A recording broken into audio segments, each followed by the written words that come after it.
and welcome to the inaugural LA Leadership Week.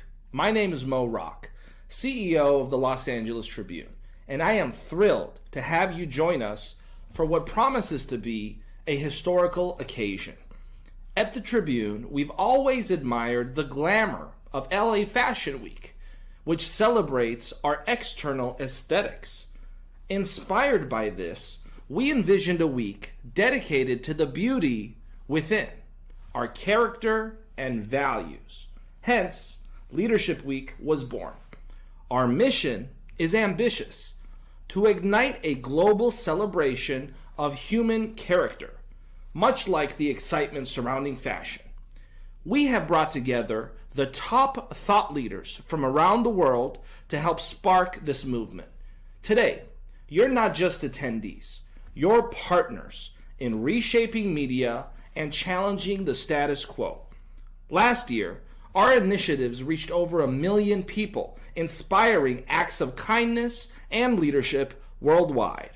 This week, we aim to double that impact. Character is power, as Booker T. Washington once said. Let's harness that power to not only change the conversation, but to change the world. Thank you for your commitment to making a difference. Together, we will make this world a better place. Hello, and welcome to the inaugural LA Leadership Week. My name is Mo Rock, CEO of the Los Angeles Tribune, and I am thrilled to have you join us for what promises to be a historical occasion. At the Tribune, we've always admired the glamour of LA Fashion Week, which celebrates our external aesthetics. Inspired by this, we envisioned a week dedicated to the beauty within, our character and values. Hence, Leadership Week was born. Our mission is ambitious: to ignite a global celebration of human character, much like the excitement surrounding fashion. We have brought together the top thought leaders from around the world to help spark this movement. Today, you're not just attendees, you're partners in reshaping media and challenging the status quo. Last year, our initiatives reached over 1 million people, inspiring acts of kindness and leadership worldwide. This week, we aim to double that impact. Character is power, as Booker T. Washington once said. Let's harness that power to not only change the conversation, but to change the world. Thank you for your commitment to making a difference. Together, we will make this world a better place. All right, fantastic. I wanted to welcome everybody. Give yourselves a round of applause for being here today. It's going to be a great day. You know, any day that entrance, you know, with Mo really telling us and setting the groundwork of what the day is going to be like, it just gets better and better. And we've got some powerful day for you to listen to. You know, the excitement we're having here, I want to just go around really quickly. Ava, editor-in-chief and really, you know, forefront of everything we're doing. What do you think about today? Just some thoughts. Well, first of all, Michael Silvers, I am very, very excited because this day, we've actually coined this day the Michael Silvers Day. Michael Silvers is the director of the LA Tribune podcast, and he's surrounded by amazing people, and he's bringing those amazing people today. So you've got something to look forward to, especially beginning with Joseph McClendon III. So very excited for that. Yes, absolutely. Dr. Mandy Rose. First off, thank you so much for having me here today, Michael. It's always a pleasure to be with you.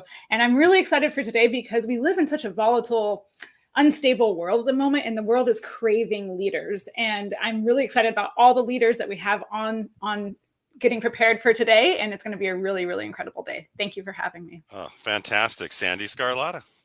Hello, Michael, Ava, Karen, and Dr. Mandy Rose. Thank you so much. Thank you, Mo, for such a wonderful introduction.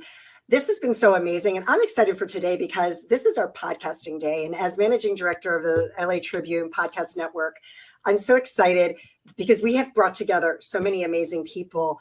And what I love the most about this week, the Leadership Week, is that we're all leaders. And no matter what you do, even if you're a stay-at-home mom, you're a leader.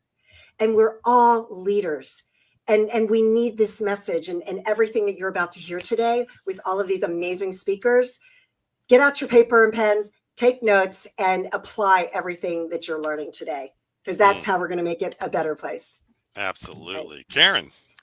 Yes, I am also so excited to be here today. Thank you, Michael. Thank you, Ava. And it's such an honor. And I agree with everything that's been said. And Mandy, I was thinking the same thing, that we are hungering for inspiration, and there is such a need for positive news. So I love the Los Angeles Tribune and their mission to uplift the world. And I can't wait for more uplifting messages today and leadership wisdom. Yeah, thank you so much. It's going to be a great day. And the great thing about this day is here's what's coming. First of all, you're all going to hear Joseph McClendon when we bring it up in a minute. Joseph McClendon III. And he's amazing. We've had him on several times. I've known him for years. My business partner, Mary Glorfield, has known him for like his lifetime. And he's going to bring so much impactful information to you. And really, what a way to kick off the day. It doesn't get any better. Then we're going to move into panels. And we're going to have a panel from some announcements we're going to do at that point. You'll see what it is. You're going to move then into somebody who really looks at the corporate world and how your mindset really takes you to the next level, into a panel all about media. People who have been on ABC, NBC, CBS, and really talking about media and where it's going and how it's shifting. We're then going to have a conversation with the executive vice president of Sony. He was there for 24 years and for entertainment. So he sees a globalization of everything we're doing, from entertainment to media to being a speaker, trainer, author in your own business. We're then going to come out of that and move into great podcasting panels and really show you what the world is doing and how that really relates to everything that you're creating. We're then going to have a very special panel that they just all flew back from Vietnam, but they're going to talk about what we're launching in that direction and how we're taking a look at business globalization, because this broadcast goes to 23 countries and we're all here to make a difference. We're going to take that, and then you're going to have speakers who have businesses with 48,000 clients, who have businesses around the world, but they're going to give you things that you can use today. And by the end of the day, we're going to wrap it up and move then into some amazing panels tonight. So you're with us for the whole day. Get food, get ready, get excited. Be here with us for the full day. Take your break. Your break means put it on your headset, listen to it another way, follow it. You can take us wherever you need to go. Just make sure we can't hear you, so don't worry about that part. And just have a blessed day. We're going to rock and roll. You three, I will see you later. I'm going to bring up our next speaker. It's so exciting to be here. And everybody knows, with Michael, we stay right on time, right? We stay right on time because we honor our speakers, our trainers, and everybody we work with. And my business partner, Mary Glorfield, who was Tony Robbins' vice president for 18 years, after working with her for 12 years, the one thing she's got me is staying right on time. So with that being said, you three, I will see you later. I forgot you guys. There you go. Bye, bye, bye, bye, bye, bye. There you go. This next gentleman I'm about to bring up, and I'm going to just put him right next to me. There we go. And I'm going to move you here because you're in the hot seat. Is it really in a class of your own. You know, a lot of you know him as the head trainer and presenter with Tony Robbins, and you were with Tony from a long time ago, because Mary was too. But the great thing about you that not a lot of people know, Joseph, is that Joseph McClendon III, you own 6 different businesses with sales exceeding $42 million. You've worked with the best around the world. You've had access to the most amazing people, but you're coachable. You've learned, you listen, you've taken it on to becoming just even more. I mean, Mary's got so many great things to say about you. I could go on. But you were hailed as the ultimate performance specialist to the stars. You're a New York Times best-selling author. You hold a doctorate in doctorate. Wow, it's already the beginning of the day in psychology, and you present it to over 4.5 million people from 30 countries. Let's give it up for Mr. Joseph McClendon. Oh, stop. Come on, stop it. Stop. And by the way, for those of you out there making comments, just put a 2 in the chat. We're going to go different. They're always so used to a 1 or 10, a 5. Put a 2 in the chat if you're excited to be here. We're getting wows already. So, Joseph, it's great to have you here. Well, it's my pleasure to be here, and thank you so much again. I enjoy doing this, and I thank you for your trust. And this is, as I think either Ava, Sandy, or Dr. Maddie said, that this is our opportunity to make a difference in the world, you know, to make that mark. And I think the great thing about that is just to let you know. So when we kicked off the show, this is 7 days, and we kicked off the show Wow. 2 days ago, and we had Dr. Joe Vitale and Sharon Lecter on. Mhm. Joe says to Sharon, by the way, I've started a new role in the Think and Grow Rich, but in a business. Could you actually do a little advice to me right here as we're live? So there was this interaction, and that's the great thing about being live is you never know, right? And Oh, yeah. he was open enough to say, I could use a little bit of assistance, even with all his experience, because we all want to be coached. And I think being coached is that part that, I mean, that's all you've done is you've coached people, but I bet you're still in courses all the time. I'm taking courses all the time. Dude, it's every day. Every day I do something. Either I talk to one of my mentors or I do something that is, I hate the term, but self-care, that kind of thing. Whereas I'm always learning. As soon as I stop learning, that's when you stop being humble. That's when you stop really growing and being able to help other people. I believe that the ability to help other people comes from you, like you said, being teachable, coachable, learning, and doing those things. Yep.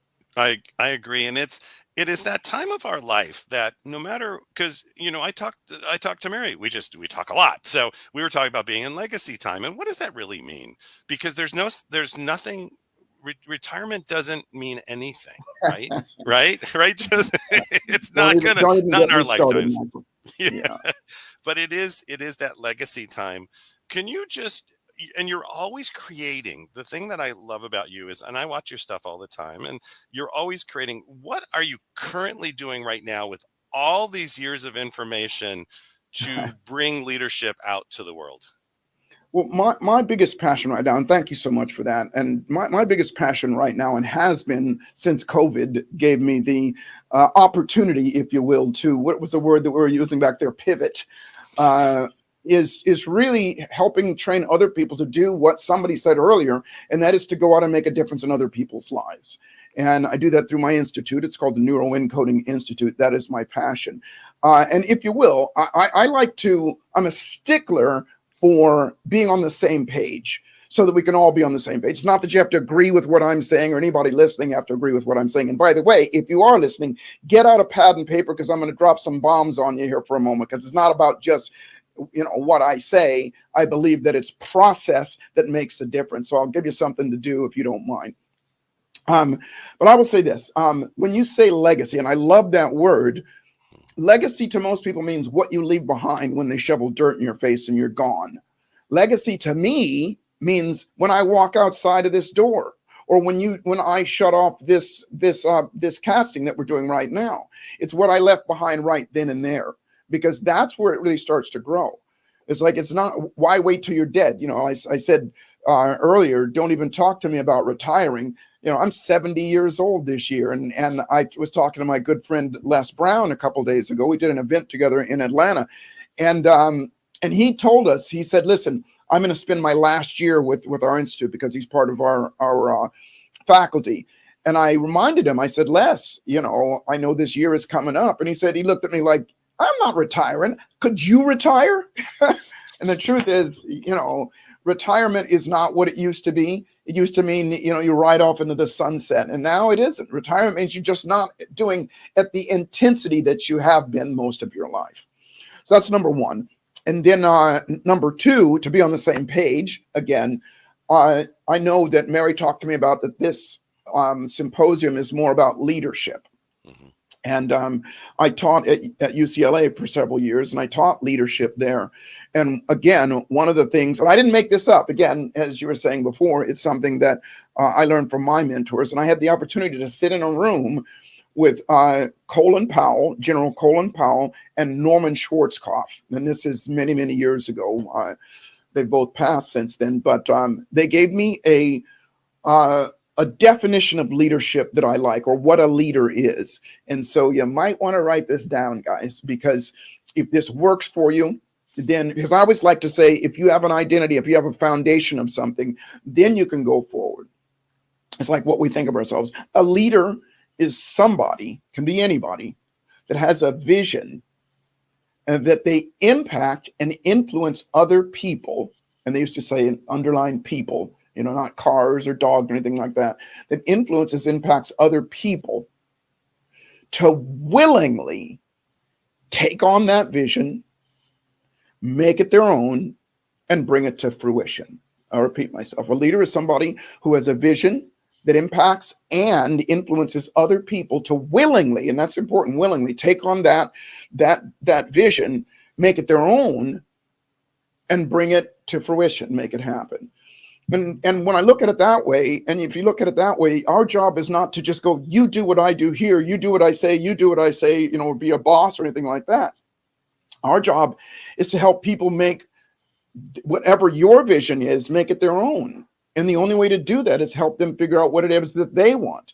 Because my mentors always taught me, if you don't ask them what they want, on some level, they're going to believe that you're trying to get them to do something for you and not for them. And so they will not follow, or they will not move along with you if they have that feeling going on inside.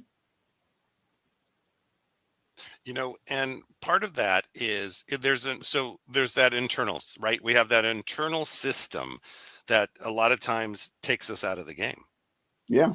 And Ooh. so you know, you did, when we had you on last time, you do that great. You did that, what, I can't remember how many, there was the bullet points of Yeah. really the internal system and moving forward. I have to say, we had so many comments. I think we had 500 comments on that one section, because I think it is so impactful. And I don't always want to, you know, and I think there's that point. I've taken the same courses 100 times. You too, right? You've taken, you know, you live with Tony. I lived with Harv. I heard Harv for 8 years in my brain, Oh, awesome. right? Yeah. But it was that, it's like it kept getting in. It kept getting in. And today it didn't. And can you talk about those points again? I just think from a Absolutely. leader perspective, were so impactful, and we're still getting comments from it. This is months later. People asked you to dive on that again. Yeah, absolutely. I'll do one better, actually two better. I'm going to give you those, Perfect. which is basically how we function as a human being. Yes. And then something that I came to this, a structure that I'd like to share with everybody that is really important with regard to from a business standpoint. And this is synonymous with business or life or anything else. But the first thing is, this is exactly how we function as human beings. Exactly. No. So once you know this, then you can never say, okay, why did I do this? Or why didn't I do that? And that is this. It's whatever we think. It's like this. As we think makes us feel a certain way.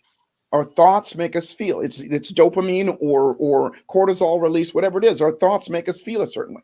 And however we feel will determine what we do. If you're having, you know, fearful thoughts, then you're going to feel fearful and you're not going to perform as well if you're angry or whatever. But conversely, if you're having thoughts that are of joy and happiness or confidence and certainty, then you're going to feel that way and you're going to do that. It's just so basic. And then the last thing is, whatever you do is what the results you're going to get. It's that simple.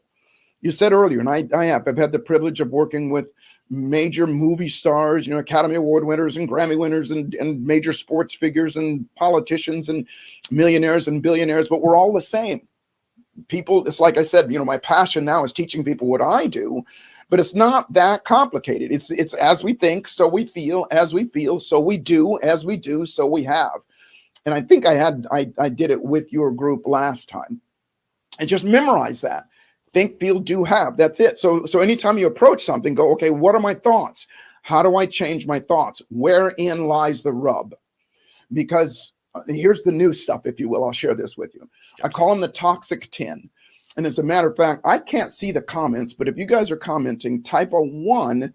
If any of these 10 things that I'm about to tell you currently or have hindered your life, meaning slowed you down or stopped you, and made you not go what I call further faster. Here they are: procrastination, hesitation, fear of failure, fear of success, self-doubt, self-loathing, imposter syndrome, stress, overwhelm, and fear of rejection. Now, I can't see the comments here, but if you don't type a 1 in this, you're in denial because we all do. The ones are pouring in, I can tell you right now. And they've also, we've had, I think, looks like 250 comments already, and we've just begun. And they're typing what you're saying. They're saying thank you. The ones are still pouring in right now. Oh, fantastic. And the reason I say that, and the reason I bring that up at this stage right now is because whatever you want to do, And I have two more things I want to share with you, little pieces of nuggets and then something to do, because as I said, it's not about knowledge. You know, we all know this. You know, you were saying this as well, Michael. It's like we still go to seminars and workshops and we learn things. But if you don't do what you learned, it's just stored information. Knowledge is just stored information. And we get stuck in that procrastination. And one of the things that I like to call the ready, aim, ready, aim, ready, aim, ready, aim. And we don't do something. We don't do things. And so having said that, those toxic 10 that I just mentioned, they're all fear-based. But here's the rub. And that is, there are no fearless people. Period. We're designed to go into fear. Fear is designed to warn us. Fear is designed to trigger us to do something. There's no fearless people, but there are people that fear less. And when I say less, I mean time. Meaning something can show up. You know, you can have a bad day, or you can have something, you know, something cuts you off on the freeway or whatever. Some people are going to live with that and they're going to stay in that fear for a long time. Or you can program yourself. That's what neuroencoding is. Program yourself to snap out of it quicker. If I had one lesson that I would tell the younger me, it would be, Joseph, learn how to snap out of it quicker. Your frustration, any of those 10 things, because we have the ability to do that. And that's what process is all about. And so, maybe not lastly, but the other thing I wanted to share with everybody is this.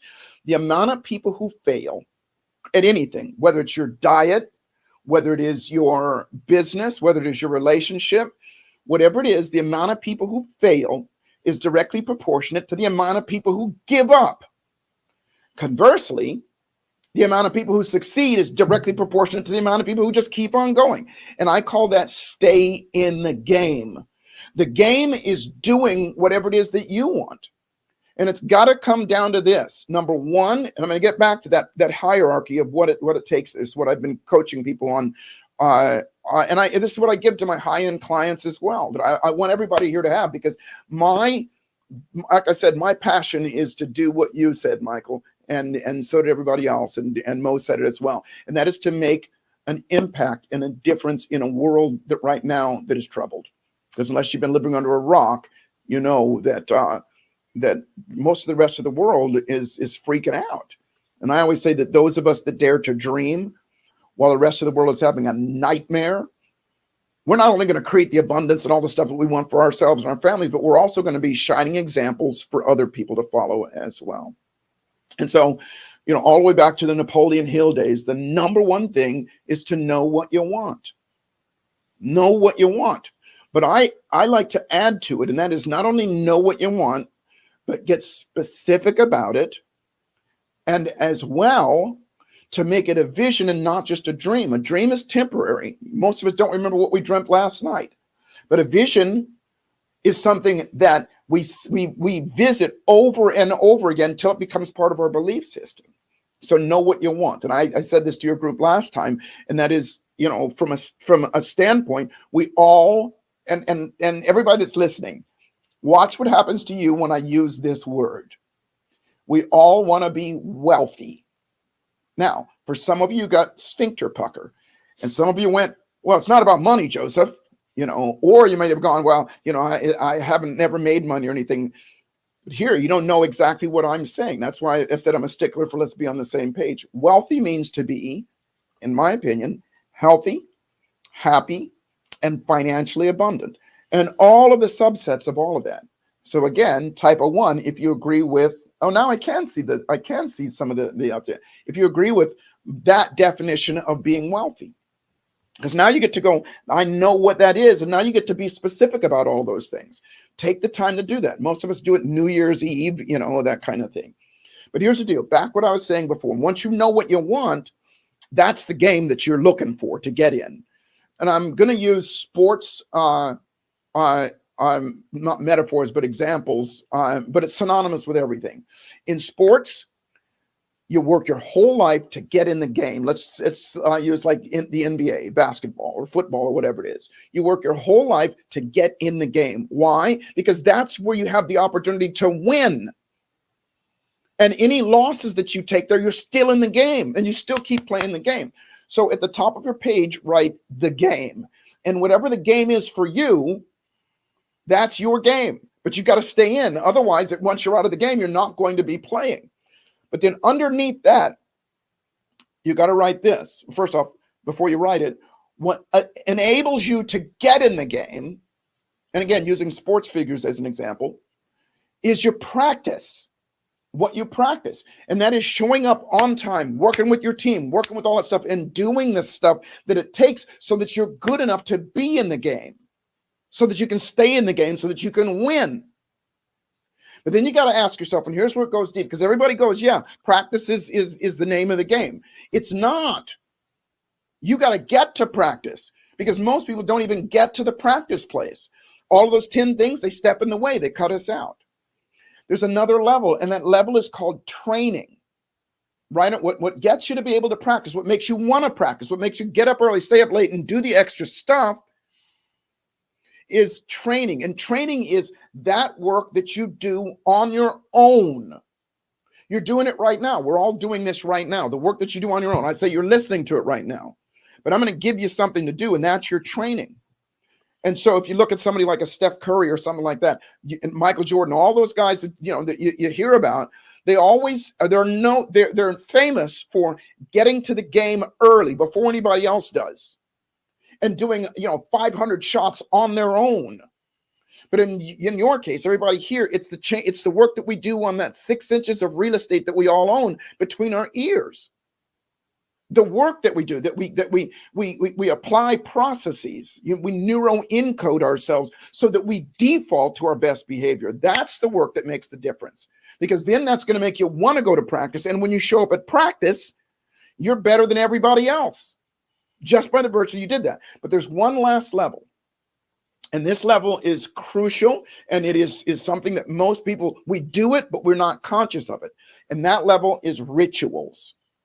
Rituals are the things that we do that are unrelated to the subject at hand or the game at hand, but they're related to your own soul. And what I mean by that is we all have rituals. We all brush our teeth. We all, take showers. We all do all those things. But other rituals, like getting up in the morning and going through your gratefulness exercises, which, by the way, I'm going to give you a little exercise here before we leave.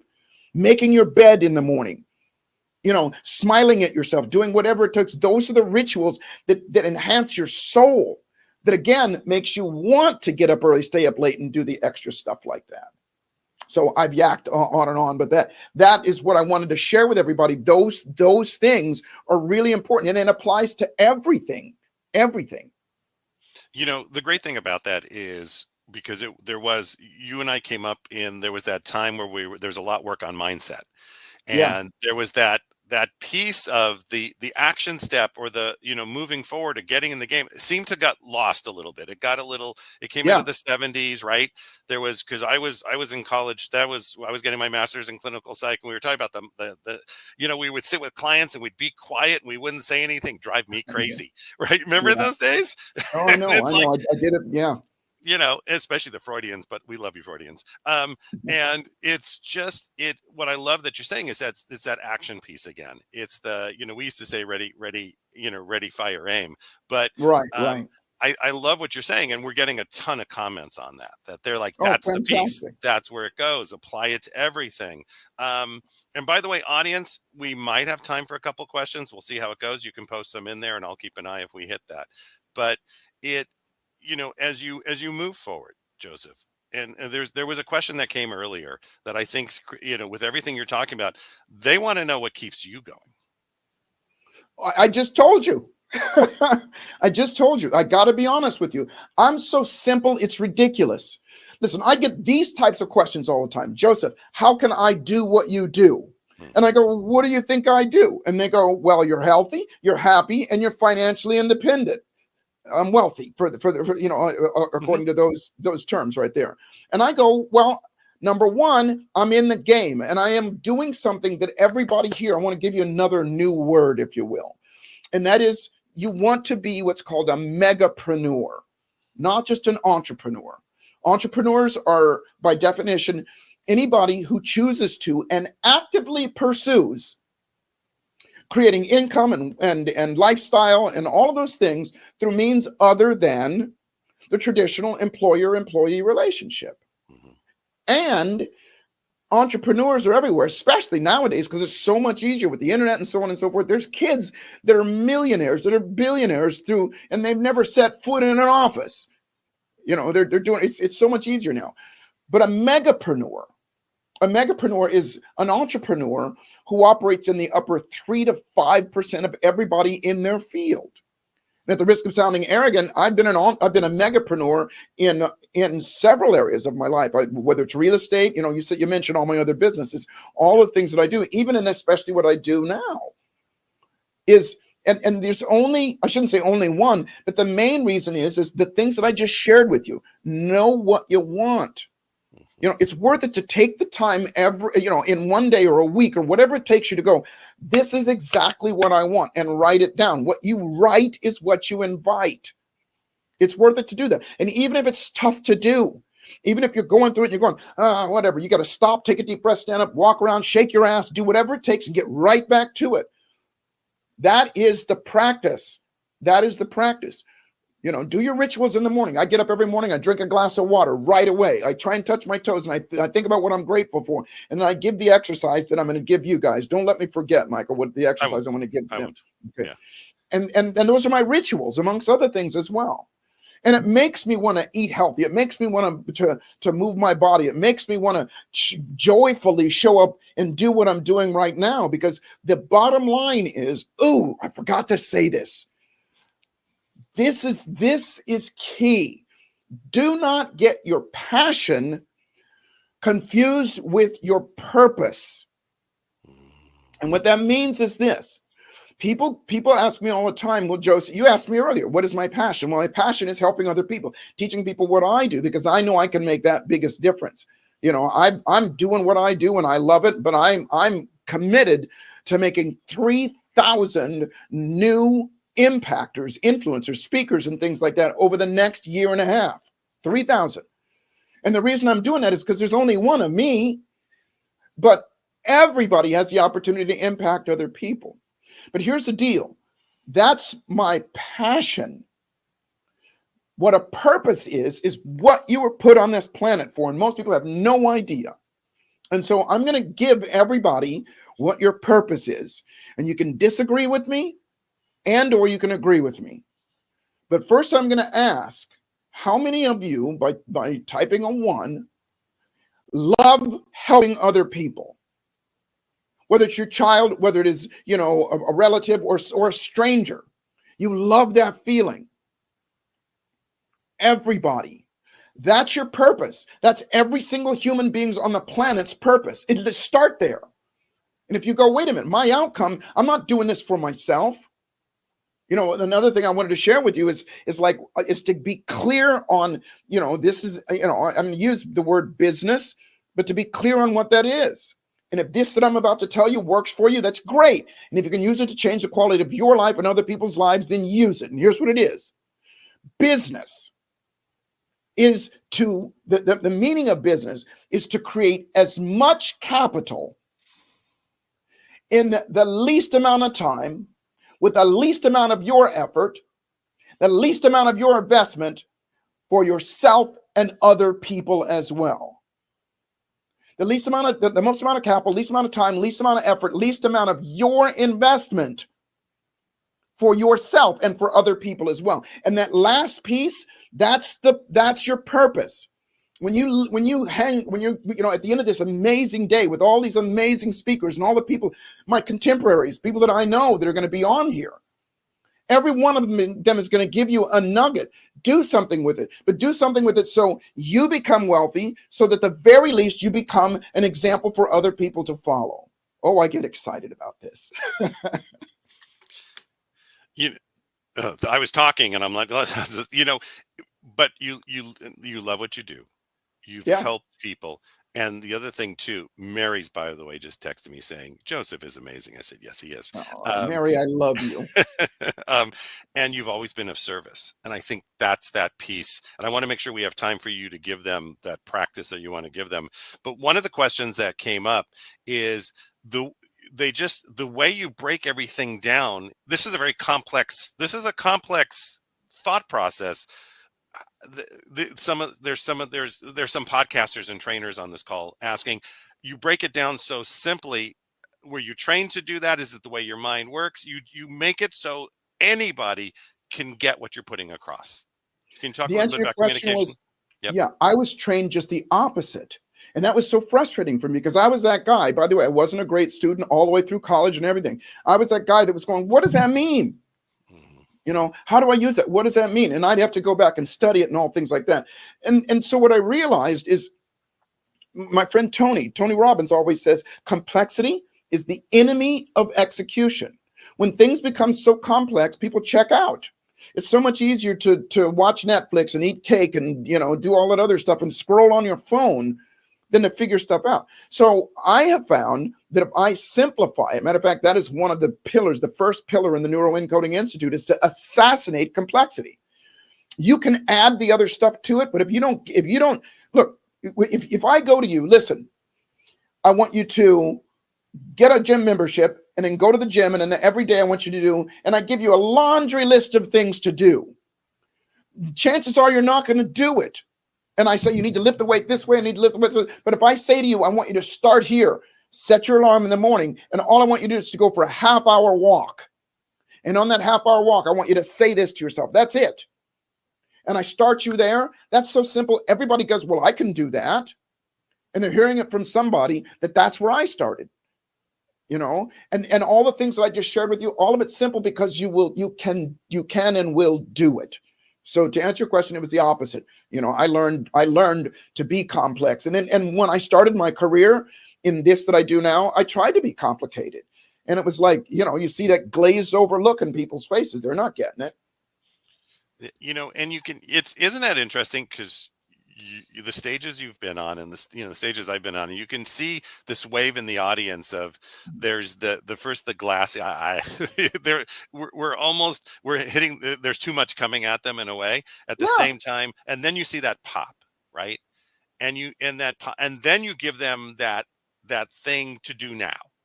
You're going to do this now to move forward. And that's the beauty of what you're doing is you're always making it from that very simple, but it's the action. It's getting into motion. It's the action and the activity. And I'll explain the difference here in a second. But here's what I want everybody to know. Don't tell anybody this. I'm not so special. I'm not. Everything that I do I say this from the stage, has a reason and a purpose. There is a reason, and Mary knows this. There's a reason why I can get, 20,000 people to get up on their chairs and shaking their asses and doing what I ask them to do. And it ain't because I'm so cute or funny. It's because I have a system, a process that I go. It's an influence model that I do. And once you know it, when you see me next time, you're going to go. I did it today, by the way. When you see me next time, you go, I know what he's doing. And it's a way of, like I said, taking my vision. And my vision when I step in front of a crowd or when I coach somebody is for that person to leave my influence. And the legacy that I've left behind is that they do it, not Joseph. See, and you said this, and I agree with you so much, Michael, when we did traditional therapy, laid on our couch and just listened to us. If you come into my office and you got a fear of dogs, take a guess what's going to be in there. And then it's going to be a dog. And then within half hour's time, you're going to be holding and cuddling that dog. You're going to be fine because it's process. The heavyweight boxer, Joe Frazier, he said something that stuck with me years ago. And he said that between the promise and the payoff is always process. Now, the process that I gave you, those 5 things, stay in the game, practice, training, and rituals, those are processes. But what changes this, what changes your mind, what changes your mindset that you're talking about earlier is not understanding. It's not knowledge. It's the process to interrupt that pattern, interrupt that pattern so you create the scotoma in the brain so that you can add what you want in there, and anybody can do it. And that's what I teach at Neuroencoding is just you do it, not me. Because if I tell you something, you might believe me. But if you tell you, or if you have the experience, you will believe you. And that's what it's all about. Yeah. That's the other thing too, everybody, is we're not done, but to connect with Joseph, it's very simple. You can go to neuroencoding.com and learn more about what he's doing and how he does this and how he makes a difference. And we'll be posting, and it'll be all the post notes too. But it's connect with. The one thing about you, Joseph, is you're always willing for people to connect with you.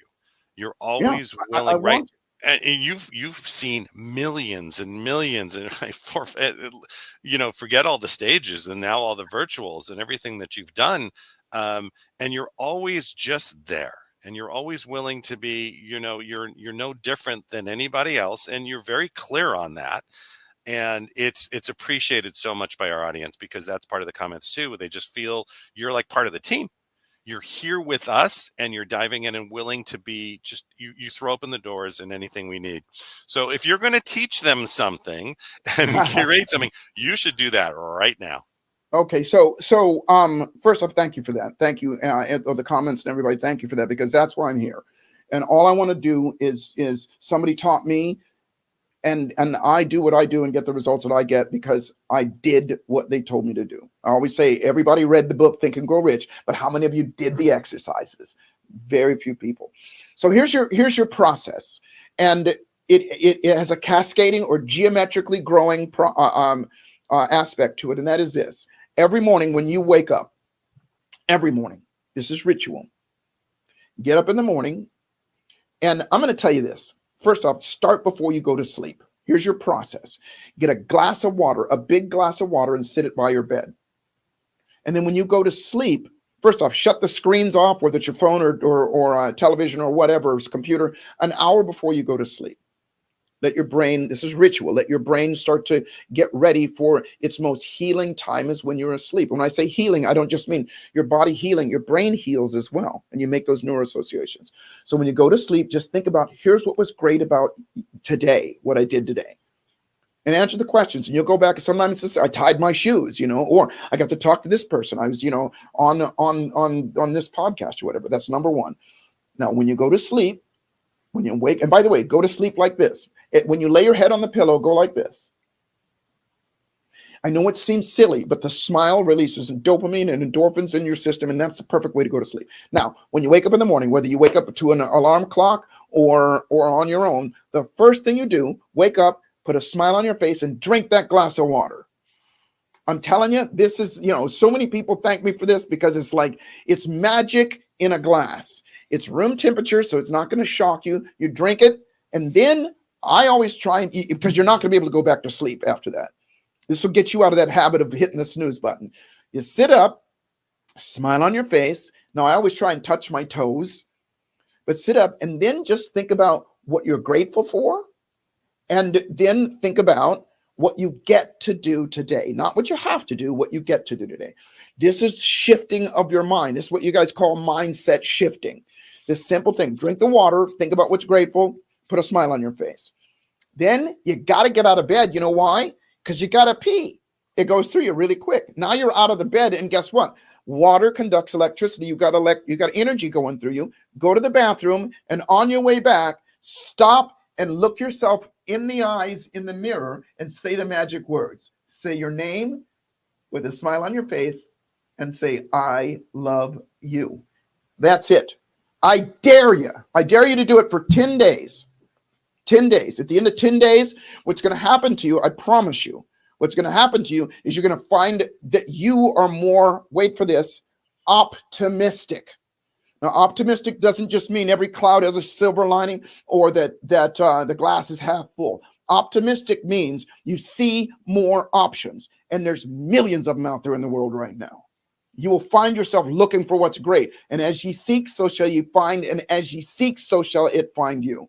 That's it. Unbelievably simple exercise. But I promise you, out of all the things that I teach people to do, I always give this exercise to people because this is the one that you're going to come back later and go, I can't believe it. Something as simple as that. And you want to do more. What's so phenomenal about the way you just taught it too is not only is it simple, it's broken down, it's step by step, but when we learn something, we come up with those reasons why not, right? Yeah. And so what you did, and a lot of people are going to agree with it. I know I got some comments too.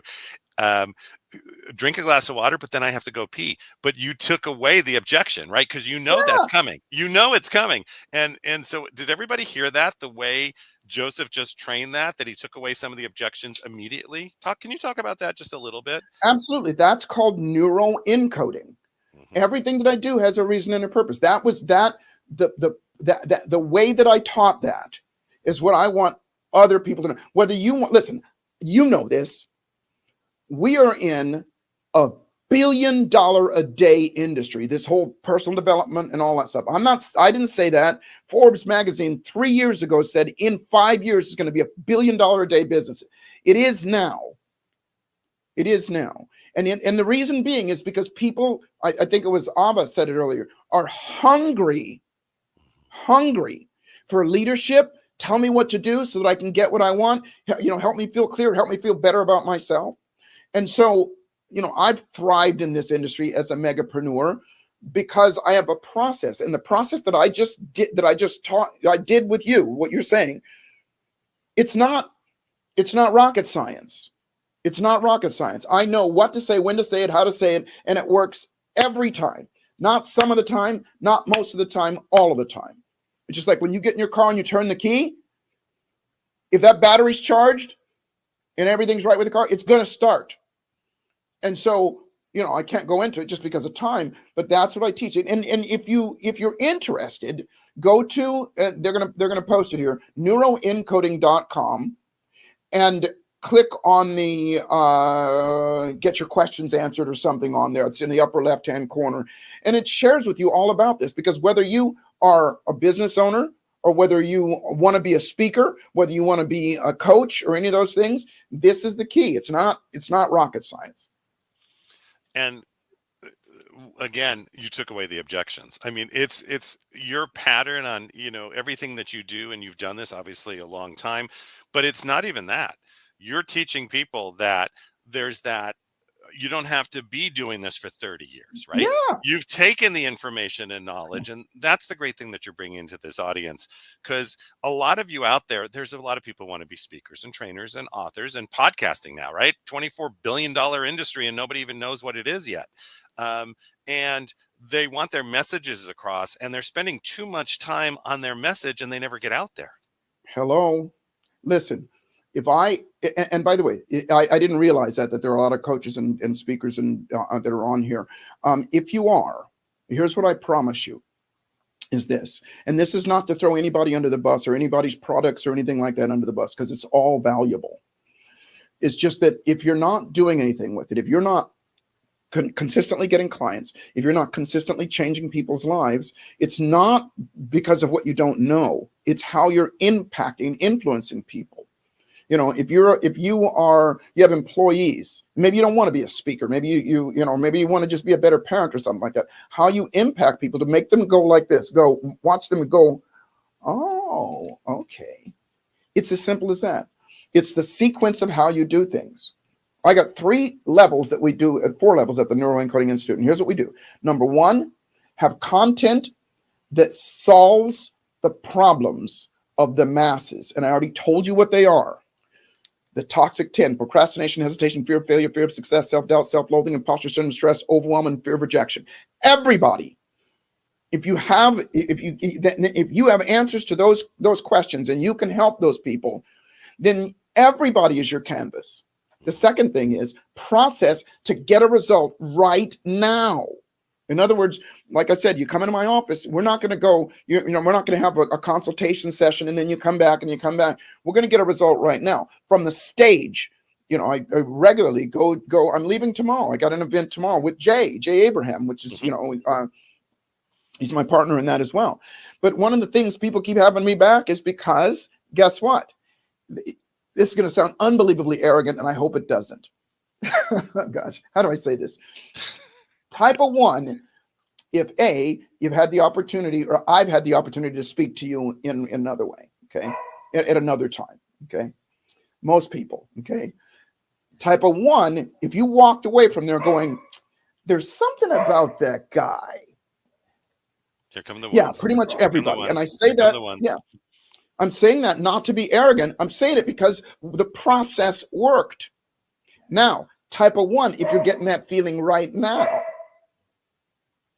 Yeah. And it's not because, again, I'm talented or any of that stuff. Sorry, my dog is going off in the background. No worries at all. It's not because I'm talented. I'm skilled, and a skill can be taught. A skill is riding a bicycle, driving a car, doing all those things. You learn them, you can learn this as well. You see all the ones coming through. They're still coming through. So, but it's what you've done today by kicking off today, because I will tell you, we go out to about 23 countries. We have people listening who are speakers, authors, trainers, business owners. We have people listening who are in villages, and this is their only information because they don't have the discretionary income to buy the things we have, to do the things sometimes we can, and this is a lifeline for them. And Yeah. so that's where it's being of service to all of the people who will be listening to us, all the people on live at the moment. Just one of our feeds has almost 1,000 people, and we have many feeds going out there, and you've been of service. You've made this simple. You've broken it down. You always do. You're always in motion. I mean, whenever I talk to Mary, she's like, yeah, Joseph is here, there, you're always in, because your life purpose is to help heal the planet, to Yeah. help change the planet. I have kids, grandkids, nephews, nieces, whoever it is. We have to leave something to this next generation and the one after. No doubt. And No you're doubt. a huge part of that. I want to thank you so much for doing that and It for is my spending your absolute time with us. pleasure. Anything for the couple minutes we have left, anything you want to impart to the audience? And I can tell you there's a lot of appreciation coming on the comments too. Thank you so much. I think the only thing I would say is 2 things. Number 1, don't sit on your ability to help other people. It's lucrative. It is fulfilling. It makes a difference in this world. And unless you get it out of you, and I mean just even at the simplest level, to the complex level, whether you're a CEO of a business or whatever, your ability to interact with other people so that they feel it right here, the way that hopefully you're feeling this now from Michael, myself, and all the other speakers. That's what makes a difference in people's lives. Even if they don't go and do everything that you said to do, that's number 1. So that's your purpose. Your passion is going to be the thing that nobody would, this happens to be my passion as well. Let me look at this one. My purpose is to help other people because somebody helped me. I was homeless once in my life and somebody helped me. And that's why I do what I do. But my passion now has turned into it's not the money. Okay, that's number 1. Last thing I'll say is this. It's a saying that I love to say, and that is this, that life is exactly what you dare to make it. And fortune favors the bold. And so the trick to life, it favors the bold and the prepared. So the trick, if you want to go further faster, which we all want what we want sooner rather than later, the trick is to boldly step up and dare to make your life magnificent. If you have a passion for doing this, I look forward to serving you. Go to neuroencoding.com, check it out. You can even talk to a live person. We have people that are talking to them and let them and just say, this is what I do. I want to be a speaker. I want to do this. I want to do this or not, whatever it is. And we're going to show you how to step it up. If you're already a badass, then that's great. Let's step it up another place. First of all, I want to give you a thunderous round of applause. Obviously, you've had many in your life, and I know from you that's never what it's about. It's did I make a change, and is that audience walking away to do something and to actually change this planet and help themselves as they help others. But I wanted to thank you so much for being on. For myself, from Mo Rock, who just thinks what you've done for our shows, and we still, from Think and Grow Rich, remember we did back in October, and we still get comments from that. Some people were just commenting that they're using the processes you taught. From Ava Manuel, our editor-in-chief, from everybody, Alicia and the whole team. We thank you so much for being with us. Mary's sending you lots of love through texting through me, and would love to have you back at any time, because Anytime, my friend, anytime. I appreciate that so much, because this audience is just, the comments are just keep rolling in. I could keep clicking the buttons, but you can go to Facebook and look at the Tribune site and you'll see everything that just happened. Thank you for your time. Thank you for being with us today. Have an amazing event. We just had Jay on the other day, right? So Yeah, Jay is he's another one of my mentors. We mentioned this earlier. He's a guy that I get to pick up the phone and call, and go, Jay, what should I do here? And it's like having mentors and having coaches and having people that have been there, done that, and willing to teach you. That's key. Yeah, it is. So I wanted to thank you so much again for myself and the team and everybody here. It's been a pleasure to be with you. Whoa, that's way close, right? There we go. It's been a pleasure to be with you. And Joseph, the Joseph McClendon III, everybody put a 1 in the chat. Thank you so much, Joseph. We'll be talking to you very soon again. I look forward to it. And thank you, All right. everybody else. Have a spectacular day. There you go. It's amazing the information that Joseph gave you. You guys have learned so much. He drove it home, and the comments were just nonstop about, I learned. Here come the ones. The ones are pouring in. So Joseph, you can still hear us. I know it is literally, it's just 1, 1, 1, 1, 1, 1, 1. And it's giving that 100,000% of himself every single day, which is why I would have him on anytime. I wouldn't even think, we've had him a couple, because you do that with some speakers. We've had him on so many times, or the audience wants. It's always something new. It's always something to work with, and always something to drive home. And he's the best. So thunderous round of applause for that. We're going to now, I also want to let you know, register. Make sure you're registered with the Los Angeles Tribune Leadership Week. You want to make sure you check it out. It's the scrolling at the bottom. Register, because we have a special post event coming. And that's the way we're going to invite you to that special post event, where you're going to hang out with some of us and just questions and networking. Don't miss it. It's where you want to be. You want to be with us. But with that being said, as we're having an amazing day, we have a little just a ramp up commercial to play for you. And that just means it's education information. And then we're going to go right into our panel.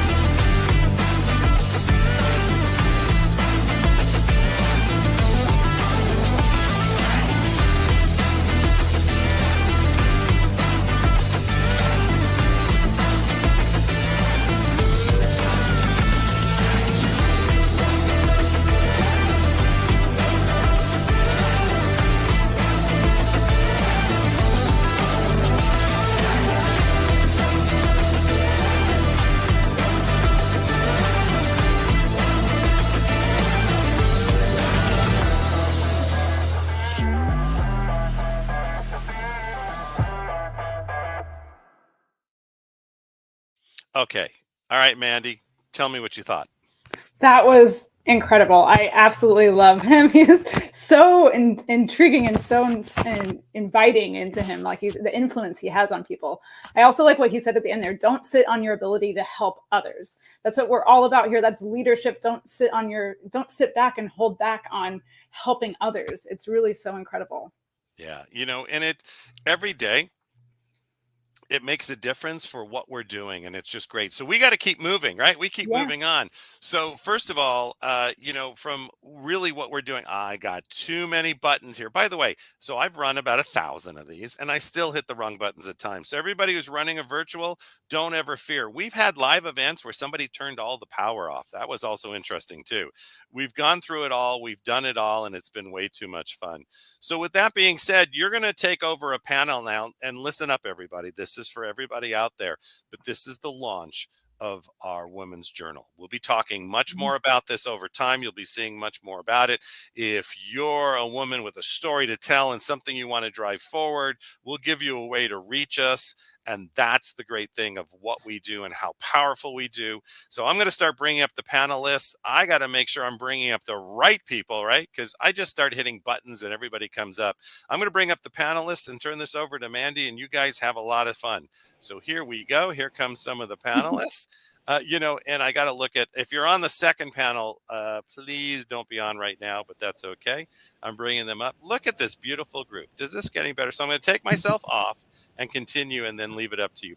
Mandy, your turn. Awesome. Thank you, Michael, and welcome to the Los Angeles Tribune Women's Journal panel. I'm so excited to introduce these beautiful ladies here. I just want to touch back in with what Joseph was just talking about. What he said that really touched me was that we dare to dream while the rest of the world is living in a nightmare. And I feel like that's kind of the world we're living in right now. It's a bit chaotic, it's very volatile, and we're craving leaders. We're really craving a new breed of leaders. And I'm really excited to introduce all of these wonderful ladies here, wonderful leaders, and they're all going to have an opportunity to share their thoughts on leadership. So we'll go around right now with introductions. So just remember, quick 30-second introduction, and we'll start with you, Dr. Lynn. Great. Well, my name is Dr. Lynn Ellis Gray, and I am from Santiago, Chile, where I'm down here with serving some nonprofit and community outreach leaders who work with vulnerable populations. Been a huge privilege to be with them this week. I'm a speaker and leadership coach, founder of Resilient Female Leaders, and my passion is empowering women leaders to level up in life and leadership, but really to grab a hold of that higher purpose in their life.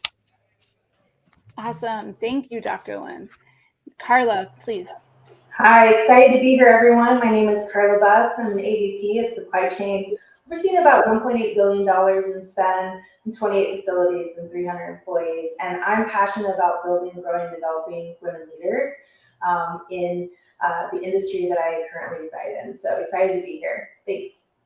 Thank you, Carla. You guys are doing great, keeping them short. Good job. Cheryl, we'll go with you next. Hello. It's great to be here with this wonderful panel. Again, my name is Cheryl Mizell. I'm a corporatepreneur.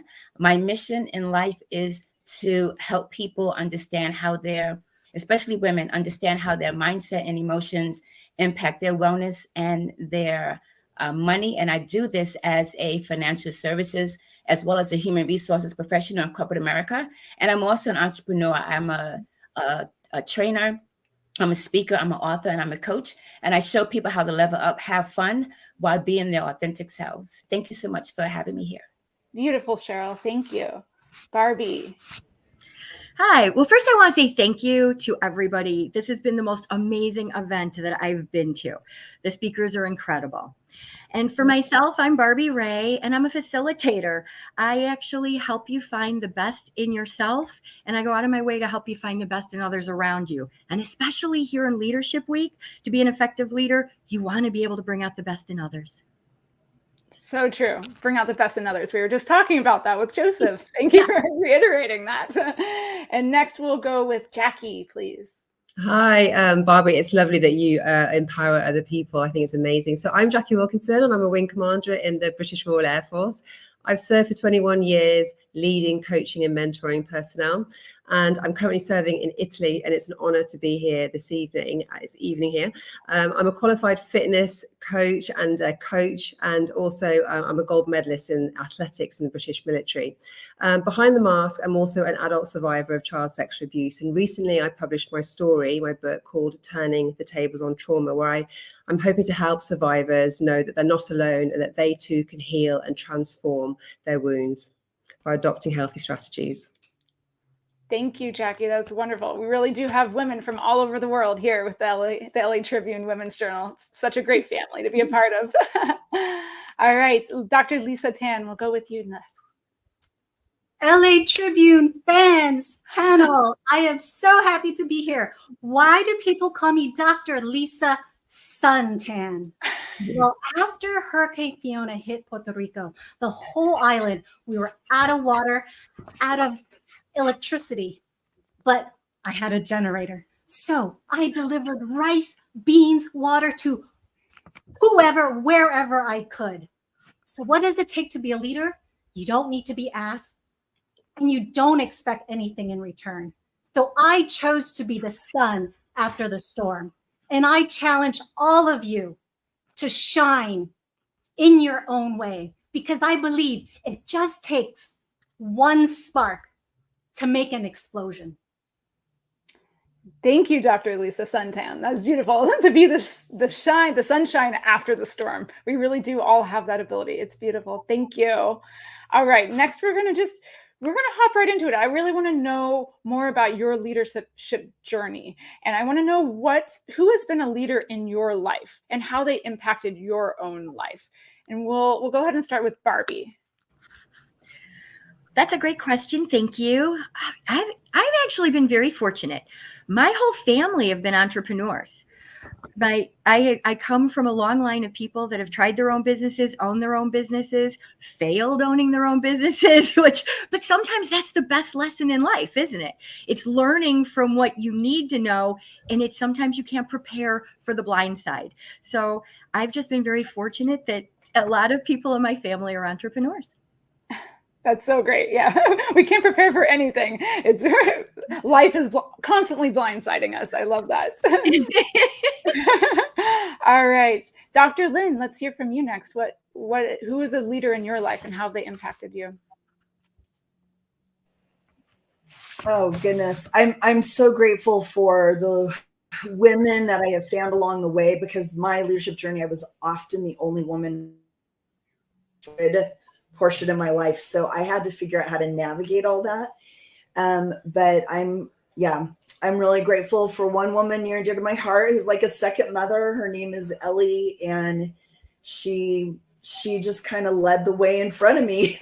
So I just followed in her footsteps, and she was always so gracious and great. So she no matter what she faced, she just had such a great attitude. So it's something I've wanted to emulate in my life. Wonderful. Thank you. Next, we'll go with Jackie, who's been a leader in your life. And it doesn't have to be someone it could be someone that, you've never met. It could be someone that, you read a book, or you went to a seminar with somebody as well. Yeah, so I love the fact that, Lynn's got someone that's close to her that's a leader. But for me, when I returned from Afghanistan in 2010, I was inspired by Brené Brown's TED Talk, The Power of Vulnerability. And it changed the fundamental belief in my mind that leaders shouldn't show weakness. And actually, what I learned is that working in a male-dominated environment where I always felt I had to wear the mask of masculinity to fit in, when I discovered vulnerability and I actually started embracing that, and I built shame resilience, I discovered that leading with authenticity in uniform was so empowering, and it built trust and connection with my teams. It was incredible. And that's thanks to that woman. I love her. Thanks. Oh my gosh, Jackie, that was so well said. Really, really well said. I agree with you that Brené Brown really changed my life as well. And leading with empathy and vulnerability, and you being in the military and being in such a male-dominated space, wearing a uniform, that's so powerful. You're changing lives. Just being a leader, just by doing that in your life, you are being a leader. And thank you. Cheryl, who has a leader been in your life? Hello, thank you. Just as Jackie mentioned, other two previous panelists, my family also was a big motivation, as well as leaders as Brené Brown. For me, I think my leadership started early on. I always shared that I was teased and bullied. And so a lot of things I had to learn and navigate through my own. And then watching my mom go through her trials, trying to get her master's degree to be a teacher, which is her dream, and going through resilience. So for me, it's watching people on this panel, people who throughout this leadership journey, talking about resilience, talking about gratitude. And I think those things make the best leaders, because you can go out and create safe spaces for other people to just show up. And I think being a leader with experience is allowing other people to show up and be who they are while they're trying to navigate their dreams and the things that they want out of life. So thank you, Cheryl. Thank you. All right, we're going to move to the next question, and I'll start with you, Dr. Lisa and Carla. We'll get to you because you didn't get to answer that last question. But something that something that Joseph McClendon said really touched me. He said that legacy is not what you leave behind when you get the dirt piled on top of you. Legacy is something that you leave behind every moment of every day. It's something that we're all going to leave behind after being on this call. People are going to take away something. And so I really want to give you all an opportunity to share something that the audience can take away, take home with them, a little golden nugget, a day of golden nuggets here, but we're really share with them something that they can take home and can really influence their life from what you've learned through your life experience. Dr. Lisa Tan, we'll start with you. My mother-in-law. I know mother-in-laws have been giving a very bad rep, but I'm the first to say that she has taught me so much and is actually impacting what I want to leave behind. So even though she didn't finish middle school, after coming to America, her husband passed away and she needed to raise 3 kids on the salary of a seamstress. She never stops smiling, no matter what. And out of anyone I know, she would probably be the person who have the most excuses not to smile, but she doesn't. So my legacy for myself and all our listeners is to smile, even when you don't have a reason to smile. And all you got to do is pick up these 2 corners here and you release a floodgate of bliss molecules that Joseph mentioned. Smile. Oh, Dr. Suntan, I love it. I love it. I love your energy so much. You're getting a bunch of comments in the chat too. And Joseph McClendon said that too. Smile when you go to bed. Smile when you wake up in the morning. It really makes such a huge difference. Thank you for that golden nugget today. And we will go with you next, Carla. My hope is that when I depart from people every day, that I'm leaving them with hope and kindness, and that they understand their purpose, and that I've been encouraging to them, and that they can pay that forward with the next person they encounter. I think understanding our why and navigating that path will get us to the success level that we're looking for, but we do that through kindness and understanding. Great. Thank you, Carla. Yes, knowing our why is so, so important. All right, we'll go with you, Barbie. What is a golden nugget you can leave with us? Well, I'm going to actually jump on Dr. Lisa Tan's, because not only I'm such in agreement with smiling and finding laughter at the worst moments in life. I graduated from Second City, and I lean on those improv laughter moments in the worst times possible, because sometimes you just need to break the cloud around you.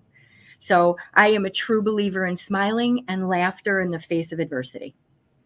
Thank you, Barbie. Thank you. We'll go with you next, Jackie, a golden nugget.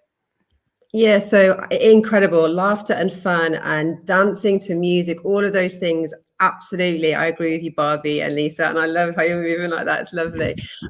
Well, for my story, one thing that I think will be my legacy is that brave leaders must not stay silent about hard conversations, and they must need shine a light and lean into the discomfort. And from my story, where I'm leading, is that abuse thrives on secrecy, but once the secret's out, there is hope for healing and transformation. And the pain that I went through, I've now found a purpose, because when we let go of the resentment and when we let go of the anger, we get to move forward with our lives and we get to transform our lives. And so that is the legacy that I want to leave, is it's okay not to be okay. And together we can live an extraordinary life when we understand the root cause of our pain and transform it. Ah, so beautiful to transform that pain. And you are such a great example of leading through that. Thank you. All right. Thank you. Looks like we lost Dr. Lynn, but we will go with Cheryl to finish this up with our golden nuggets. I love this question. And yes, I love Dr. Tan, her energy, commenting on what Joseph said earlier. And so for me, it's about smiling. Every day when I leave my house, it's about who can I serve when I leave my house? So I first started with gratitude, but then my mom was called the dancing lady. She danced her way through whatever emotions were going on. So when I leave the house, I smile, I say good morning to folks. And then I love skipping. One of the things I tell people is you're never too old to connect to the child in you. Skip when it's raining, jump in the puddles and have some fun. Oh, Cheryl, I love it. That's so good. We are all about the smiles here at the Los Angeles Tribune Women's Journal.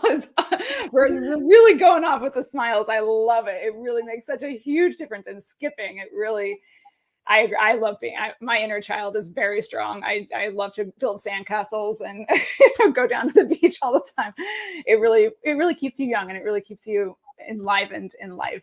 All right, we have a few minutes left. So one other question I'd really love to ask is if you had any advice on being a leader for someone who's listening, who's in a village, in a small town, is just a mother, any advice that you have on becoming a leader in their own life? Barbie, we'll start with you. My biggest advice is listen, because it's amazing when you start understanding yourself and how you think about things, and then listen to other people's perspectives, how you can bring out their best, how you can find their skill set, and how you can make people around you shine. So my biggest advice for leaders is understand the people around you, listen to them, and help them shine. Listening, that's so important. It really is. I believe that that's a core part of being a leader. It's not just your thoughts. You have to really take the input from everybody involved, and such a great tidbit to leave behind with the audience. Thank you. Thank you. Dr. Lisa Suntan, what do you have, any advice on leadership? Friends at home, you and I might have felt broke or broken at some point in our life. But what if we just tossed away the could-haves, the should-haves, the would-haves, and we're left with the ability to rewrite a new chapter in our life?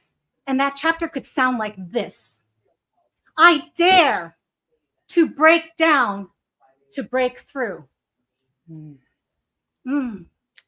I dare to turn pain into purpose. And I want everyone to join in with me right now and say, I dare. I dare. I dare. I dare. Dr. Lisa Suntan, I love the energy. I love how you have very good improv skills. You got the pencil, you break it and everything. I love the ability to break down, to break through, to turn our pain into purpose. It really, that is true leadership, to be able to do that and inspire that in other people. And you just inspired that in me. You inspired that in the audience. And thank you, Lisa, for being such a wonderful example of a leader. Carla, can you give us some advice on being a leader? Yeah, I would say, being a leader, especially a female leader, be brave. Put that self-doubt in the back corner and ignore it, and take a chance on yourself and put yourself out there. Get comfortable with being uncomfortable. Be bold and be brave. Be bold and be brave. That's so good. It's so good. That's what Joseph McClendon was just. Oh, here we have Michael. He's back. I was just about to be like, is it time to get done? Oh, you're muted, Michael. I'm sure you're saying something very important. Oh, we still can't hear you. Maybe your headphones are not plugged in. Well, in the meantime, I'll wrap up. This was just a really beautiful, beautiful panel to be a part of. All of you had such great wisdom and golden nuggets to share with the audience, and amazing stories to really inspire people who want to be leaders, who already are leaders, and how to impact the world around them. No, we still can't hear you, Michael. We can maybe, yes, we can go to our next panel. We have Karen, who will be hosting our next panel, also from the Los Angeles Tribune Women's Journal. So we'll shuffle everybody off. If we can have those panelists. Thank you for joining us. You can go ahead and sign off for now, and we'll bring on the new panelists for the next panel. Hello, Karen. Thank you for joining us today. You look lovely. Oh, thank you. It's so good to be here. Wasn't that just incredible? The energy of those wonderful women at the Los Angeles Tribune Women's. We are so fortunate to be a part of such an incredible group of women. There's so much love, so much energy, so much good vibes with that group. We're going to do a lot of incredible things together over the next few years. Yes, we are. You're muted now, Michael, so try again. Wow, what a day. How's that? There we go. Oh, We got you. that is too funny. All right, you guys were amazing. It was a great panel. Panelists, thank you so much. For those of you who are on, go ahead and drop away. We'll bring up the new panelists. We're going to turn this thing over to Karen Hall. Again, we're announcing this amazing group of women that are going to change the planet, heal what we're doing. And it was just great information. And thank you all so much. And Mandy, you are phenomenal. So appreciate everything you do. I'm going to move you off that. And you guys will be seeing a lot more of Mandy. And let me tell you, we're going these panels, and then we're going to be moving into media. We're going to be moving into podcasting, training. We're going to give business advice. We're going to just be here with you all day. Stay with us all day. Mandy, thank you so much. Thank you, Michael. All right. See, that was quick. I'm quick on that button. All right, Karen, you ready? I'm ready. Let's do it. Everybody, Karen Hall, you're going to learn a lot more about her over time. She's amazing. What she runs is amazing. She's all heart. You're just brilliant at what you do. And I'm going to bring the other panelists up. It should be the people that are on. This is making it simple on this one. Here we go. There we go. There we go. There we go. Have fun, you guys. I will be back. All right. Awesome. Well, thank you so much. It's so exciting to have these women from the Los Angeles Tribune Women's Journal, and they are an amazing group of women. We're going to continue on with this conversation about leadership, and we're going to give everybody a chance to give a brief 30-second intro about you and how you show up in the world. And so we will start with Cheryl Lynn. Well, thank you very much for having me. I am a megapreneur based on what Jason McClellan told us a little bit earlier. So my most latest adventure is Joyly, and it's been inspired by a lifetime in the food and beverage industry, as well as real estate, to get really clear on what makes people tick. And what I found out is joy. And so we'll talk about that in just a minute, but I'm very thrilled to be here. Thanks for having me.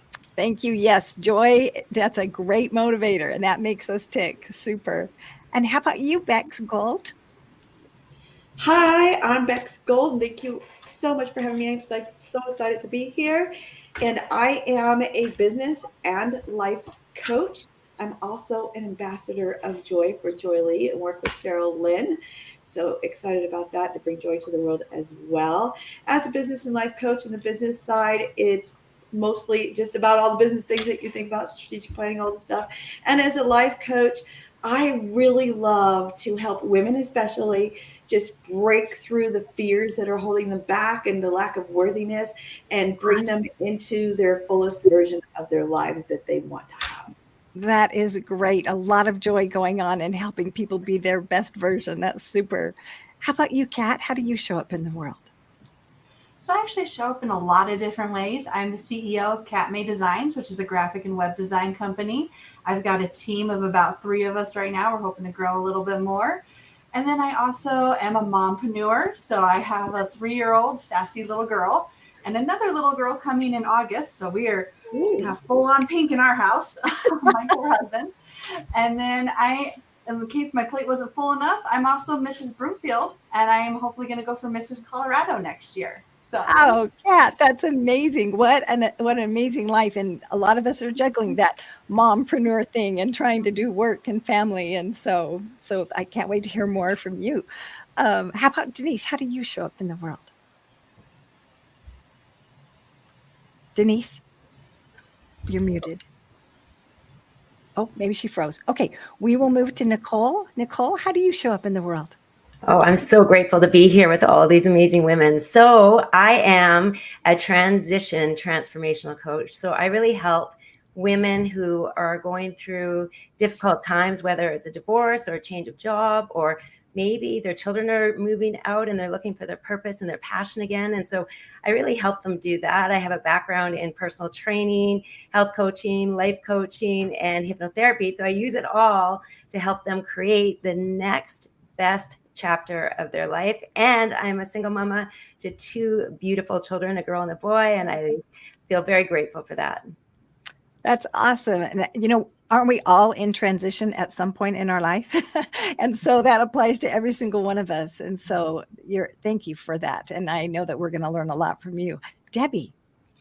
Hi, thank you so much, Karen. This is just such a beautiful way to connect to other women and other thought leaders. And that's really what I do is I am a super connector.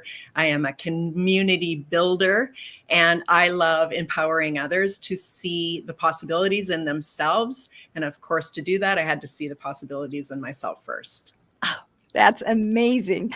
Well, I really appreciate that. A super connector. I mean, we need super connectors in this world. So that's fantastic. We have some just great ladies here. And so we're going to move on to our next question, which is if you have a book or an author or a podcaster how have they influenced your leadership? And I'm going to start with Kat. Yeah, so one of the people who's really influenced me, especially when I was starting my business, was Rachel Hollis. I found her book, Girl Wash Your Face, and I was like, okay, like she speaks to me. Like, you don't have to be picture perfect. Like, she talks about, being a mom and, sometimes life is a little messy and that's okay. So just being able to relate to somebody, in that way.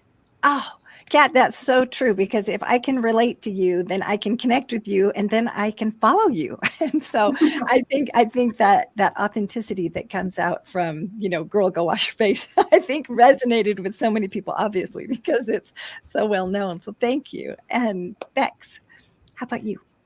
I think Viktor Frankl, Man's Search for Meaning, just the lesson, it's so powerful in that book of no matter what your circumstances or things are happening around you, that you have the power to choose who you're going to be.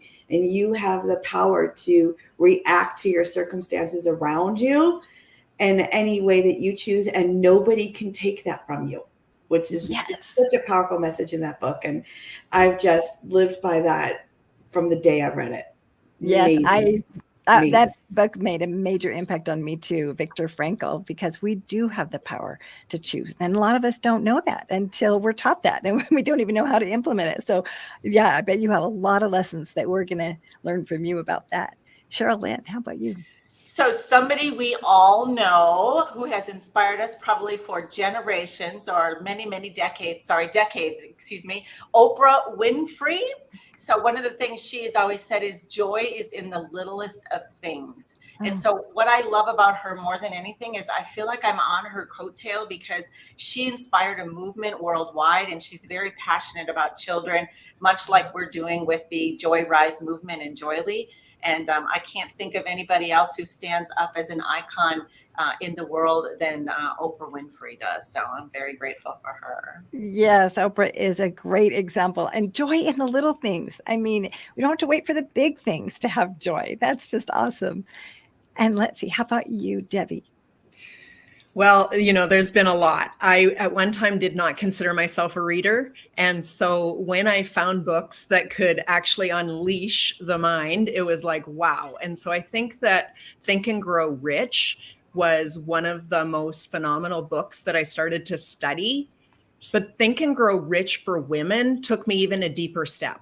And I love taking others through that process because there's a whole extra piece of secret sauce involved in that one. Yes, Think and Grow Rich and Think and Grow Rich for Women. So that's awesome. And Denise, we're so glad you're back. And so I wanted to give you a chance to introduce yourself and tell us how you show up in the world. Awesome. Well, I am Denise Thomas, CEO of Get Ahead of the Class, and I mentor parents to create the high school plan that puts their kids through college on multiple scholarships.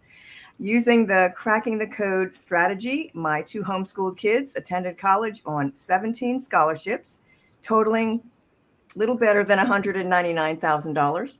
And they got 4 years of college debt-free with cash left over. With this program, anyone can do it. And college doesn't have to be a debt sentence. A debt sentence. That's very clever. And wow, to be able to go, have debt free and money left over. That doesn't happen very often. I appreciate that. And I know most people would just love to learn more about scholarships. So that's fantastic. And Denise, we just had answered, what was a book or author or podcast that influenced your leadership? I want to give you a chance to answer that. Thanks. Too.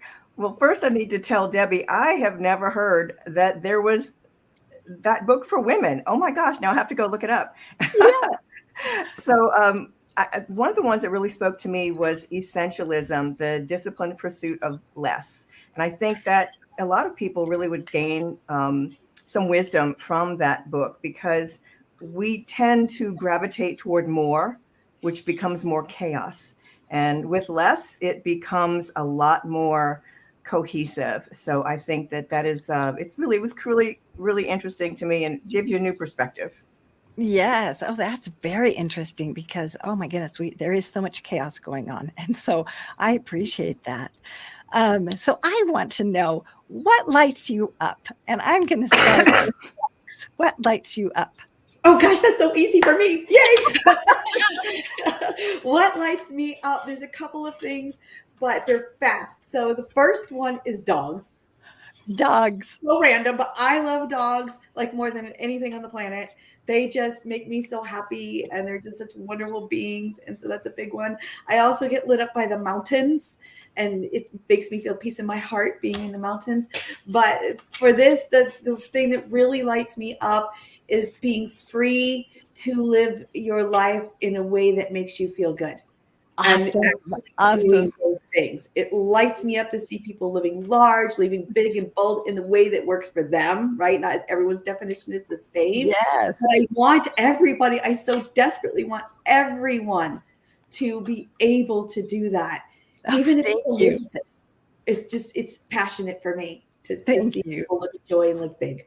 Yes, it's great for everybody to have that chance to have joy and live big. And so if Debbie, if you could just tell us one thing that lights you up. One thing, empowering others so that they can see the possibilities in themselves. That is really what lights my heart up, and I could do it every day, all day long, and never run out of energy. Oh, empowering others. That's so beautiful. That energizes and inspires me. How about you, Nicole? What lights you up? One thing. Oh my gosh, I'm right along with Debbie. Empowering others is absolutely one of my favorite things, watching them rise and shine. And the other thing I love is to dance. Dance for me is huge. And we do it all together and we have fun, and it changes your state super fast.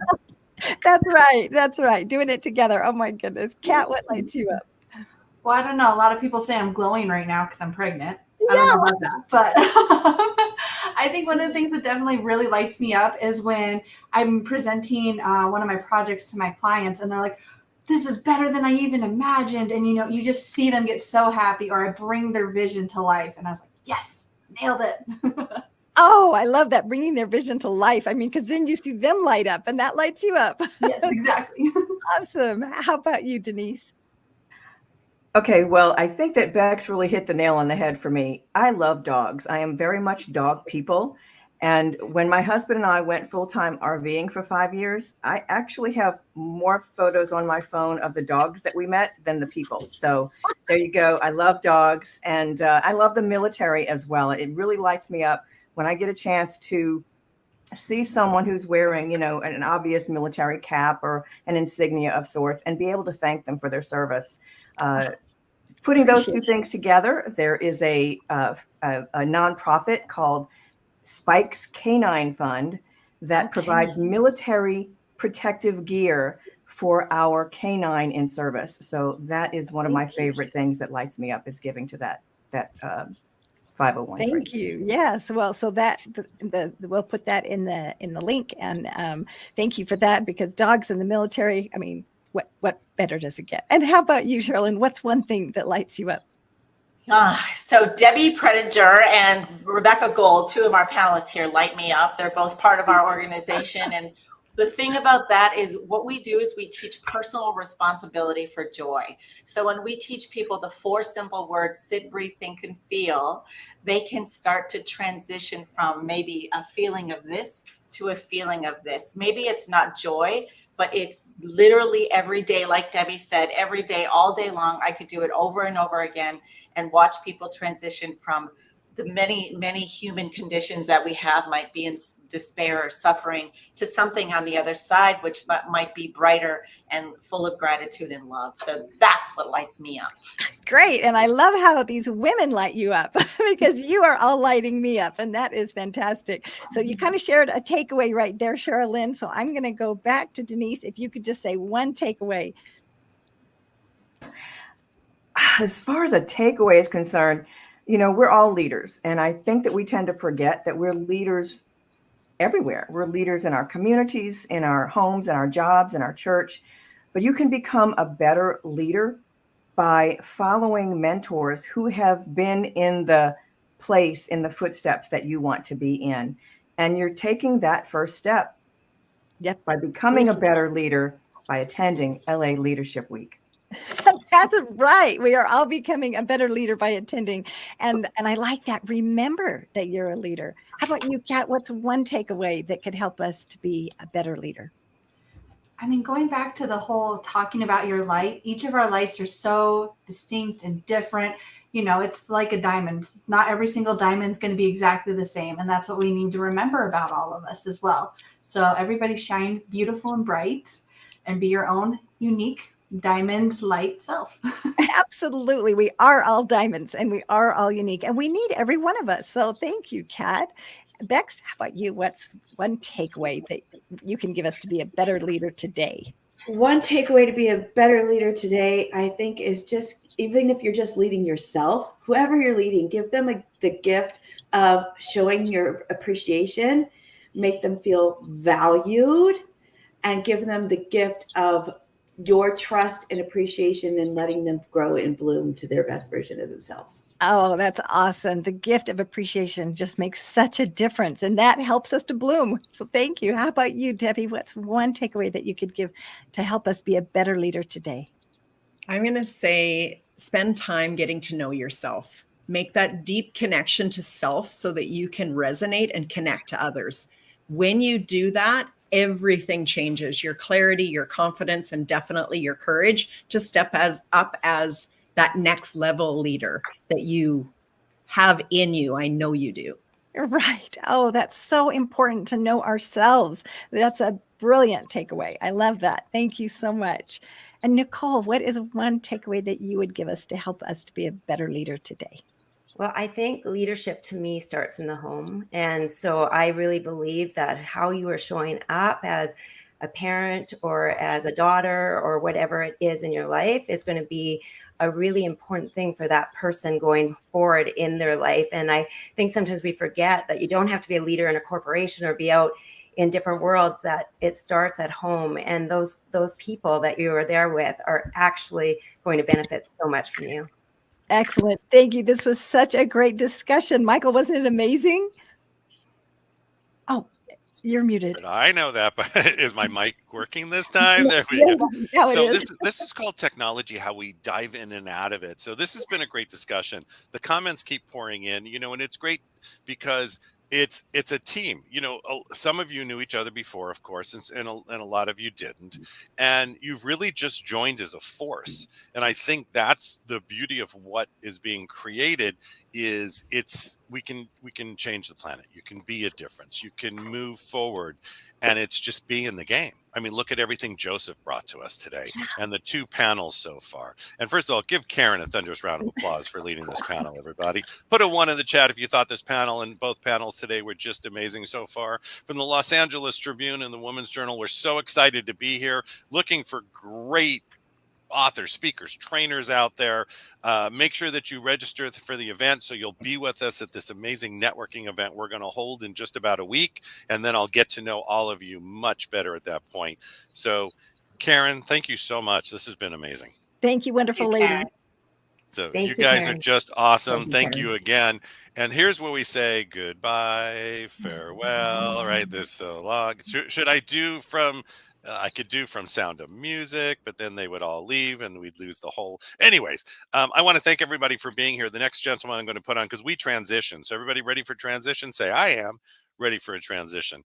We're going to transition now. And this next gentleman that I'm going to bring up has just, I don't have that much to say, and he sent me a bio, and I'm going to read part of that. I'm going to bring him up right now. There you go. Um, we've worked together for a couple of years now. Isn't that amazing? It And is. I can't believe it. Hello, time just Michael.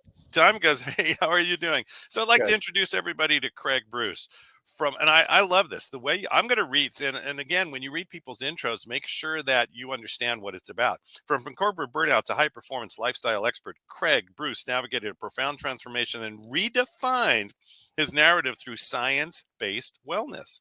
Once an influential global executive, Craig's drive led him to the brink. Embracing science-backed behaviors, he rebuilt his life. And now, as an executive high performance lifestyle consultant, he guides business leaders to balance ambition with well being. Let's give a thunderous round of applause. Put ones in the chat for Mr. Craig Bruce. Thank you, Michael. Thank you. Thank you. Thank you for those kind words. What an amazing day 3, huh? Yeah. There's the note taking. And the notes that are coming. And the great thing is there's so much note taking happening on the comments. You could go back through the comments and it's like a course in itself. Well, you and Mo and Ava and the entire LA Tribune team, I don't know how you do it, but you've created something truly special here. The first 2 days have just been so impactful. And then this morning with JM3, oh my goodness. And then the 2 women panels, just a plethora of information. I mean, it's just it's almost overwhelming.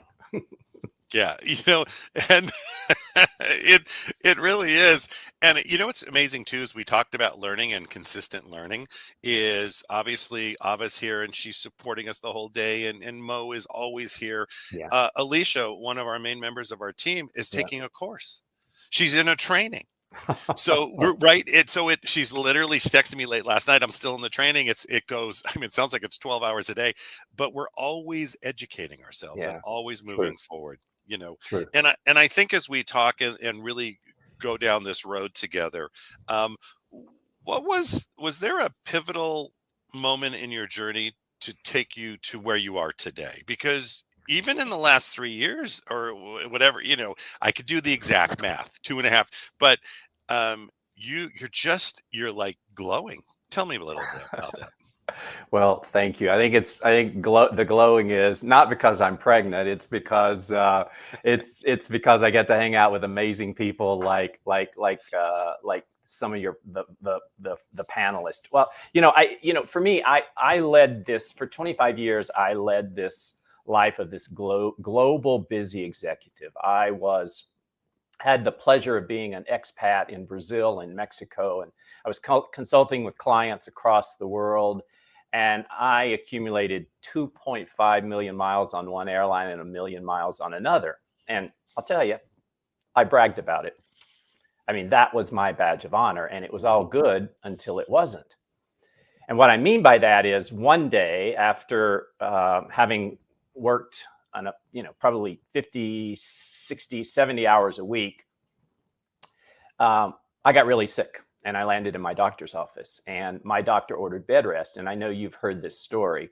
And my version of bed rest was my laptop, my cell phone, and conference calls from my bed.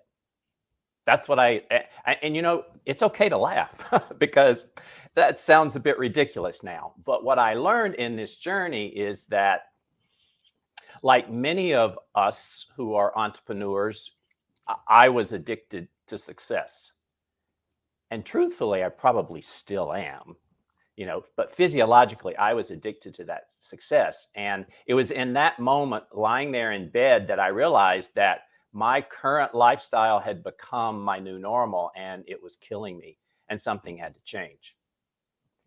And so then I went on this journey, this 5-year journey, researching science-based solutions for the mind and body, and transformed my life over a period of 2 to 3 years. And that's what I'm doing today, working with high-performing business leaders who have reached a point in their life where they're asking themselves some questions like, is this all there is to life? Is this who I really am? And in some cases, what's next for me? I think that's, I think that's a big piece that comes up all the time, because we're looking at it's the old, and there's a movie, and I won't do quotes from it, but is this all there is? Yeah. and really sometimes there's a moment. Sometimes we hear a lot of times it's the chest pain that starts this road, and what I love about what you're doing is you're saying, don't get there. Yeah.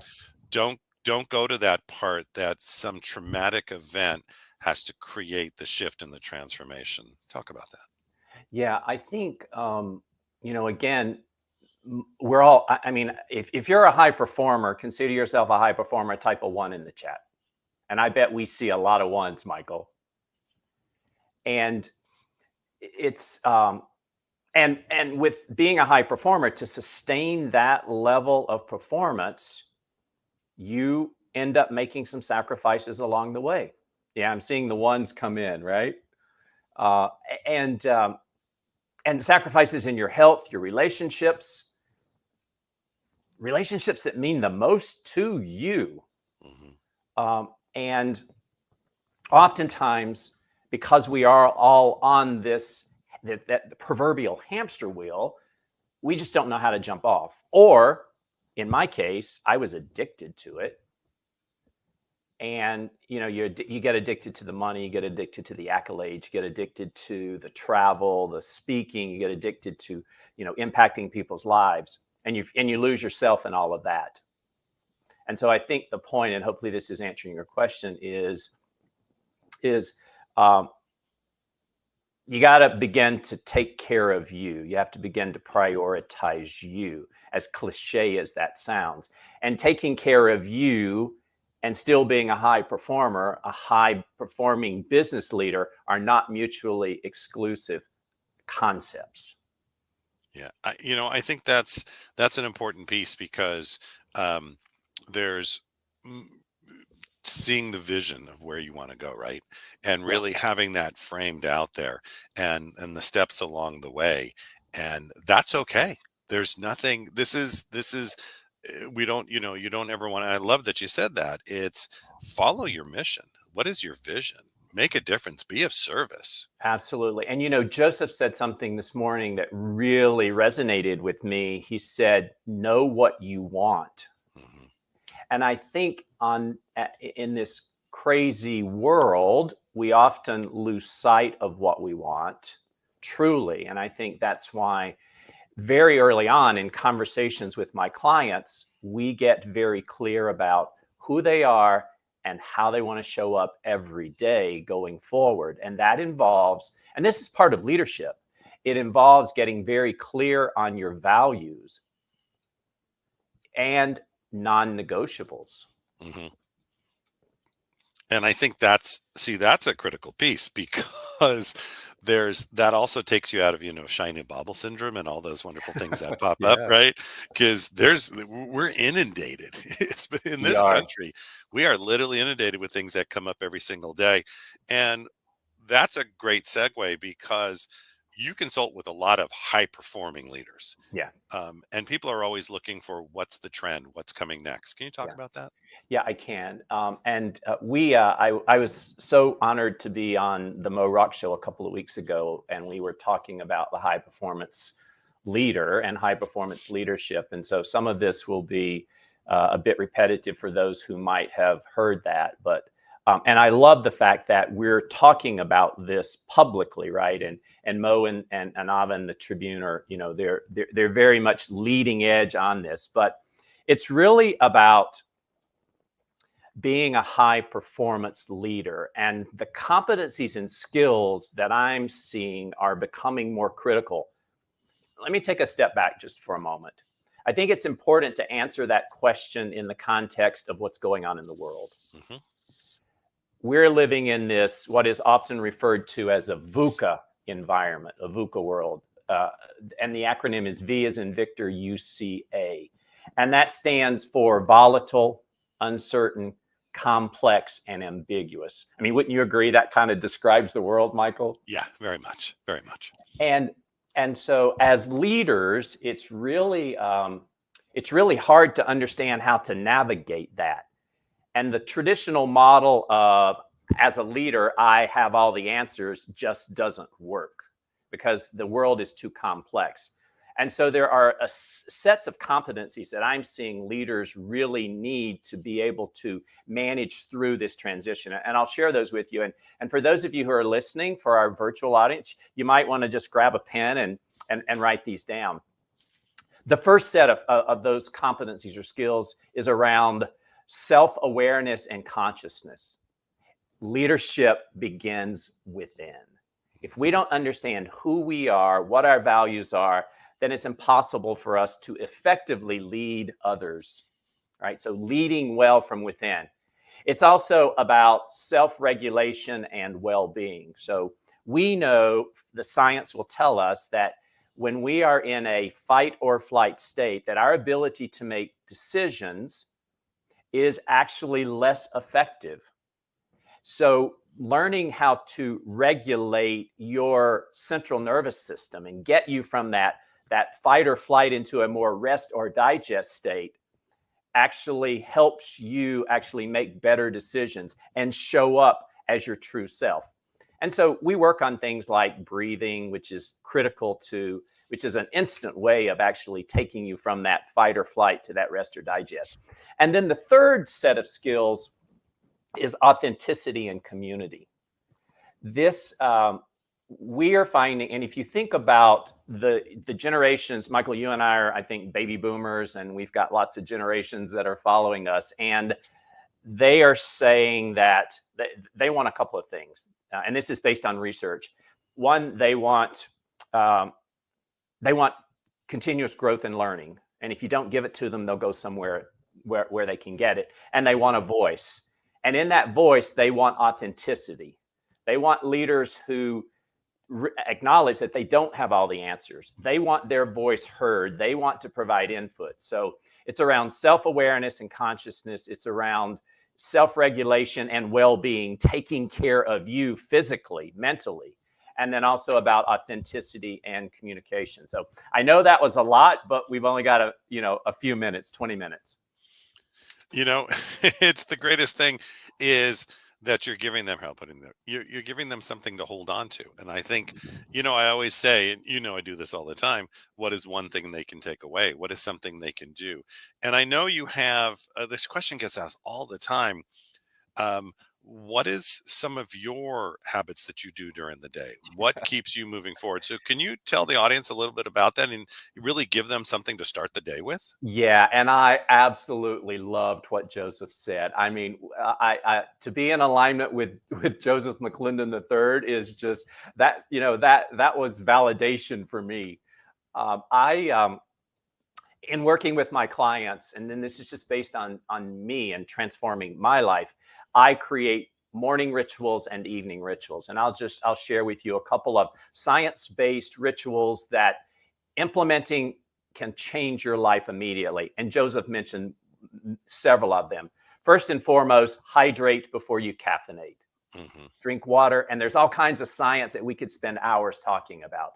Second is when you get up, move your body. And if you can, get out and get some sunlight. Again, all kinds of science. And third, I ask myself a couple of questions every morning just before I get out of bed. I ask myself, who am I and how am I going to show up today? I ask myself, what do I need to do in order to move myself closer to my goals? And third, for what am I grateful? And then in the evening, and Joseph mentioned this as well, is I shut off all my electronics at least an hour before I go to bed. The other thing is my evening rituals actually start middle of the day. I don't drink coffee, but I do drink green tea. I stop all caffeine by 2 p.m. in the day. Again, there's all kinds of science as to why you want to do that, because that impacts your sleep.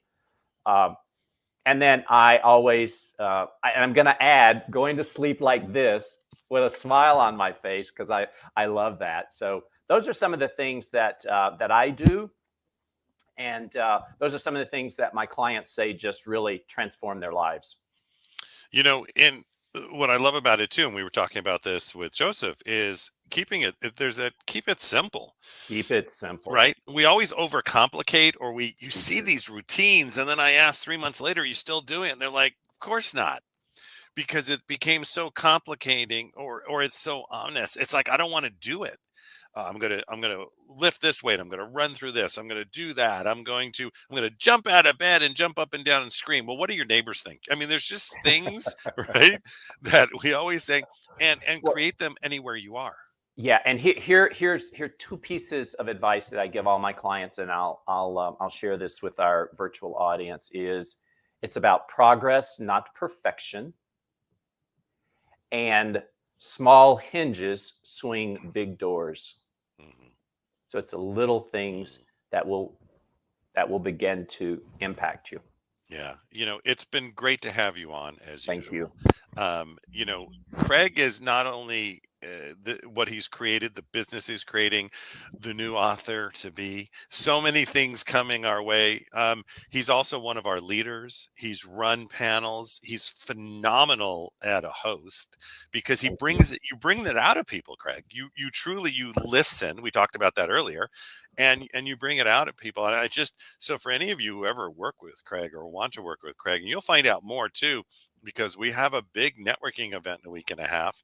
And so just everybody know, just put on your calendars that May 9th, just put it on 6 p.m. Just block it out and make sure you register, and you'll find out more. Those are places you can meet somebody like Craig. You could spend time, and we'll give you more information as you get to know me, because he is just phenomenal with what he's created. So any last tidbits you want to leave the audience before I let you go? I just, again, thank you, and the Los Angeles Tribune. Again, my tidbits are, it's about progress, not perfection, and just get started. Yeah, just get started. Wow, just get started. You think we should start, Craig? You think so? Today, so far, right? Today, how do we kick it off? We went really slow. We just went right in with Joseph McClendon, right? Yeah. That kicked off our day. And then we had the launch of the Los Angeles Tribune Women's Journal. We had the panels from that. That kicked off our day. And we're about to go into a media frenzy, as I say, but with some brilliance behind it, as always. So, Craig, we're going to let you go. Thank you so much, and I'll talk to you soon. See you in the virtual Yes, world. You will. All right. It's so great to have all of you on. Ava, you just shake your head. Can I bring you up, Ava? Okay. So Ava Emanuel, look at that. She's got the screens going. Look at this. We're behind her. I love it. She's our editor-in-chief, and we're so excited to have her on. We're so excited. The next panelist. So here we go. Joseph McClendon, a Woman's Journal panelist. We had Craig really teach you about those habits, those skills coming from the lifestyle of a corporate executive. We're moving into media, and everything you're about to hear from Jessica Abba, which is this is just going to take you to the next universe. We're then moving into podcasting. We're going to have the gentleman who was the executive vice president of Sony on. We're going to just keep moving forward into getting education, information, business knowledge, and stay with us the whole day. Just block out your day and keep moving forward. Ava, what do you think of the day so far? Well, amazing, absolutely astounding, especially with Joseph McClendon starting. But I am very, very excited. I came on especially for Jessica Abba. I am excited for the things that Jessica Abba does in the world. She's beyond just in media, just in journalism, but really an advocate for the world, advocate for like the most important matters in the world. And I'm excited for this panel. Oh, it's going to be great. So first of all, we're going to play a little bit of get up and dance for a second, and then I'll be right back, and I'll bring Jessica up with me. And Ava, thank you so much for everything you do. Absolutely. We're very, very excited. Here for Jessica Abba coming right up after this short break.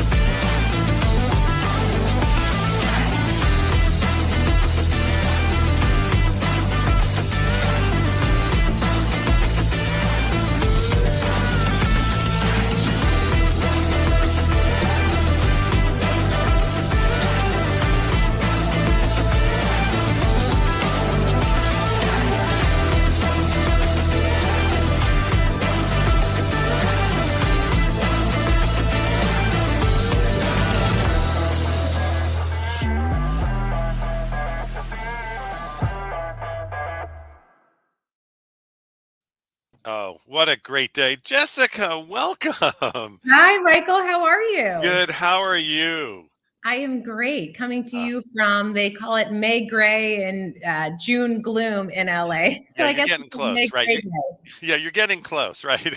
So, Mhm. it's so great to have you on. We've had just a great day so far, and I'm going to turn it over to you and let you take it away from here. And we'll bring up your panelists when you're ready, or you let us know. But I wanted to let everybody know that, when it comes to media knowledge, getting yourself really positioned well, Jessica's the one you want to work with, you want to talk to. She's really a mentor in this field. And it's not just that, because there's mindset behind it. There's so many other things. And I've seen her on large stages, small stages, TV, and you're always just of service.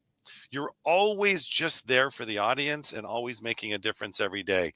So without any further ado, Jessica, I'm going to turn this over to you. Thank you, Michael. And that really means a lot to me coming from you, because you are someone who's always trying to connect people and help people get from A to Z. So thank you for that.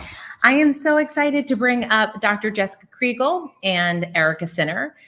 Dr. Kriegel is the Chief Scientist of Workplace Culture over at Culture Partners, and Erica is the author of Pets Are Family. She is also the CEO of Directory, which is a $7 million marketing agency. And we're here to talk about what companies are doing wrong when it comes to culture and what they can be doing to make it right, to make it better, and to make companies a place that people actually want to show up and work at, work for, and be a part of every day. So Dr. Kriegel, let's start with you. What led you to the whole world of culture and wanting to do this work in the first place? I guess it was selfish reasons. I had a terrible, toxic workplace culture experience, and it affected my mental health. It affected the way that I showed up with my friends and family. And it dawned on me the power that the workplace has on fulfillment of people generally. So I wanted to overcome that for people. I wanted to be a part of the solution so that people didn't have to experience what I experienced. And I think so many people can relate to that. And the fact that you do what you do now and you share the data that you do and you analyze the data that you do shows that so many people feel that way. And the work that you do teaches them that they don't have to, and companies can make a difference. Erica, what led you down this path? I completely agree with Dr. Kriegel in that culture, I don't think it's just a buzzword. I think it's something critical to success that as employers, we have to be paying attention if we want to meet the deliverables that we're looking to achieve. And Dr. Kriegel, let's send it back to you. How do you define culture? Because I think a lot of people hear that word and they're like, oh, that's like way too big of a word for my company to take on. We're just trying to get people to show up from remote work these days. Talk to us about what you see as the definition of culture. Well, what I see is it's all over the place. I talk to CEOs every day, and I always ask what they think culture is, because this is what I'm fascinated with. And I get a different definition from everyone that I speak to. There is no commonly agreed upon definition. It can be everything from the way we do things around here to the systemic whole, the synergies that are shared norms, beliefs, behaviors. I try and keep it really simple. I define culture as the way people think and act to get results. And most people have got culture all wrong. They're thinking about things like you just mentioned, remote work or working from home or ping pong tables in the workplace. None of that is culture. Culture is simply the way people think and act to get results. And there is nothing more powerful in driving results than the way that people think and act to get results at work. And Erica, from your vantage point of running a company, how do you define culture? I define culture as how your employees are feeling on Sunday night. What is the mindset they're going into their week? That is in terms of how they're going to show up for you, how they're going to show up for the team, how are they going to approach their projects? And that doesn't come from happy hours and, to Dr. Kriegel's point, ping pong tables. I think it's really about, are they being seen in the organization as a human being? We're not robots coming to work, we're human beings. And Dr. Kriegel, we'll talk about your TEDx talk in a little bit, but before we get there, can you start to walk us through what company leadership can be doing to get us on the right track when it comes to having a strong company culture in place? Yeah, very simply, I think so many company leaders, even we're talking the Fortune 100 company leaders, are stuck in what we call the action trap. and that is focusing on activities we need to take. So results all come from actions, right? Every result that your company can achieve comes from an action that your employees take. And that's where most people focus. That's as far as they get. So if you are the leader of an organization, stop thinking about actions and start thinking about the beliefs, which are what drive our actions. What do the beliefs need to be in your organizations, which is about how people think, so that they will take proactive action and offer discretionary effort in order to get results. And Erica, I want to bring you into this conversation because something that you have been shedding a lot of light on lately through your book, Pets Are Family, and through media that you're doing is around pet bereavement in the workplace. Why is this topic so important to you, and how does this play a role in company culture? Absolutely. I lost my beloved dog, Kingston, last year in May. A couple of weeks later, my dog Edmund was diagnosed with cancer, which made for a really hard summer. We've always had pet bereavement leave within our organization. It was important for me to have that, but actually taking it made me realize the stigma around pet loss and pet grief. I worried my colleagues wouldn't understand, or they would think it was just a dog. And so I think now it's really important to advocate for others to have benefits as these. And I believe that leads to culture. I think if you're able to give your employees a day off work, that shows them that you care. And even if it's not feasible to have a full day of bereavement leave, being able to help them manage their task, reprioritize, and really just readjust for this moment in time, you're able to show up for them as human beings, which is beneficial for them, the manager, and the overall company reputation. Are there companies, Erica, that you think are getting this right when it comes to pet bereavement and company culture? I think there are. I think, you look at West Coast companies, the Googles, the Facebooks of the world, where they're forward thinking. But I also believe as a full workforce, I'm not sure that we're thinking about compassionate policies and that it can be policies that demonstrate what your culture looks like. I think we believe the happy hours or buying presents or showing up in these types of ways is culture, but it can also be in black and white policies that are signaling to your employee that you're validating and that you're seeing them. And I think what a lot of people don't understand is, according to the CDC, unmanaged grief, unsupported grief can cost companies up to $225 billion a year. So how have we been missing it for so long? How has this not just always been a part of our company culture?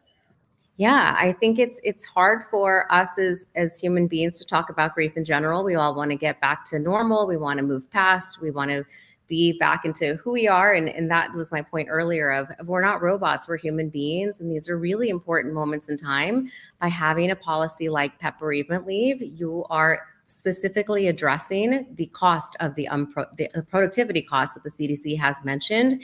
And not to mention, from a company's bottom line, if you have employees who want to stay with you, who you've shown up for in this meaningful way, there's also data that shows that backfilling or employee turnover actually costs 3 to 4 times the salaried position that you're trying to backfill for. So by having a policy like this, you're not only leading to emotional benefits, but economic benefits for the organization. And for people who are hearing about pet bereavement as a workplace option for the very first time, what's the first step that they should take if this is something that they want to implement inside their company?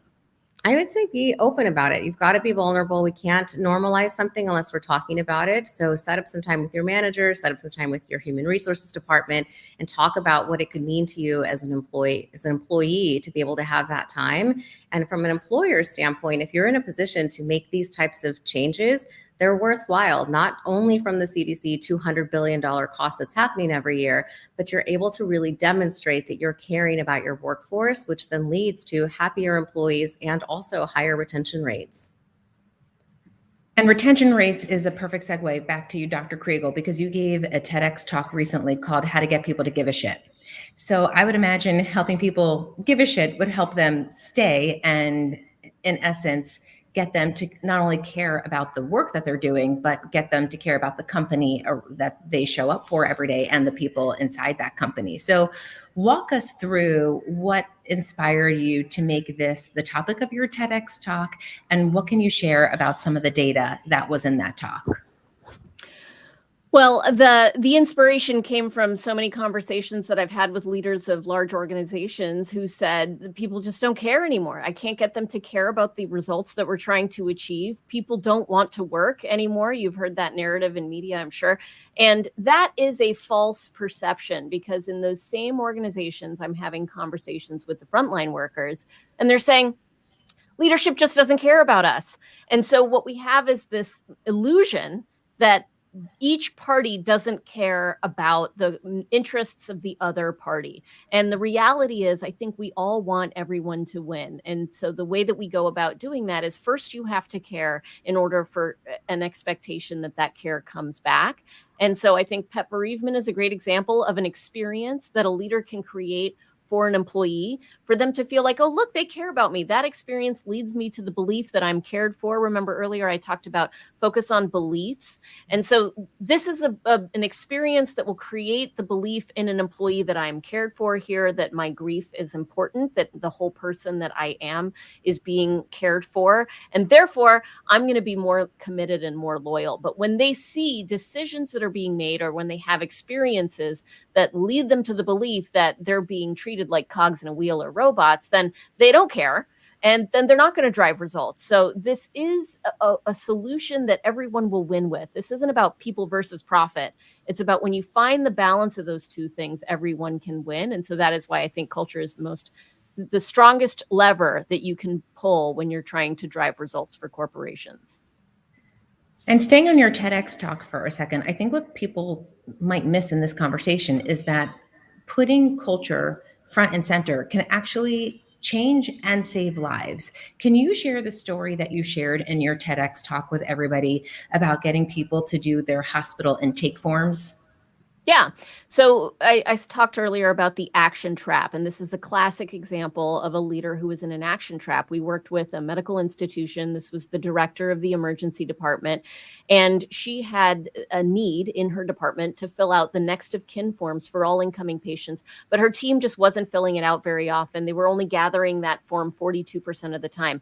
And she was stuck in the action trap, like we all often are, trying to figure out what needs to be done to change that result. So she translated the form into multiple languages. She tried simplifying the form to make it easier to fill out. She tried doing training around the form, which was very time consuming, and she had to devote budget to. And after 6 months of all these actions, she'd measured the numbers again, and they were only gathering the form 47% of the time. So she moved the needle 5%. Technically, it was better, but is that really the results that she was hoping to see after 6 months and all of that time and energy? Not really. And what we helped her realize is that she had to get a layer below that at the belief level, like I keep saying. And the belief that the people had in that organization was that the form wasn't important, that they didn't have time to fill out paperwork. They were trying to save lives. And so we needed to help her shift that belief. And the thing that creates our beliefs is experiences. Like I said, what experiences are you creating for your employees to get them to the right belief? So we helped her identify 2 stories that she could tell, because stories are an experience. It's one of the most powerful experiences that people can have. And those stories were about 2 patients that came into the hospital.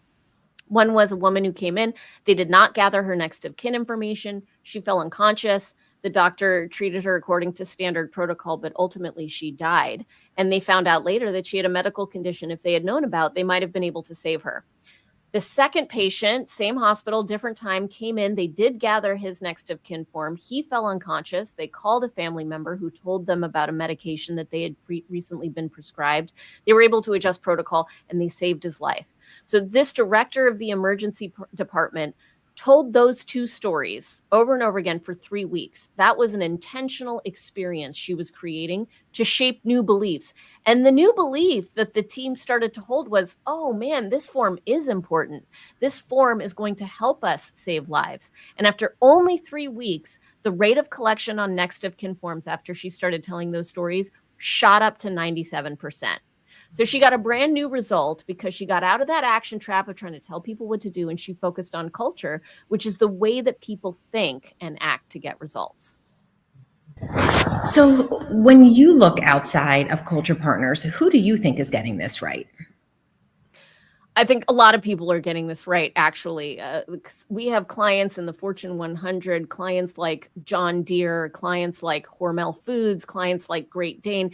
There are so many companies out there that are getting this right because their leadership understand the value of making an ecosystem that works for everyone.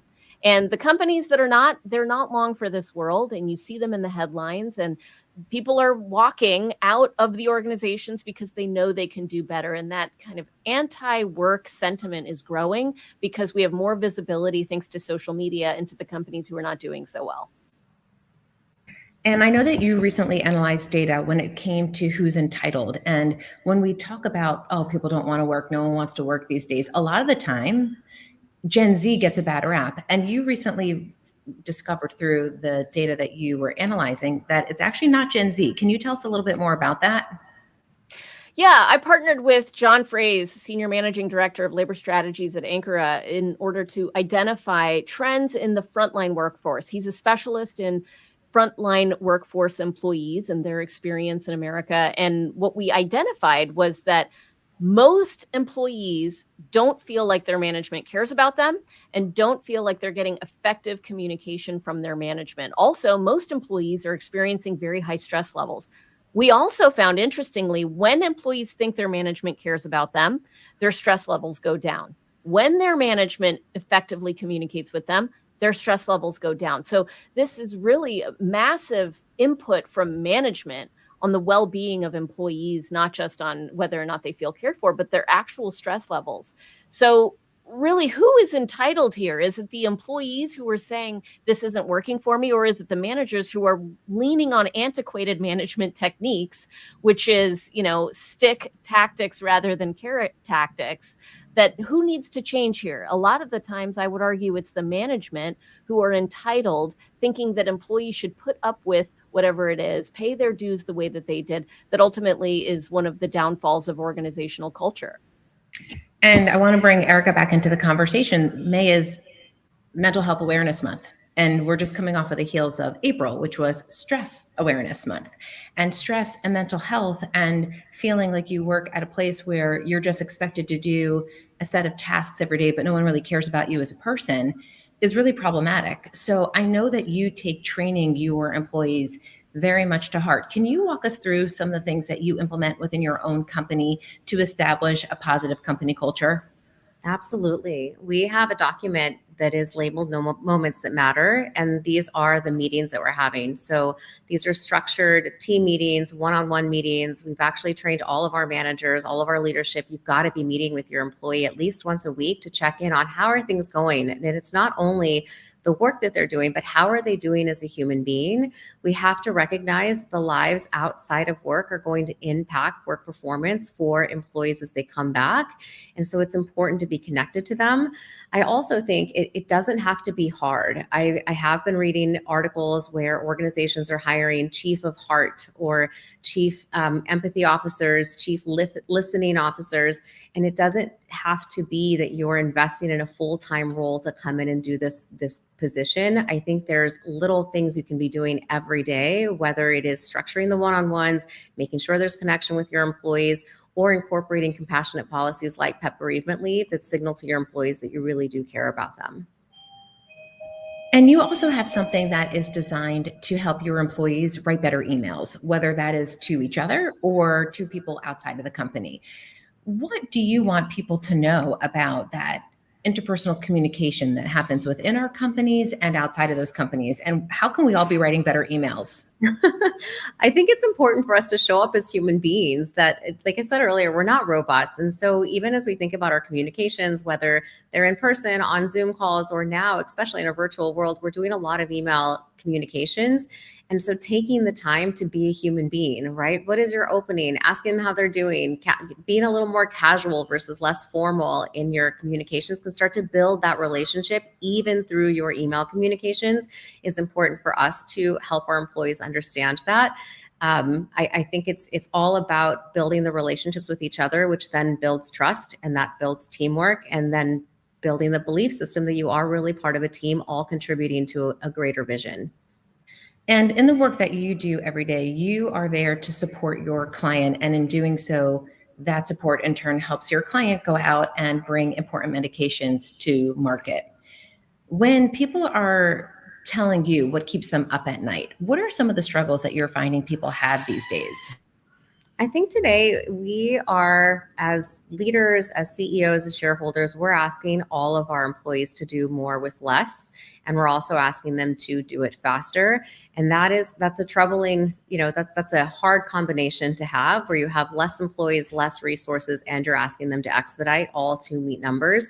That's where you go back to really thinking about what are the support systems that need to be in place, and how do we help surround that.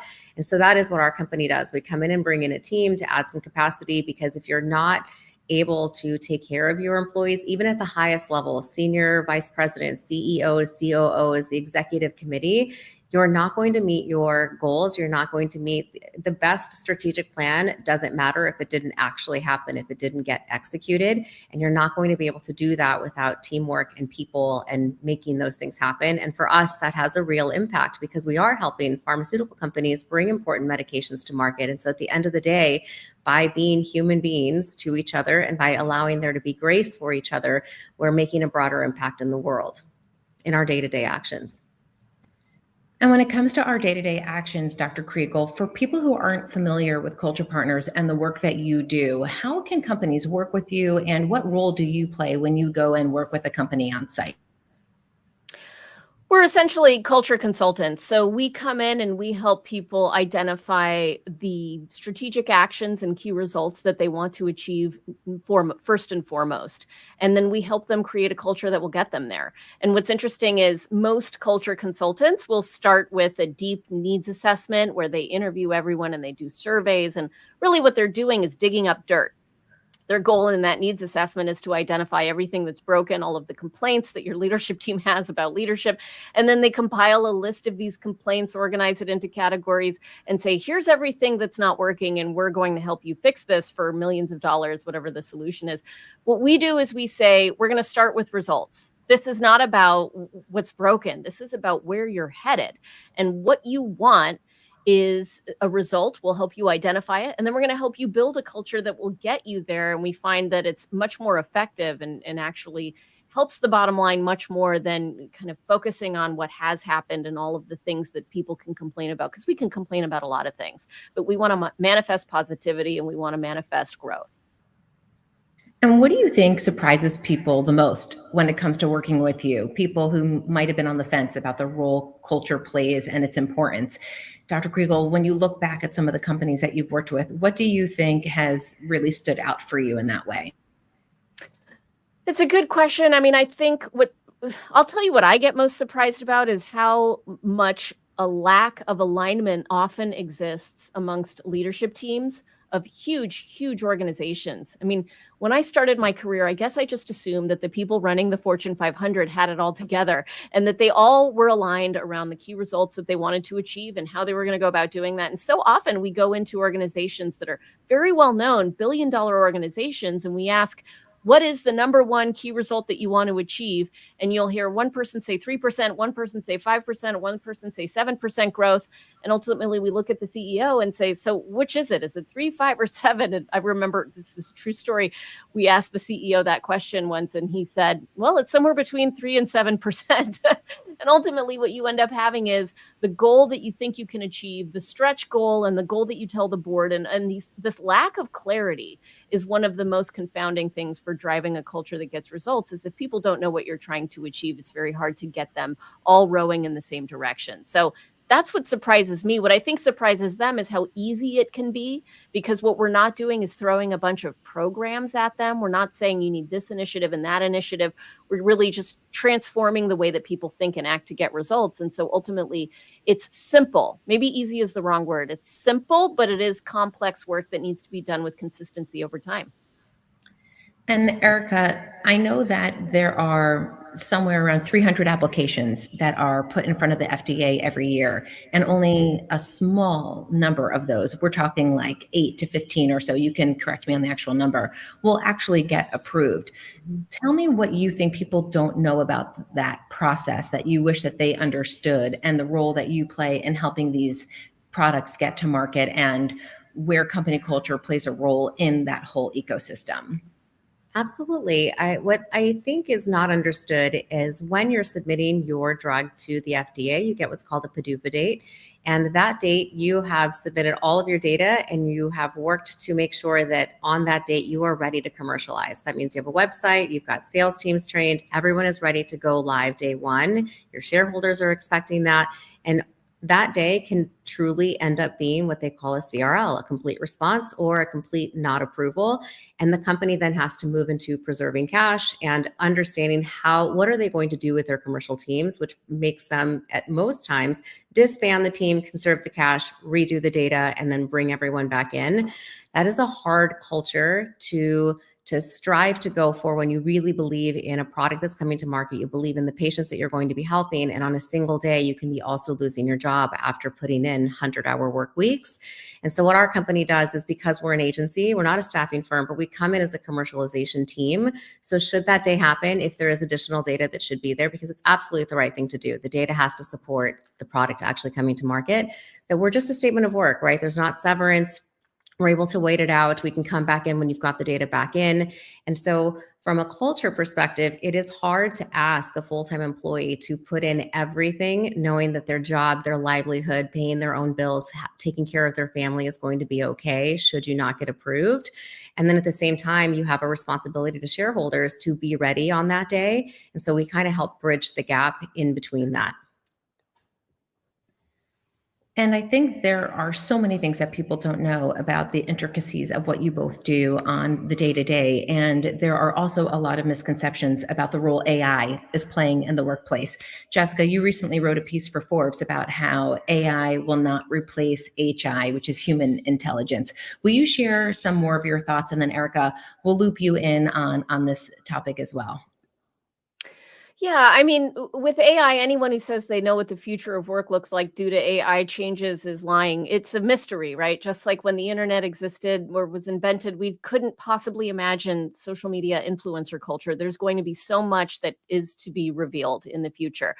Having said that, AI will change how we work. It won't change why we work. There is something innate in us and our innermost selves that wants us to be useful, wants us to fulfill some greater purpose. And that is what drives us to work. Now, which jobs are going to get disbanded, which ones are going to be replaced by AI, I think it's a little bit more complicated than just these jobs will disappear and these jobs won't. I think more value is going to be placed on people's human skills, human intelligence, empathy, connection, that one-on-one interpersonal relationship that only human to human can create. But I also think roles are going to merge with other roles. So tasks within what I do are going to disappear. Tasks within what my team does are going to disappear. And then those roles will somehow consolidate. That is what we're seeing. There's going to be some small shifts thanks to AI, and there's going to be transformational shifts we certainly cannot predict. And Erica, I think this goes really beautifully into what you are all about, which is at the end of the day, we need that human to human connection. We need that person saying, I'm really sorry to hear about your rabbit or your cat or your dog, or to offer a hug. So what do you want more company leadership to be aware of when it comes to the need for these sorts of policies? For me, I just want to open up people's minds to the idea that culture doesn't have to be hard. It doesn't have to be the programs. It doesn't have to be expensive. It can really be about showing up and caring for each other, asking each other, how are you doing? And then actually taking the time to listen, to hear how they're doing, and fostering a culture where it is normal to acknowledge and also support someone going through a hard time.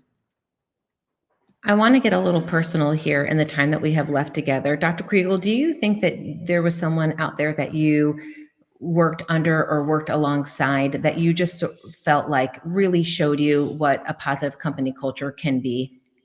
Yeah, my current boss, Joe Terry, CEO of Culture Partners. I mean, when we first started having conversations, I was not thinking about joining the company, but the connection I had with him was so clear that it felt like a natural fit. And the story that I tell is that when we were negotiating about the price of, I sold my business to Culture Partners many years ago, and we were negotiating the price. He came in at X. I was expecting double X when we were, in my head before the conversation, before numbers were said out loud. And when he said that, I said, well, I was really more thinking between, Y and Z, like higher numbers. And he went to the highest number of my range and said, great, well, let's do that top number then. He knew I would have accepted less. But in that moment, he gave up a little bit of money in order to show me that he wanted me to feel valued and that he knew we were going to build great things together. And in that moment, by giving up a little bit of margin in order to build that relationship and show good faith and trust, I thought, this is the leader I want to do this culture thing with. I love that. Erica, what about you? Anybody along the way that really just showed you what this can look like? Absolutely. I have a boss. His name is Scott Gedeke. And I think what he taught me is by actually listening, paying attention to what's going on in your life, and not making his own emergencies his employee emergencies, by proper planning, proper communication, that when you do hear somebody get excited about a game they're going to, or taking your kids to a dance recital, that you can say, why don't you get out of here today and make that happen? And this can wait for tomorrow. And really helping somebody see it's not about the 8 to 5. It's also not about the deadlines that are so hard, that we can appreciate our lives and integrate our work a little more together. And there are, of course, going to be the times that you are going to have to work the weekends, work late, but you're more willing to want to do that when you feel like the rest of your life is understood and that you're seen. And Dr. Kriegel, what do you want to say to the person right now who just doesn't give a hoot about their job because they just feel like, what's the point? Well, I think that there is sometimes that point where you are in the wrong place. The power that you have is the option to leave, and you need to sometimes exert that power because, as I said at the very beginning of this panel, this all stemmed from a terribly toxic experience that I had. And I was there because I felt lucky to be associated with the brand where I was working, and I thought I was getting paid well. But ultimately, it wasn't the right place for me. And when I left, I felt liberated and I felt free. Now, I had the privilege to do that. And I want to acknowledge that there are a lot of workers in America today who don't have the privilege to simply get another job because of geographical situations, because of the labor market in their region, whatever. And that is sometimes where leaders really need to step up. But ultimately, sometimes you're not as stuck as you think you are. Oh gosh, I really could have used those words in my TV reporting career.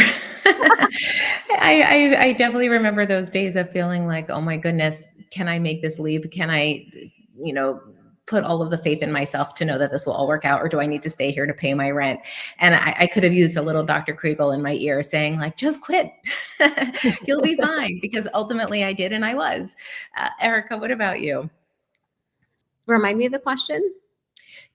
What do you want to say to the person who might feel stuck or unhappy in their work environment right now, knowing that there are companies out there like yours that can show them what it means to be valued and be a real important part of the team?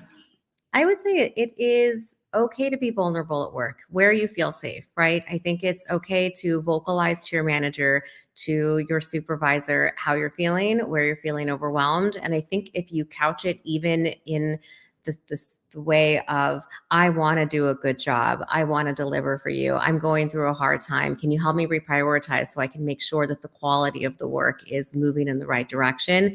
You're not only demonstrating that you care about what you're doing, you care about the organization and the deliverables, but you're also acknowledging I'm a human being, I'm going through a hard time. And so I would say have the courage to have that conversation. If it doesn't go well, I think it's Dr. Kriegel said, if you're not as stuck as you think you are, maybe, and consider looking, but at least you can try and you can feel proud of yourself for doing that.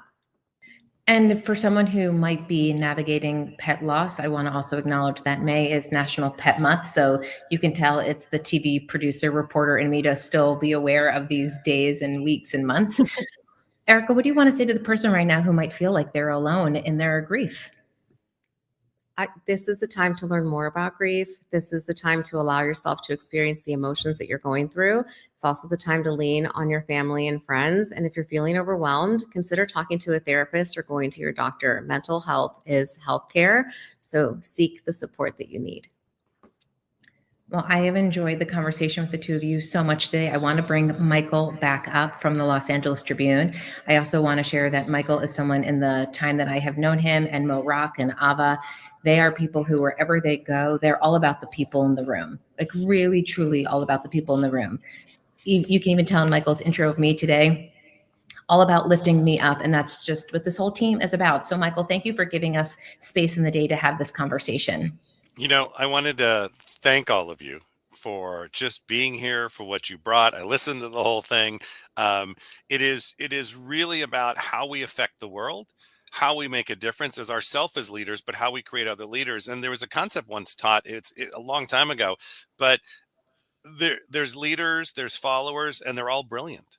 Because if everybody's a leader, then who's going to really lift for us? Who's going to do the real work, right? There's always a joke around that. It's like the VP of a company really does all the work for the company. But what you did is you uplifted us all today. You really taught us something. You brought us something. And for myself and Mo and Ava and Alicia and the whole team at the Tribune, thank you so much for spending your time.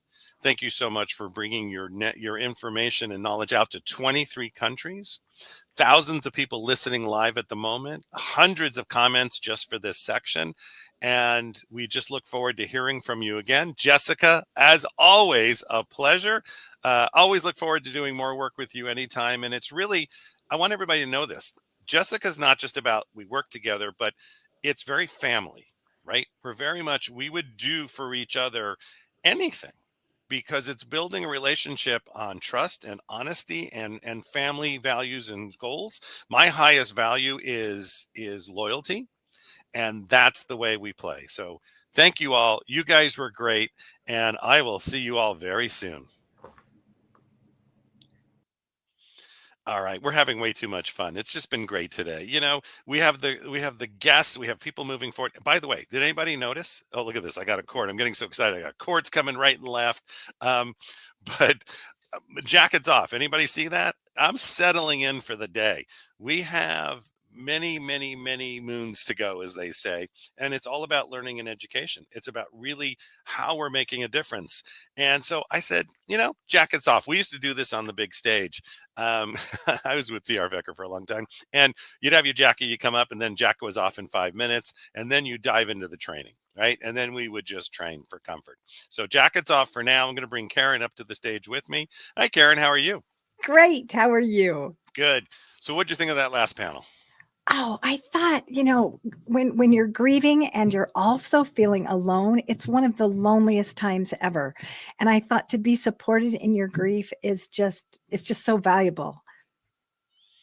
You know, it's that kind of how we it's always how we do one thing is how we do everything, and how we really bring it to the table and how we move hearts and minds. So first of all, for those of you listening, and we're about to transition, the next couple I'm going to bring up, and we're going to talk about a very exciting project that we're creating. Just know as we bring them up, you know, Rocio has an amazing background in media. I'm going to turn my phone off because my phone is going crazy because people are like, you know, this is a good day. But what's amazing is Rocio, who you're about to meet, has a strong background in media and advertising with roles at Cablevision, Time Magazine, Sony Entertainment, and Angel. He's like they're both shining lights. I mean, every time I talk to them, I always feel better afterwards. Yeah. Brings over 3 decades of media and entertainment experience, including 23 years at Sony Pictures, where he managed international teams and high value business. I want that to sink in even before I bring them up, because part of what's going on now is we're launching another journal.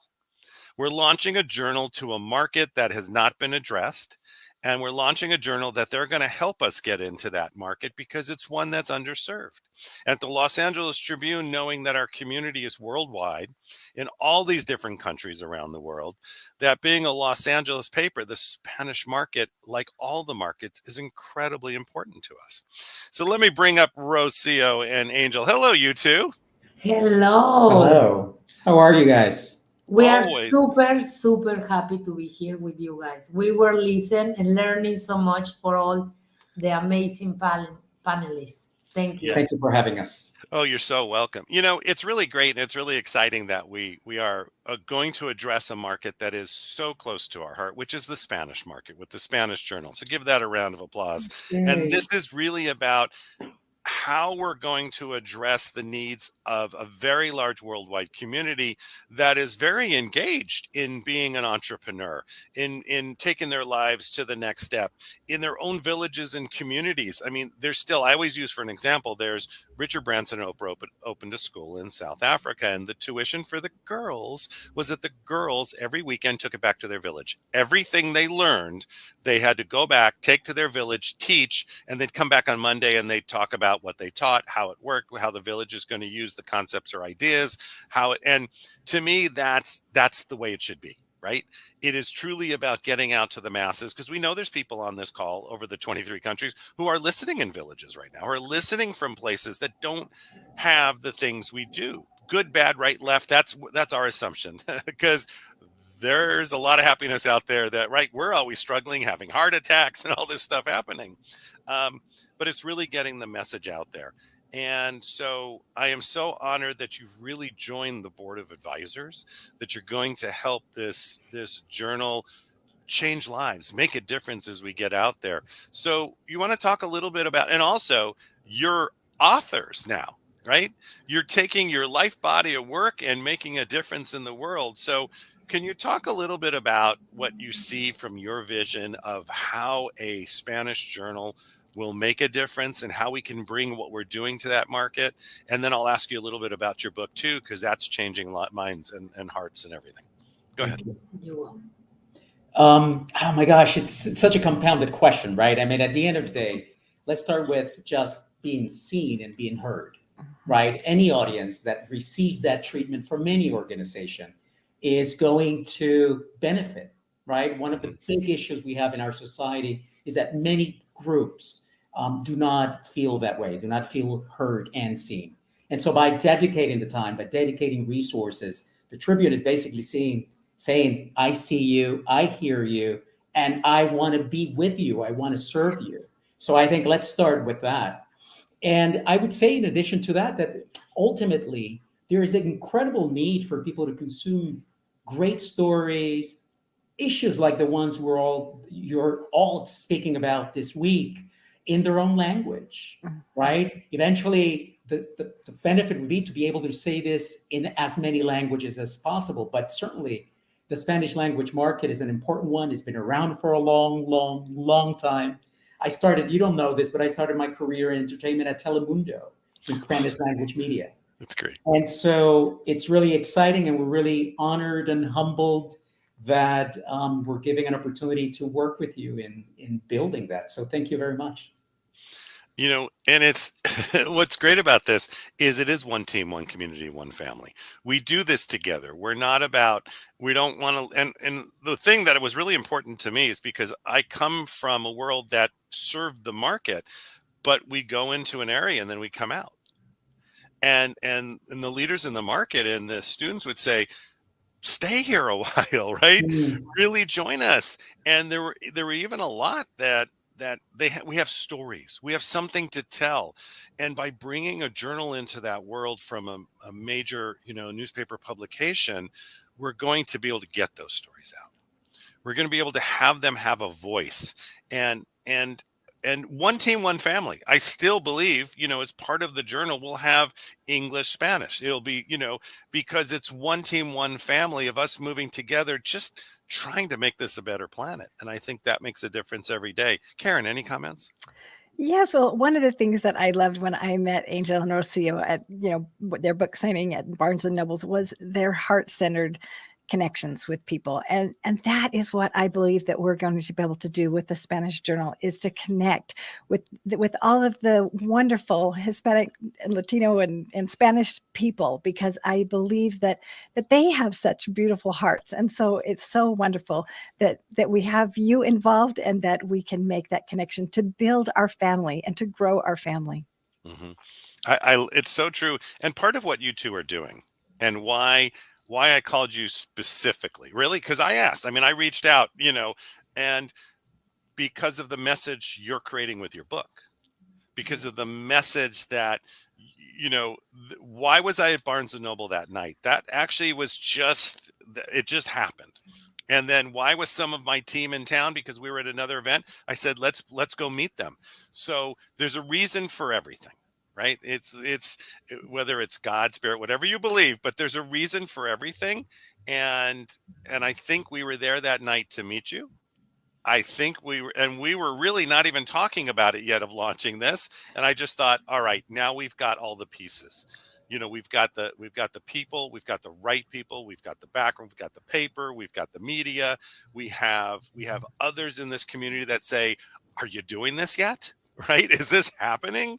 And it was one of those moments. But then you talked about your book and what your book is bringing into the world. Can you talk a little bit about that? Because I think it's the same mission that we're on. And that's where it did this together. Talk a little bit about that. Yes, Michael, Karen. Basically, after going around the world and live in so many places and see the necessity of many in different countries, really what we saw is that when you empower people and you give them the tools to feel better about themselves and to heal trauma, they are a different persons. And of course, what we want to do with the book is through a beautiful story, you are super relaxed and learning the lessons through because this healing doesn't need to be difficult, can be super easy. And we can change really the way of thinking and needs to be like we can empower. Probably that the Spanish market doesn't have a lot of these tools. They have different ones. But in the moment that we begin to permeate the vision, how a country who thinks themselves like a winner behave, and more people begin to behave like that, we really can change what we can do in the world, in the country, in the community. So it's like we can begin to teach for what reason people think the way they think. And when they begin to question and they begin to see another way of thinking, it's like oh my God, I feel better, so I can do it. Right. But if I don't know, of course, it's more difficult. And if I may add, I think in tying our book back to the original conversation, which is the launch of the journal, when we set out to write our book, for whatever reason, it was in English that we drafted the book, right? It's a language that I now find myself quite comfortable in writing. I'm from Puerto Rico, born and raised. Rocio is Mexican, born and raised. But so we experienced the book in English. Then we set out, it's like, you know what? We need to do this in Spanish as well. We would be doing ourselves a disservice on our market if we don't do it in Spanish. When we wrote it in Spanish, and we had incredible people helping us make sure that it was correct, she started experiencing the book differently, even though we had experienced it in English. And so that is also a reason for having the journal in Spanish, right? Because people experience differently. And we can go back to the earlier conversation about culture. Culture oftentimes is experienced through our own lenses, and those are food and customs and certainly language. So that's another reason why a Spanish language journal will be so powerful as it addresses a specific market. Yeah, I agree with you too, because what we found too, through training, you can have translation, right? So you're a trainer on stage, you're in English, you're translation, but it gets lost in translation. It's the term. There's some things that just don't come through to a market. And I think the beauty of this and what you just said is we're addressing that issue. We're saying we understand, and we understand that it's not just having it in your language. It's not taking our words, but it's actually putting it into that language. And I think that's the critical piece here, that for people to truly, they're all agreeing online. That's great. To truly understand that. At the same time, the reason I'm excited that you're really becoming part of this team is because you are at this point into transition and healing. Yes. And so that to me, that covers everything we're trying to create. Look what we're doing with this leadership. It's all been about transformation. This is only day 3. There's 4 more days, but it's all been about transition and how do we become leaders and how do we make a difference, but how do we get to that internal. Joseph McClendon kicked off this morning, just rocked this morning. But that's why I'm very excited that you are really, truly part of the team. For those of you out there, by the way, who are Spanish journalists, authors, speakers, trainers, you have a great story, you have an orphanage you run, whatever, you need to find us and reach out to us. I don't usually do this, but I'll put my email address so you guys can get it. But I want you also to register for the Los Angeles Tribune event that you're listening to, because you'll all be invited to a networking meeting we're going to have in a week and a half. We're going to do training and networking, and that way we get to know each other. Can you do me one favor? Because your book is so phenomenal, and the tie-in with the journal is phenomenal. I'm going to do something that you're not ever supposed to do with the stream. The streams, we just went over 1,000 on all the streams, and it's more and more and more. But can you, in a couple sentences, talk about the journal and the book again in Spanish? Fantastic. Claro, por supuesto. Estamos súper emocionados de que se está haciendo un lanzamiento increíble de Los Ángeles, de LA Tribune en Spanish. Y nos están pidiendo que le demos una voz a todas esas voces que quieren expresarse para poder hacer este crecimiento juntos.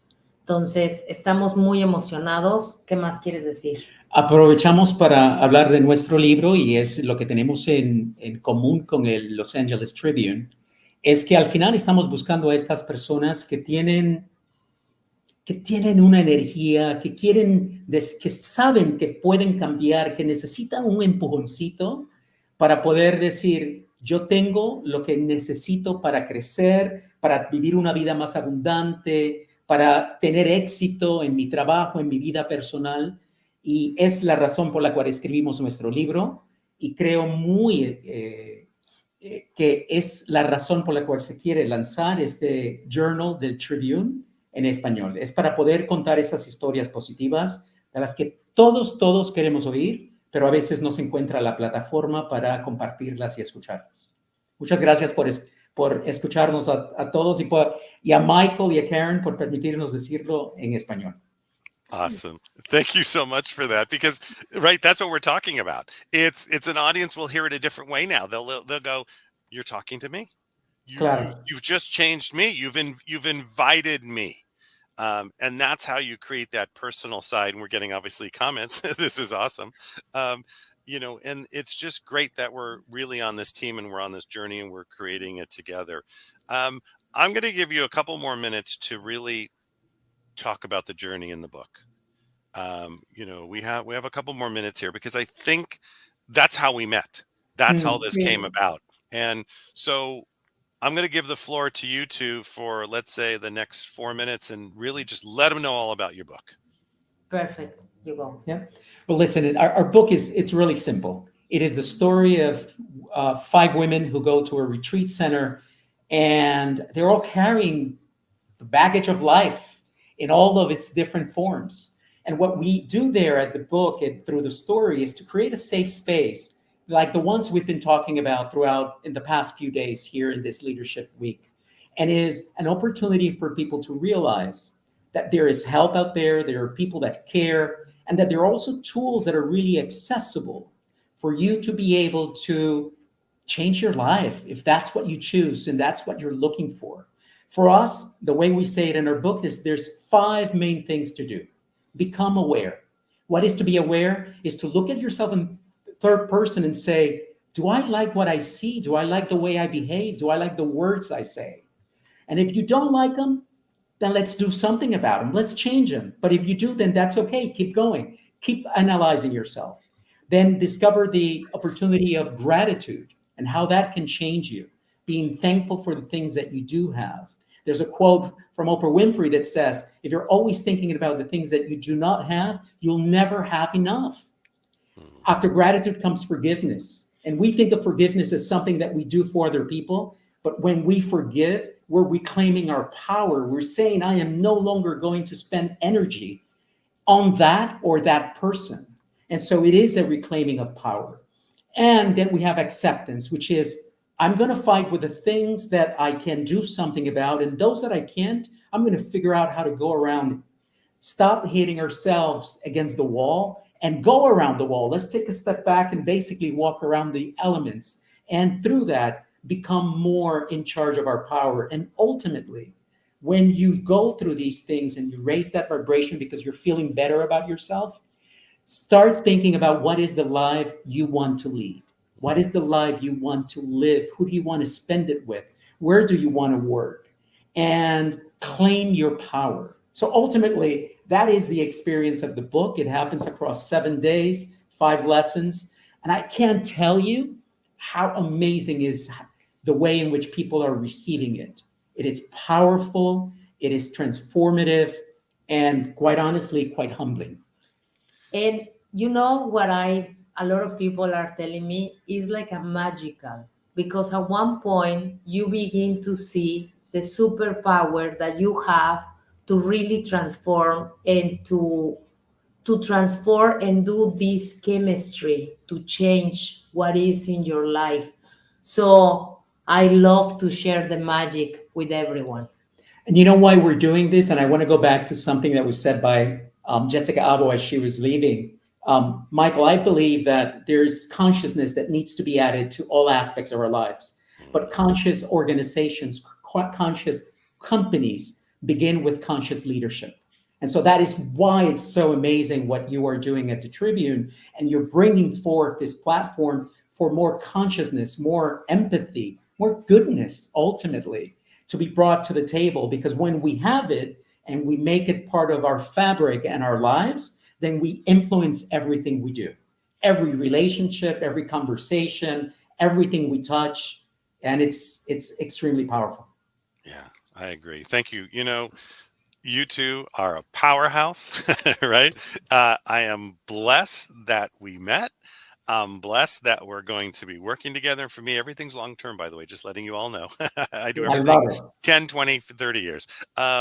And it's a blessing that you're really on this journey with us. And for those of you who would like to, first of all, the orchid, it's just easy, right? It's easy to find.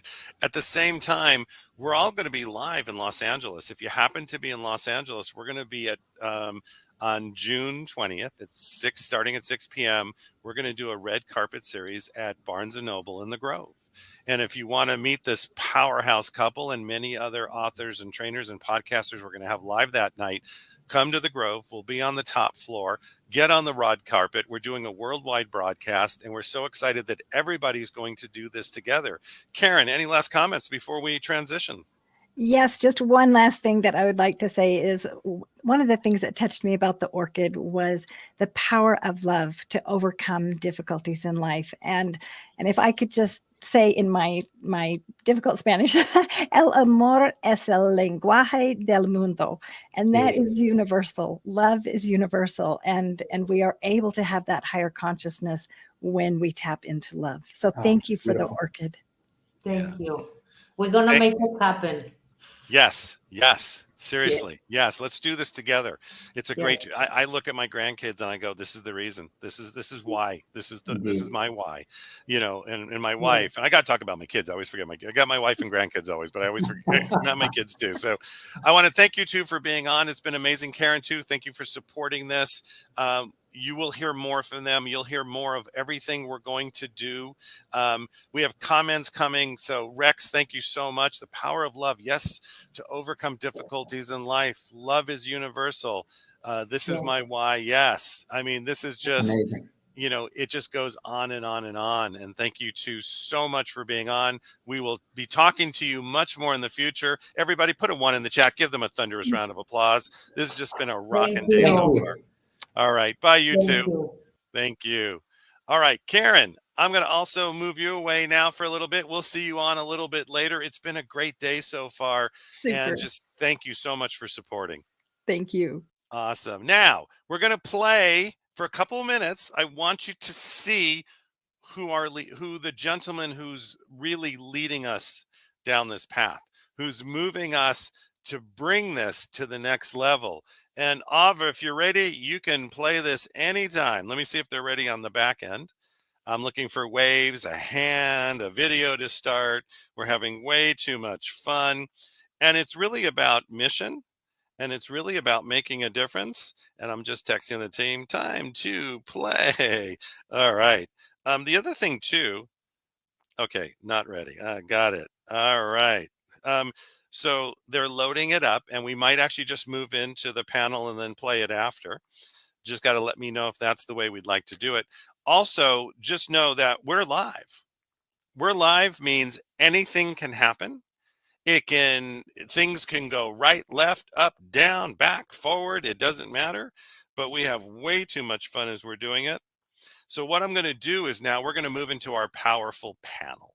We're going to move to bring you to the next level, and I'll show you that a little bit later, because I really want you to know who is leading this vision, and his name is Mo Rock. So you'll see that video when it's ready. And you saw him introduce all of us. But right now, from the Los Angeles Tribune Podcast Network, let's give a thunderous round of applause to Sandy Scarlatta. Hello, Michael. What a great introduction. Thank you so much. Hey, it's all about way too much fun. What I'm going to do, so Sandy's going to talk and tell you and give you information about herself. I'm going to pull the panelists up at the same time, Sandy, so they can hang out with you and listen. But Sandy, you have the floor. All right. Well, thank you so much, Michael, and everybody in the background and behind the scenes. Thank you so much. And this is great because I get to talk to these beautiful people here. What a great introduction the last speaker was into what I wanted to talk about, which is conscious leadership. So I'm Sandy Scarlatta. I am the host of the Happiness Solved podcast, and I'm also the managing director for the Los Angeles Tribune Podcast Network. And I'm hearing, if you guys can all put your microphones on mute, because I'm hearing some background noise in my ears there. Thank you so much. Thank you. Appreciate that. So one of the big things that obviously I'm into in life is happiness, which is why I have the Happiness Solved podcast. I have a book, Happiness Solved, as well. I launched them both in February of 21, and I had this really big vision that it's all about raising the consciousness is really what it comes down to, and having a platform that not only where my listeners can get that dose of happiness on demand, right? I now have over 300 episodes to listen to, but it's also about providing a platform for everybody who's on this panel today, first-time authors, best-selling authors. I've had celebrities. I've had just people that are experts and that have been through this thing called life, some worse than others, right? And so my other big part of my vision is I want to have a series of books. And so right now I'm working on the first in the Happiness Solved book series, which is Happiness Solved Conscious Leadership. And so when Michael told me I had 10 minutes to talk today, he's like, you got to teach people something. I'm like, all right, this is a pretty broad topic. So I'm going to try to make it as short and sweet as possible and give you guys as much value as I can. I love to give people golden nuggets that they can apply in their life right now, today. So I want to ask the audience a question. What is the one thing that everyone's looking for? I know there's probably a couple of things, but if there was one thing that you're looking for in life that's a common thing, what is it? What do you think it is? Because a lot of people say, when I get that perfect partner in life, that perfect romantic relationship, then I'm going to be happy, right? Or for most of my life, it was like, when I have enough money in my bank account, I'm going to be happy.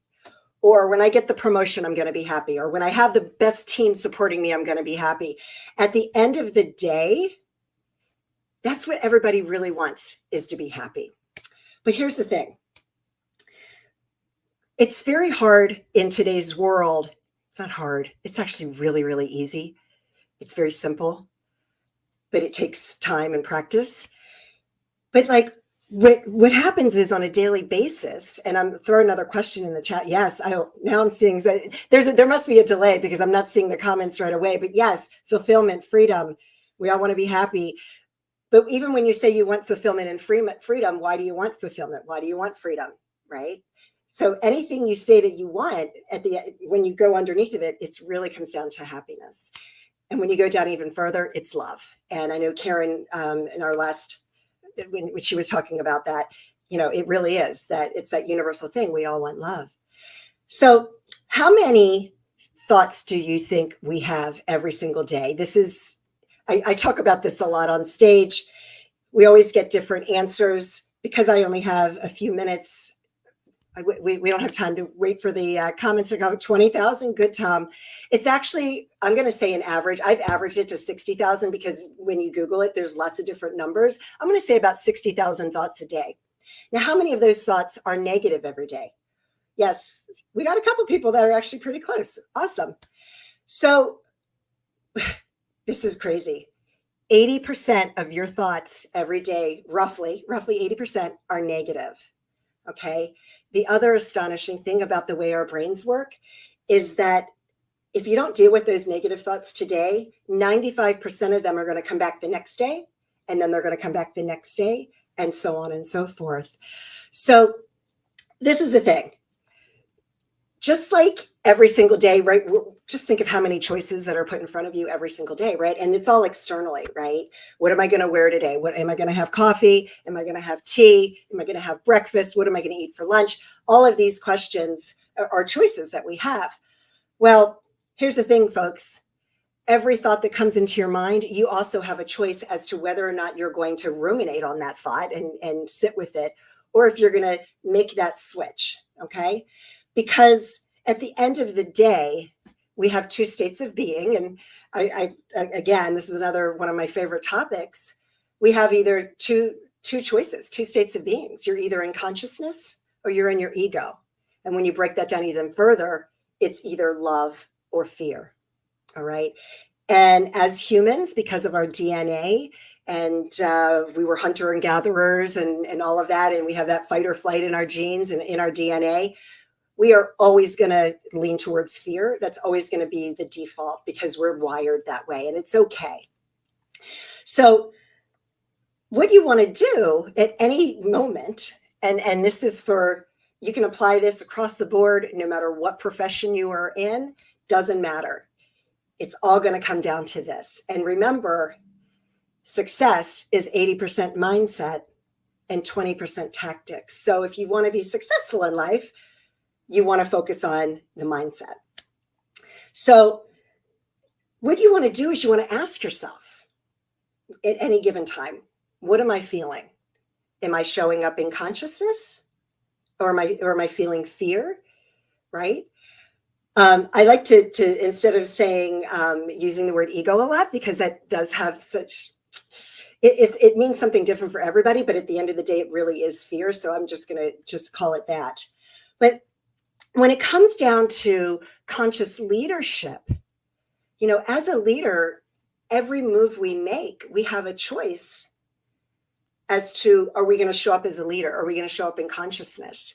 And it doesn't matter, leader, I said this earlier when we started off the day, leadership comes in a lot of different shapes and sizes. And as a leader, for me personally, I feel like it's a responsibility that we all have to show up in that best possible version of yourself. All right. Because it's contagious. It's going to spread. And if you show up for your team truly as a leader and lead by example, it's going to trickle down. If you're a mom and you've got 1 or 2 or 3, 5 children, doesn't matter. The way you are leading your children, it's going to affect them as well, right? That's where it all starts. So when it comes to conscious leadership, it's all about making those choices with your mindset. So when it comes down to it, it's really just making that shift and having a choice and being aware of the fact that how I'm feeling right now doesn't have to stay this way. So how do you make that shift? So the first thing is feeling those feelings, because they are real. All right. It's so important that you feel it and you go through it. All right. It's easy to go over it, around it, underneath of it. And that's okay in a pinch, right? If you've got to get into that meeting and you need to make a shift, absolutely. Focus on everything you have to be grateful for and get into your meeting and show up like a rock star. It's just that you're going to have to deal with those emotions at some point. All right. So that is when you want to actually go through the feelings, feel those feelings. And then it's how you choose to react is going to be the next step. So I talked about gratitude. Gratitude is the quickest way to shift your consciousness from negative to positive. We've probably heard a lot of that. I've already heard it a few times today because it's the most powerful tool that you can use. Another way is focus on gratitude and do deep breathing at the same time. Those deep breaths are going to send more oxygen to your brain, and it's going to calm you. It's going to calm that anxiety. Affirmations, mantras, they're huge. When you're repeating those in your mind, what's happening is you're shifting your vibrational frequency. And when you're shifting your vibrational frequency, the negative feelings are going to dissipate, and the feelings of love and joy and peace and gratitude and all that are going to rise up. Of course, I got to say, how to make the shift, listen to podcasts. Folks, there's millions of podcasts out there. All right. While you're cleaning, while you're doing the dishes, heck, you can put them on speakerphone. You can listen to it in the car, right? Everybody's nodding their head. Yes. Listen to podcasts. My gosh, there's so many out there. And we're going to hear from some of the best podcasters out there. All of these folks here on the panel today are part of the Los Angeles Tribune Podcast Network. And just to wrap this all up, happiness is a journey. I started off by saying, we're always saying, when I have this, I'm going to be happy. When I have that, I'm going to be happy. Folks, it's not a journey.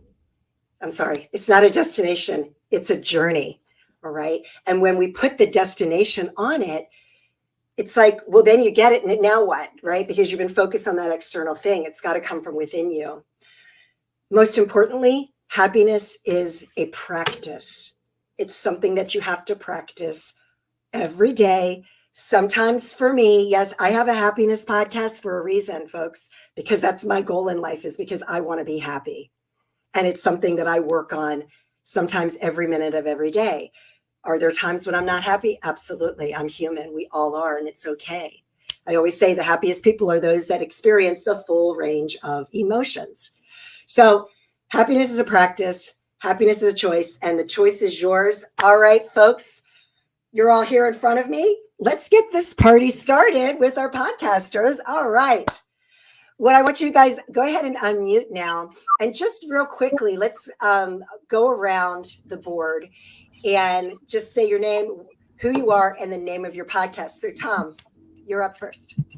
All right. My name is Tom Simmons. Excited to be here with you, Sandy. And thank you to the Los Angeles Tribune for hosting this. My podcast is Success Unlimited. Nice. Mike Spillman. Thank you, Sandy. My name is Mike Spillman, Mike Spillman's Future U University and the Mindset Matters podcast. Woo! Love it. We're going to have to do some podcast swapping here, Mike. Absolutely. All right. Jake, go ahead and unmute. There you go. Hi, Sandy. Jake Clendenning. I am CT Impact, and my podcast is Total Disruption. Woo, another great one. And thank you for wearing your hat. He knows I love when he wears his hat. All right. Alana. Sandy, it's so great to be here. Thank you to everyone at the Los Angeles Tribune. I've been having a blast watching all the speakers and listening. I'm a mindfulness coach and podcast host of Creating Abundance. Well, we all need more of that. That's for sure. And Erin. So great to see Hi, you. Sandy, and everyone. It's so good to be with you. And I've been getting so many nuggets from the whole show this week. My podcast is Embody, Empower, Evolve. Wow. Well, Michael certainly put the best lineup of podcasters here. Everybody's great, but we all have that same kind of theme with our podcasts, which is why we're all here together. So I love that. All right. So as a leader, first of all, we're going to talk about podcasting. As a leader, what have you learned about leadership by being a podcast host? And I'm gonna go reverse direction. Erin. Yeah, well, one of the biggest things from the embodiment world is about how to first, there's a saying that I can't be close to you if I'm far from me. So how to really attune into yourself so that you can attune with your guests, with your colleagues, with your all around.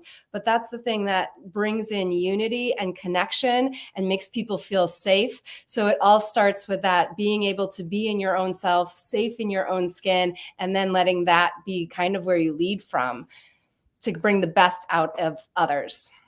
Oh, I love it, because that's really what leadership is, right? So we're all talking about anyway. Absolutely. Here at the Los Angeles Tribune. Yes. All right, Alana. I love that, Erin. For me, of course, it's being mindful. So I had no idea what a blessing my practice was going to be in this world of podcasting. Listening, active listening, being fully present in the moment, being curious and attentive and valuing the other person's story and journey. And I think this applies in every aspect of life. And as you said, Erin, the more attentive you are and curious, the more your guest is going to open up and really share the nuggets of wisdom that are within their story. Oh, I love that. Yeah. I selfishly launched my podcast because I like to talk to people and I'm so curious and I want to hear and learn from people that are a lot smarter than me. And I love that about podcasting. Jake. I love where Erin's coming from, describing authenticity. Alana's talking about being totally present in the moment. That's absolutely true. And one of the things that I've learned most in this is, and it comes from my coaching background as well, is when I'm interviewing, when we're having a conversation with somebody, it's not about me. Even though it's my podcast is not about me. My podcast is about the audience. My podcast is about my guests. How do I best listen to them? As Alana said, actively listening. So from that engagement standpoint, being authentically me, like Sandy said, I wear my hat, so that's authentically me. And from Alana's perspective of really actively listening, because that makes sure it's about the audience. You guys were in my podcast launch course, and yeah, that was one of the things that I really honed in on, is that it's not about you, right? It's your guests that you're talking to, and it's the audience. That's why we're doing this. Well, we're all doing it, let's just say. All right, next up, Jim. All right. Oh, sorry. I'm sorry. All the names just disappeared, and you and I haven't really met before, so I apologize. Like, where's the names?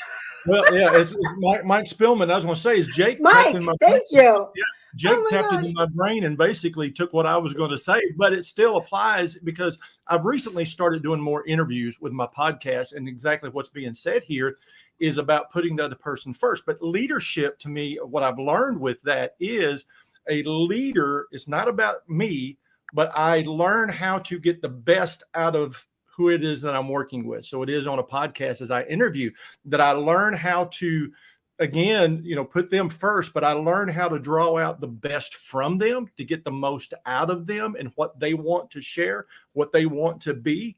And that's to me is a big part of leadership. If you're taking off, you're not a leader if there's nobody following. So you've got to be engaged with those other people and bringing out the best with them. I love that. You're not a leader if nobody's following you. That's so huge. Awesome. Tom.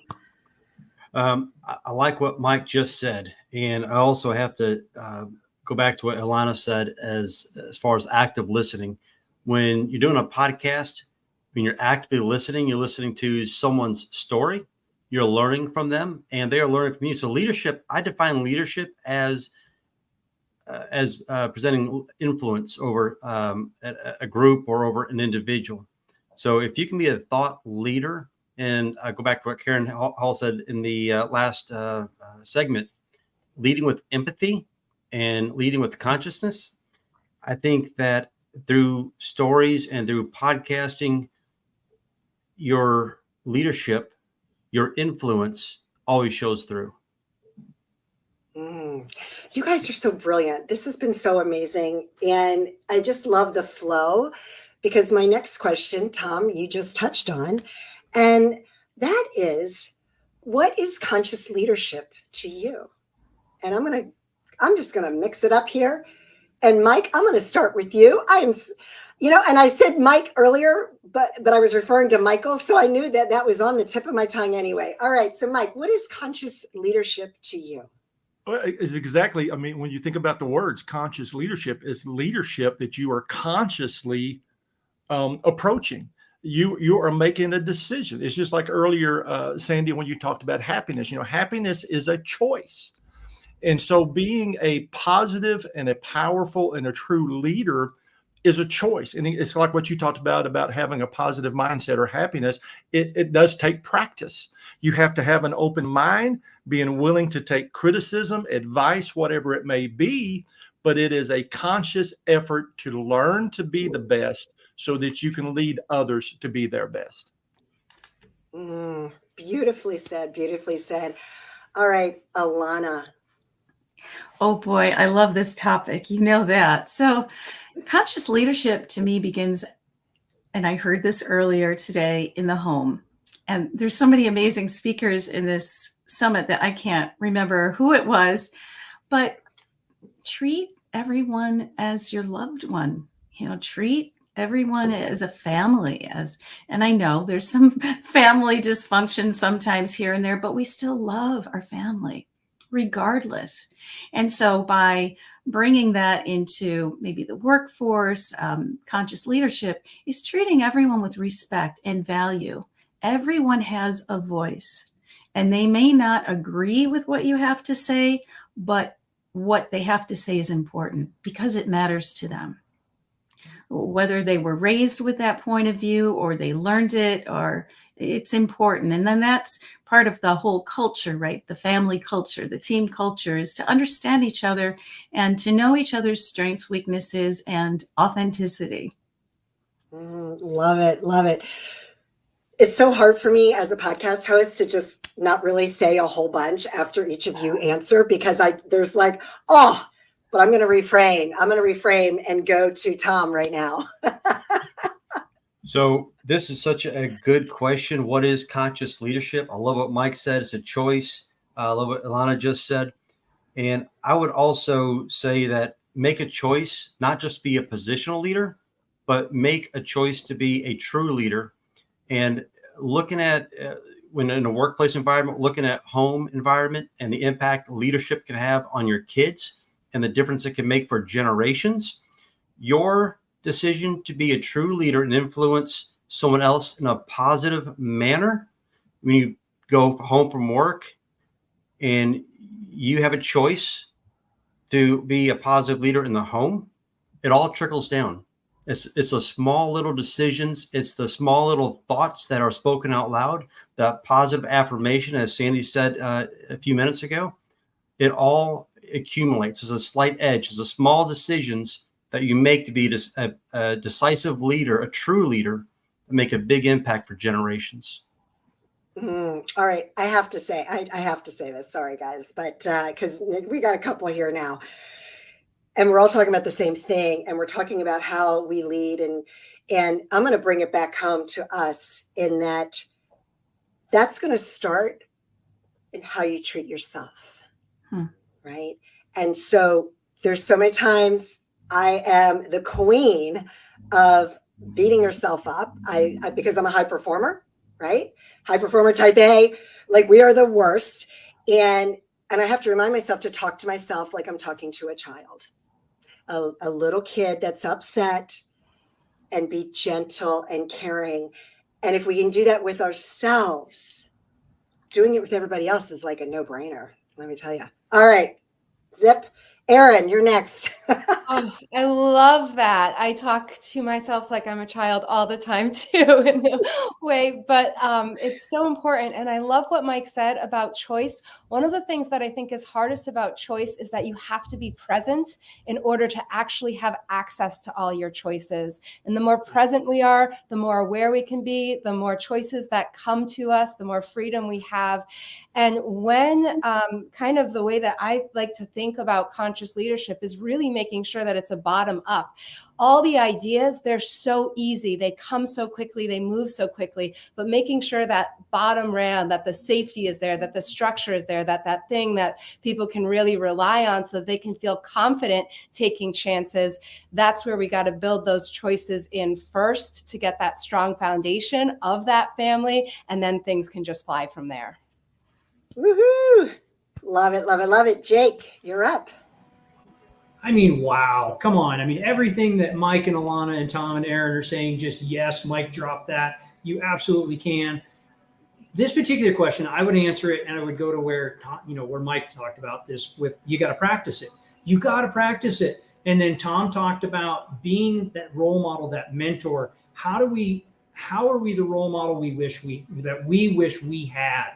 Like, how do we show up as that person, as the leader? And it goes to Mike in the practice piece. Earlier, Joseph McClendon talked about how he set up his ritual to be the best possible version. And it was awesome. He talked about something so simple as, before you go to bed at night, put your head on the pillow, big smile, right? How you go to sleep. Like, that was wildly impactful, and it's practice. Is that something that's easy to do? No. Is it something that we can do that's simple and it shows up in an amazing, impactful way? And pass it along. Be that leader, that role model, that mentor you wish you had. Oh, whew. Love it, love it, love it. I go to sleep every night and I have a mantra that I say, and I recite it 3 times and I close my eyes and it sets the tone. Life is so good. All right, we have time for one more quick question. Just really quickly, what is one thing that people can apply to their life right now, today, as we watch Michael Silver's dancing over here in his chair? All right, Tom, you're up.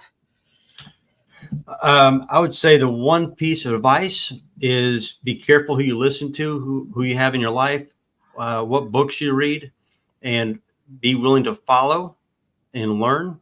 And when the time comes, you will emerge as a leader just by default. All right, Alana. I would say start your day with a ritual. Start your day with setting a morning intention.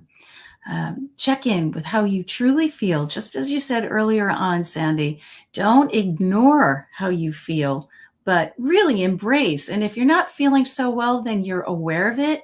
Surround yourself with love and protection. And then ask yourself, how would I like to feel? And then go with that. Make that your mantra. Repeat that throughout your day and let that intention carry you and shift your mindset.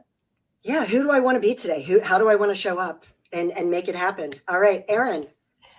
I'm a huge intention girl too. I like to really pay attention to how we can focus on the journey and not just where we're going. You cannot hate your way to loving yourself. So making sure that you are embodying the practice of feeling good today in this moment right now, because that's going to give you so much more inspiration for that final goal that you're getting to than that beating yourself up will. Beautiful, beautiful. Mike, you're next. Well, Sandy, I'm going to just leave this, and this is what I always use in my podcast and everything I try to do. And if you don't remember anything else I say, I just encourage everybody to remember this. As long as there is breath, there is hope. As long as you're alive and you're breathing, no matter how big, how dark, how impossible it may seem, whatever your situation is, as long as there is breath, there is hope. Woo! All right. Jake, take us home. Aaron, you cannot hate your way to love yourself. Oh my God, that's such a good one. I love that. I'm stealing it. I would tell you to build yourself a strategy. We're all going to have crap days, right? Everybody's got a crap day. Have a strategy in the can. How I reset. What's the thing I love? Is it gratitude? Is it affirmations? Is it opening the door and smiling at somebody that resets my attitude so that I can show up as the best version? Have it in the can that you know how to reset yourself so you can show up the best way. You guys were amazing. Thank you so much. And we are right on time, Michael. Woo! Oh, you're muted, Michael. I'm just too excited. You know what I'm saying? So give them a thunderous round of applause. Don't go anywhere. Sandy, you were great too. Everybody, I want this beautiful group to smile. Smile, smile, smile, because that's right. I'm taking a screenshot. Smile, smile, smile. Everybody smiling? There we go. All right. You guys are awesome. Thank you for the great panel. Sandy, thank you for running this amazing panel. We're going to see you back in a little bit on the next panel of rock stars. So you're all just great. It's been a great day. Here we go. Goodbye, goodbye, goodbye. Good. You know, it's like having, in a way, it's like having ultimate power. Do you know what I'm saying? So I'll tell you, it's just one of those things. All right, Sandy, I will see you later. Okay. All right, fantastic. You know, what's great is the education information. We're going to roll. So we'll move from the panel. Everybody put your arms up and say, I am ready for more. Next, I'm going to bring up, first of all, Mr. Albert Corey, and then you're going to have the ambassador of joy coming up. But Albert Corey, we're going to bring you to the stage. Are you ready? You're always yes, sir, Mr. Michael from Southeast Florida. So Albert Corey and I have spoke on hundreds of stages together. It was, you know, we went actually from all those live stages right into COVID, right? And then it was all the virtual stages. Albert brings an expertise not only with his tax firm that's done 100, how many thousand returns? We just hit 149. 149,000 returns. Give that a round of applause. But Albert's truly about taking your mind to the next level when it comes to finance, to business, you have to think of things differently. Albert, the floor is yours. Teach them, take them to that next level, help them out. Well, one of the first things I will tell everybody that you must do is make sure you don't pay any late stuff. What does that mean? I want everybody listening to us now. Michael, can I ask them to do some certain things? I want everybody. It's your floor, baby. Pick up their phone and make sure on January 8th that you're going to call whoever's doing your tax stuff so that you don't get any late charges. You know how many times, because people don't realize that you are a business owner and there's dates that you must follow or you're going to get paid extra to government. And my thing is, why should you overpay the government for stuff that you can avoid? So make sure you put on January 8th, you call your tax person, okay, to make sure that you file an extension, because business returns, people forget, have different dates than personal returns. And the business date is March 15th. If you file an extension, that now gives you out to June. I'm sorry. Till June 15th. So it's going to give you a lot more time. July 15th. Sorry, I'm pushing everything else. Second thing I will tell people is do not do your own bookkeeping. Okay. I don't know about you, but make sure, I guarantee everybody on this stage here makes at least $200 an hour, maybe more. So don't do your own bookkeeping. Get somebody to do it. Because the time that you spend trying to figure it all out, by the time it takes to figure it all out, you could have probably made more money and paid somebody to do it while you have more time to go do something else. Yeah, right? But Albert, I think that's I'm just going to jump in here. We have this tendency of wanting to do it all ourselves. Right. And it's right. And what that does is, number one, it takes away from our business. It takes away from our time. It takes away from our family and our life. And why is that fear of delegation? Why is that fear for entrepreneurs, especially? Why is there that fear of just letting go? It's easy. They're cheap. How's that? They don't want to spend money. Michael, that's all it is. It's not about control. You know, it's not about control. And what else I found within the last couple of weeks, everybody, is be semi-prepared to do when whoever's doing your returns, you know, kind of either have somebody do an income sheet, or if you're going to do it yourself, don't just walk in with a single paper. You know, a lot of these people coming in to my office, they have zero deductions. Luckily, Michael, for me, I'm good at trying to pull them out. But if you really want to get the best return, come in with a list of all your deductions. So that now you guys have been amazing. So that now you know what to pay less, you know, And make sure, by the way, that here's another date that everybody needs to know, that on August 8th, that you make sure you call the person who's going to do your tax return. Because guess what?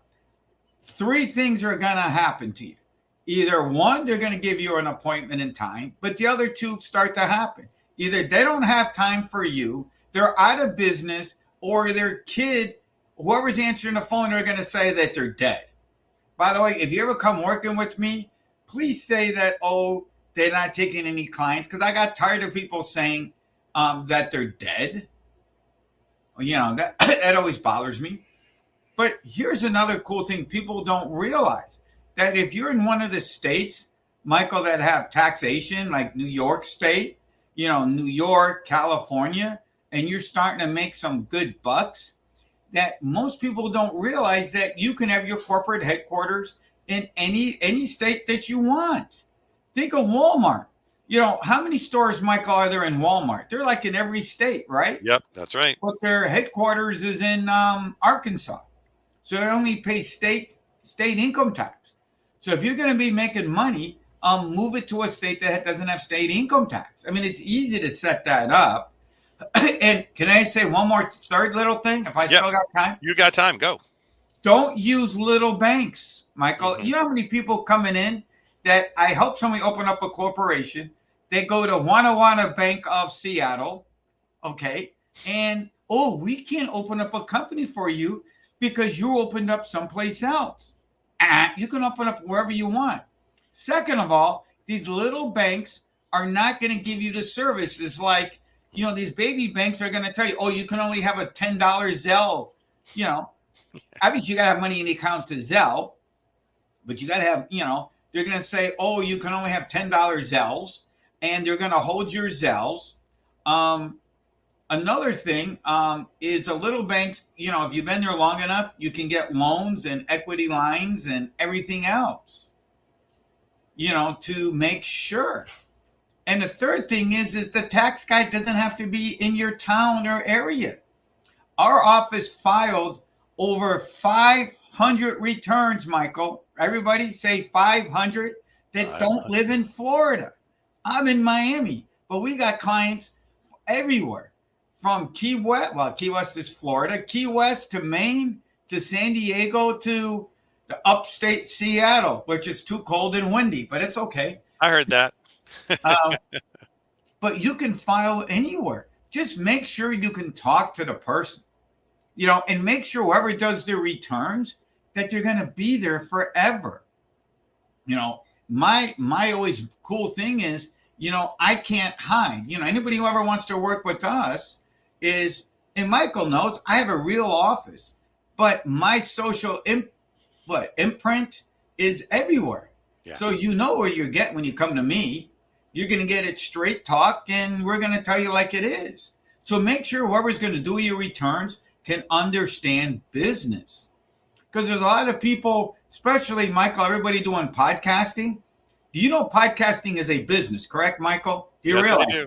Yep. And do you realize most podcasters who started this did not open up if this is like a part-time thing until you get to that million downloads like Sandy, then guess what? Let the government pay for it. What a concept. So the government will pay for you to be the next Joe Rogan. So open up a business while you have your real job and let the government pay for it. That's always been my motto. Let the government pay for it. What a concept. You know, and it's the kind of thing where what people don't understand is it means so much more. It means so much more because it's truly opening up your life. It's making a difference in your life. It's how do I make a transition and a change? So Albert, you're amazing. You're part of the podcast network. For those of you who want to know more about the podcast network, just go to the LosAngelesTribune.com and you just click on the podcasting and you'll see all of us there. but you're going to hear a lot more from Albert. You're going to learn a lot more from Albert. AlbertC360.com. Ooh, I slipped that in there, didn't I? But Albert is just amazing. He does it all for me. Or everybody can take out their phone and scan me. Oh, I see. Scan you. I like that. Scan you. But Albert, thank you so much for spending this time with us. You're going to hear a lot more from Albert over the next couple months. He'll be on our shows. He's going to be on our podcast show, and he's really, because Albert's not this is so important to him, obviously, from the taxation, but he can teach you how to wealth management. He can teach you how to take your wealth to the next level and how to really do the things you need to do. So let's give Albert a thunderous round of applause. Put a one. Albert, the comments are just pouring in. But give him a thunderous round of applause. Albert, thank you so much for your time. And I know, AlbertC360.com. I'll see you soon, Albert. Bye-bye. Bye-bye. All right, next, because we move fast, we move on, we keep rolling. I'm going to bring the ambassador of joy up. This man, every time I talk to him, I just feel good. That's all there is to it. I just feel good. Barry Shore has had quite the life. I'm going to let him tell you a little bit about that. But sometimes when I intro people, it's more of a feeling. And the feeling is that every time I talk to Barry, and my team's actually mentioned this, Barry, and Steve talked about it, it's just, he's heart, he's soul, he's here to really make a difference in the world, to create peace. I mean, my grandkids are going to get to know you, and you keep moving forward. So without any further ado, Barry, I'm gonna give you the mic and just take us where you want. You've got time.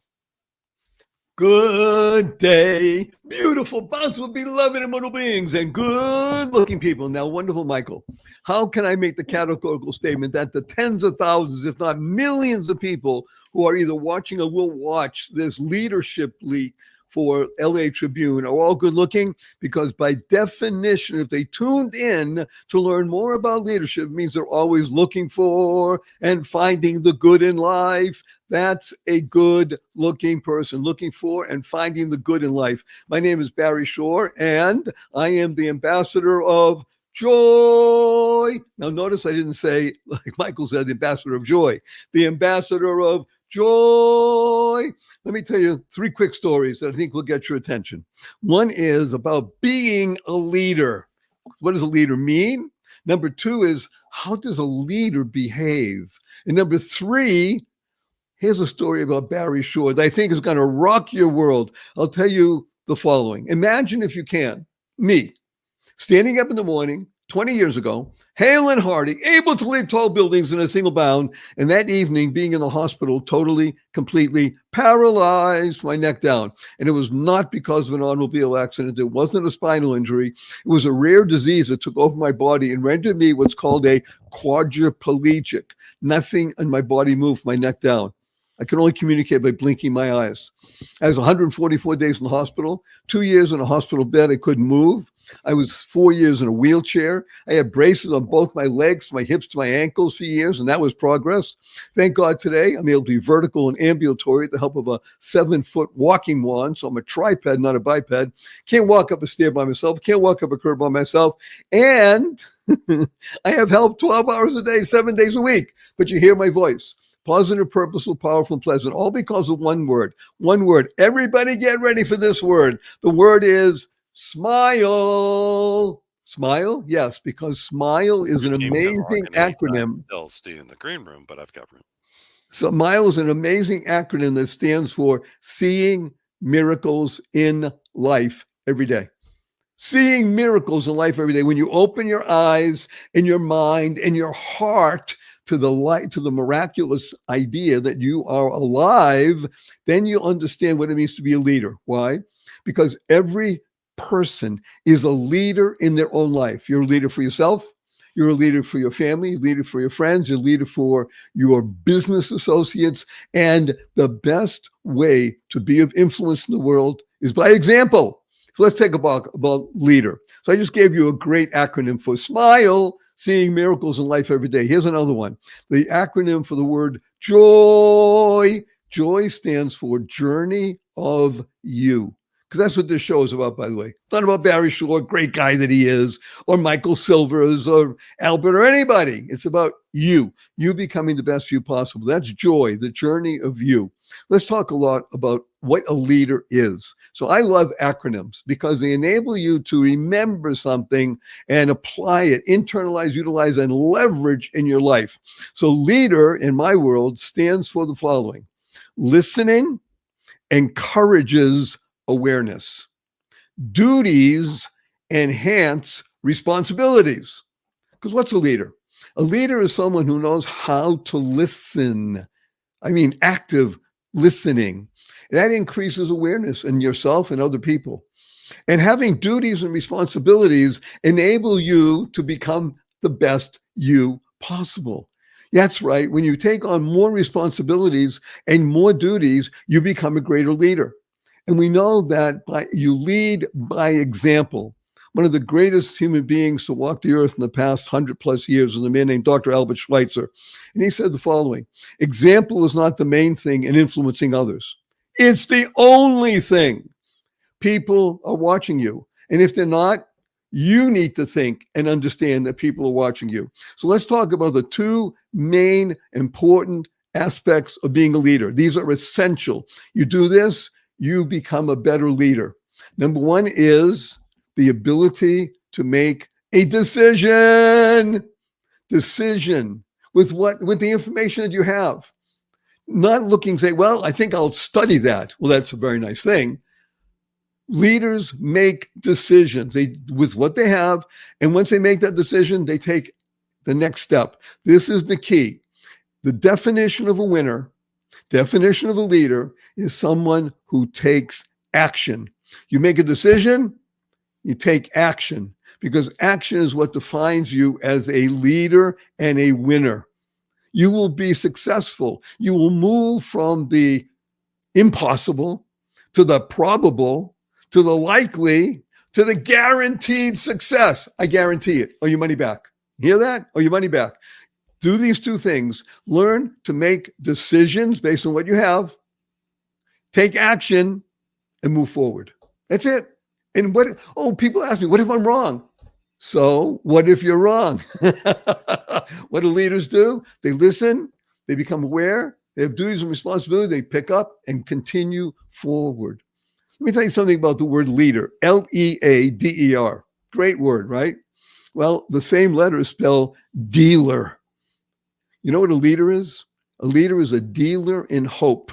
We had somebody earlier who was talking about hope. Hope is a wonderful acronym that stands for helping others progress every day. That's really what a leader is all about.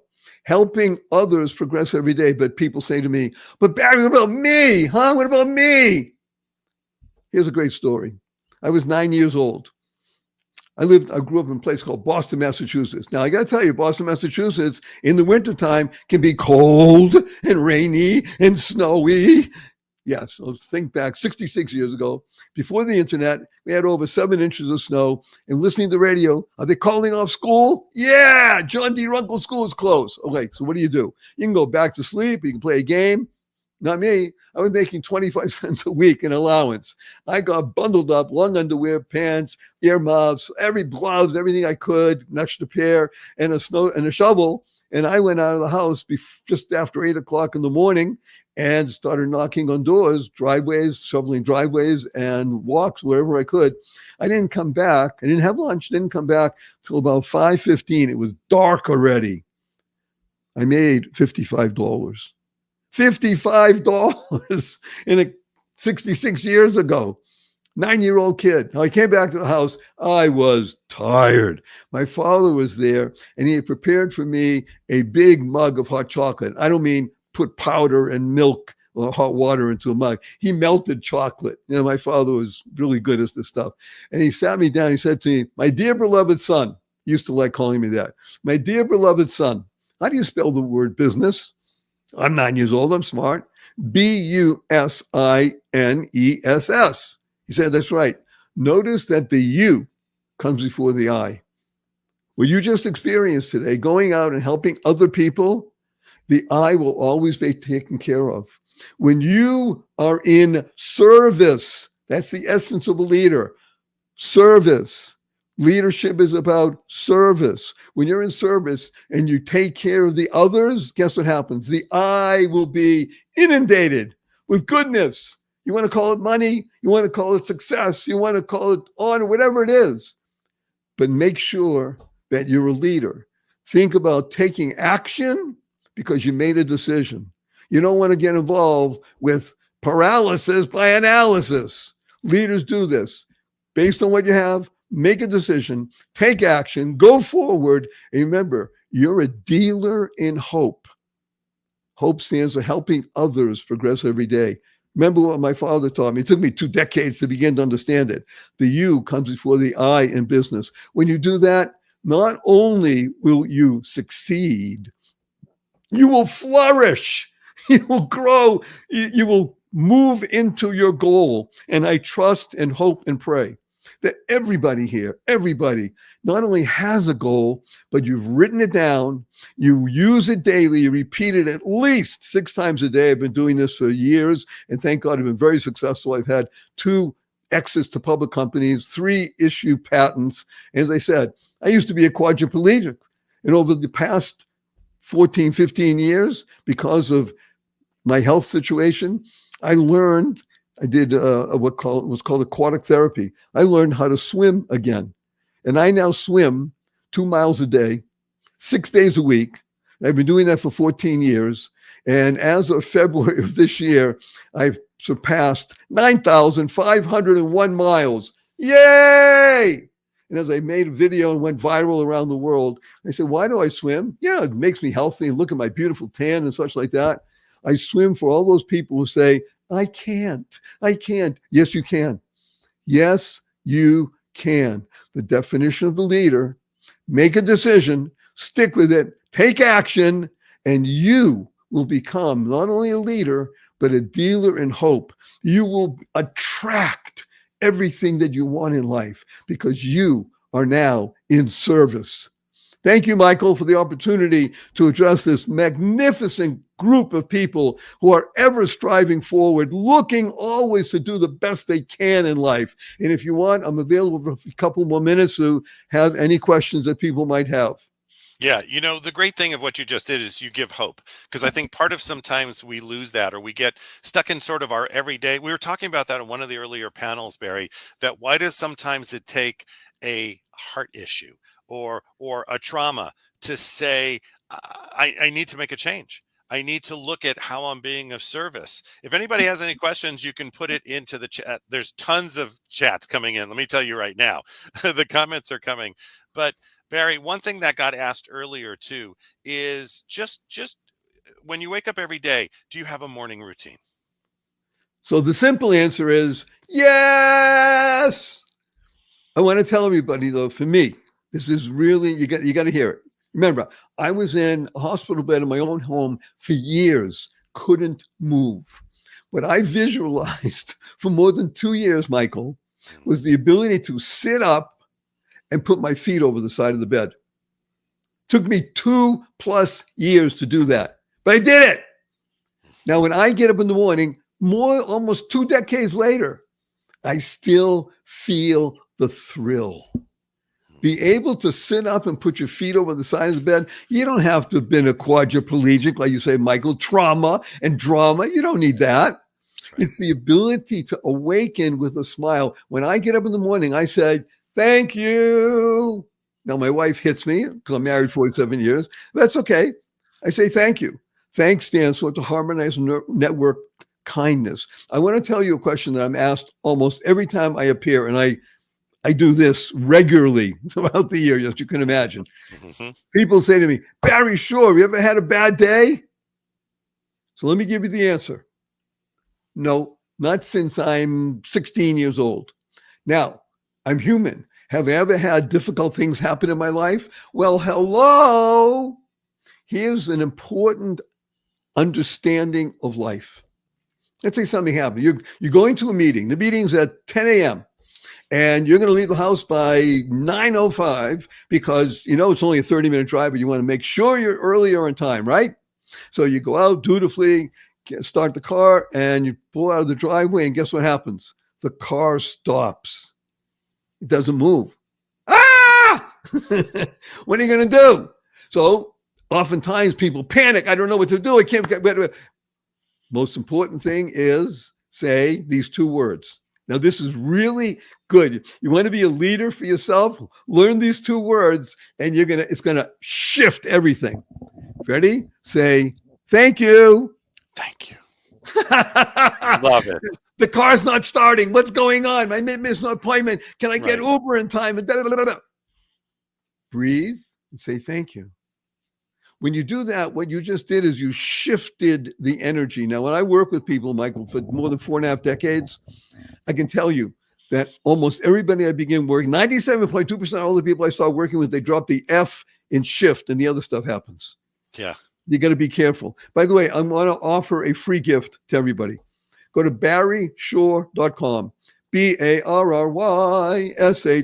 Go to barryshore.com. I published 3 remarkable books last year. You can avail yourself of one copy of one of the books, absolutely no cost, ebook. The book is not just informational. It's not just inspirational, which it is. It's the T word. It's transformational. Get a copy. Read. I don't care if you read 2 pages a day, but get a copy of one of these books. The Joy of Living, pocket full of acronyms, or shift. So go back to the morning routine. So yes, my morning routine includes 3 things. One is opening my eyes and saying thank you. You hear that? Saying thank you. Now I happen to sing it, saying thank you. Number 2 is I do a simple breathing technique that I learned from a master, a wonderful woman, friend of mine. I learned this, thank God, 40 plus years ago. And she told me her tradition goes back 3,300 years. I believe her because she's an amazing being. And I do a simple breathing routine. It takes 94 seconds, Michael.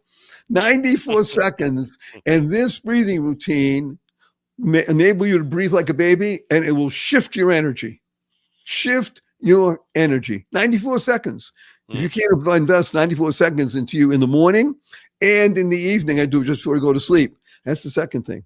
And the third thing that I do, and I think I urge everybody in the world, and we'll have to do this when I come back again. You ready for this, Michael? Yeah.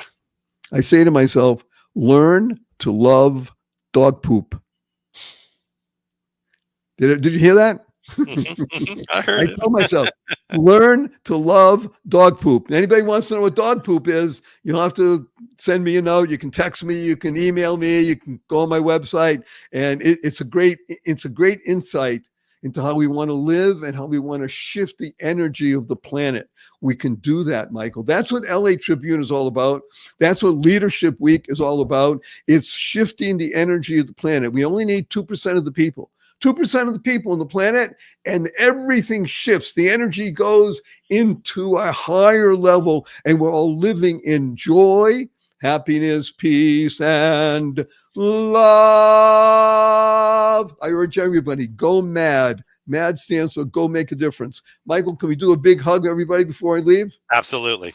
Okay, hug, everybody, stands for heartfelt, unlimited giving. On the count of 3. 1, 2, 3.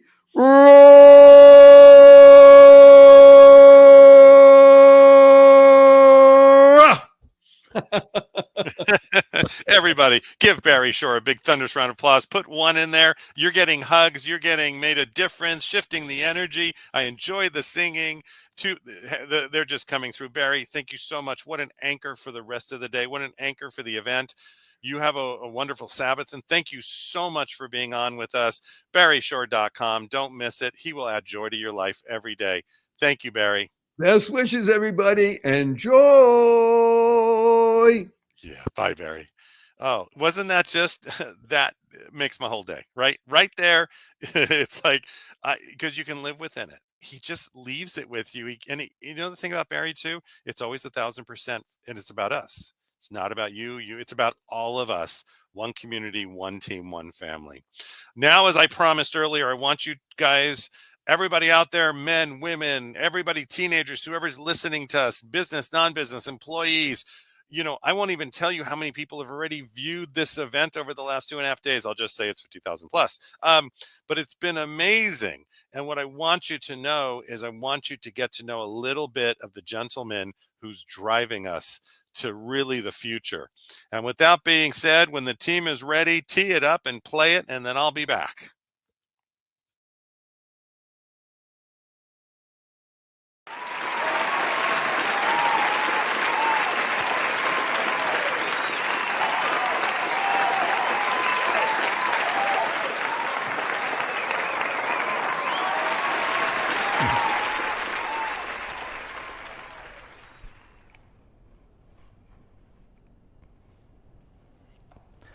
Imagine waking up in the morning, grabbing your morning coffee, and opening up your daily newspaper to nothing but headlines that inspire and uplift you. Headlines like the Apollo 11 moon landing and how it inspired people in the 60s, or headlines like the Berlin Wall has collapsed, or even more recently, headlines like the miracle on the Hudson. What would that do to your day when you started off with just positive news? My name is Mo Rock. I'm the CEO of a national newspaper brand, and today, together, we are reimagining journalism. You see, studies reveal that there is a stark contrast between positive news and negative news. In fact, for every piece of news that is solutions-based, that can uplift and inspire you, there are at least 17 that don't. That's 17 to 1. So today, we are actually faced with an epidemic of negative news. We've all heard the phrase, if it bleeds, it leads. But why does this have to be the centerpiece of a lot of news production, journalism, and content creation of the world today? There are a lot of incredible journalists that are solutions orientated, and I give a lot of credit to them for doing a great job. And here's the truth that you may not realize, is that everyone in this room is impacting our news. You see, every single time you like a post, every single time you leave a comment on a news article, and every single time you share something, you're not just liking, commenting, and resharing. You're actually casting a vote. You're not only casting a vote for the kind of news you want to consume, but believe it or not, you're casting a vote for the kind of world you want to live in. You see, I believe that news has the power to not just inform you, but it has the power to mold you. Our world views are largely shaped based on the news and content that we consume. And so I want to encourage folks to remember that the next time that they like, comment, and share. Our organization has one question that it always has to ask before we share anything, print anything, or publish anything. Our editorial team asks this one very simple question. Does the following piece of news empower our audience, or does it disempower our audience? What would the world look like if every content creator, every journalist, every time someone posted a news article, they asked that question? Does the following piece of content empower our audience or disempower our audience? And I want to encourage everyone to participate in this process and help us bridge that gap between 17 negative news articles for every one positive. And let's come together and ultimately make this world a better place. Thank you.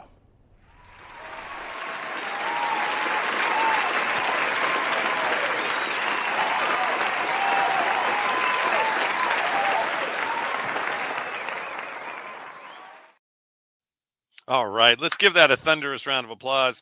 So that's Mr. Mo Rock. He is our leader, our inspiration, one of our mentors, the chairman CEO of the Los Angeles Tribune, And myself and Ava and Alicia and so many people out there get to be inspired by his words every day, by the vision he's showing us. And look what we're doing with these panels and what we're bringing forward. So give that a thunderous round of applause. Now, without any further ado, we're about to transition. It's called the transition. We're about to launch and have a great inspirational panel and group talking about a brand new journal that we're launching. And that's not up for me to say that. That's up to this wonderful, amazing woman that I'm about to bring up. And then she's going to take care of the rest of it from there because she's an international speaker. I spoke with her on many, many, many stages. Usually what's great is I never know where she is because if I watch her Facebook, it's literally she's Los Angeles today, Scotland tomorrow, Italy, Vietnam, maybe down to Australia, then back to Rome, then in New York, and right, and on and on and on. She has spoken around the world. She has inspired hundreds of thousands of people. She's making a difference every day. Let's give it up. And on top of it, she helps you smile better. Let's give it up for Dr. Emily Letran. Well, hello there. You're on mute. I did this all day long. I was on. Hello there. Hey, How are you, Michael? Oh, we started with Joseph McClendon, dropped us into the mindset. We've had media panels. We had one of the executive vice presidents from Sony. We've had this inspiring podcasters, and now we have you and your team. So I'm going to turn it over to you. You let us know what you need anytime because the world, let me tell you, right where she is, she's learning right now. She's educating. She's always in courses. Dr. Emily, over to you. Thank you, Michael. First, I want to say hi to Barry. He, with his Keep Smiling movement, I'm so blessed to be that first dentist who collaborated with him about writing about the Keep Smiling movement. And I'm so grateful to be on, to be able to share what we're going to be launching very, very soon, June 1st, actually. I'm very blessed and very honored to be on here because of Mo Rock, because of Michael Silver, because of the entire Los Angeles Tribune team. And we are launching the Los Angeles Tribune Vietnam Journal. I was actually born in Vietnam back in the late 60s and growing up during the war. And in 1981, I was lucky enough, I'm one of those lucky people who survived the boat trip of many millions Vietnamese boat people. And I came to the United States and overcoming challenges, the financial part, the language barrier, and learning to be a dentist, and then have the privilege of learning to be a coach and a business strategist to help other business owners grow their business. And you know what? They say that you always come back to your root. So over the summer, last year, actually, I have the privilege of participating and investing and supporting the very first Vietnamese movie shot 100% in the United States. And that opened so many connections and so many doors. And then I got invited to launch this paper. And I am inviting on stage today my great friends, my collaborators, my co-directors of the journal. And we have two wonderful guests who represent just a tiny, itsy little piece of the Vietnamese community, the success and everything we've done. With this journal, we wanted to be the bridge to connect Vietnamese globally, the Vietnamese in the US, North America, UK, Australia, and the Vietnamese in Vietnam. And we want to invite the global audience to come on and connect with us so we can do business together, we can learn together, we know each other's stories, we inspire each other, and we really make this one family, just like Michael Silver said. So I'd like to invite on here Lillian Nguyen and Gwen Nguyen and Catherine Lam. And last but not least, Washington Ho. Yes, and hello, everyone. Hello. Hi.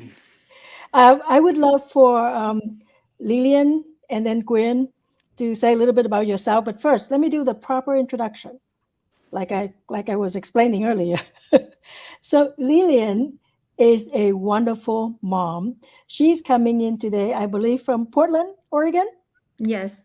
Yes, and she's a real estate powerhouse. She's been championing generation wealth for families since 2001. She's a top producer and an investor, a lifelong learner, and she graduated from Pacific University with a degree in business administration, Yes. a minor in humanities, and a psychology. So I don't think she knows what she wants to do. And she's currently pursuing an MBA. And what I know about Lillian is she's a great mom.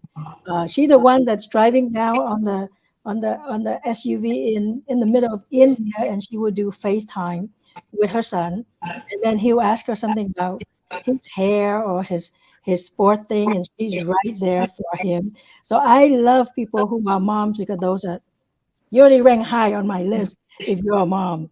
And I'll go ahead and I'll also introduce Gwen, and then both of you guys can take the stage and talk about yourself.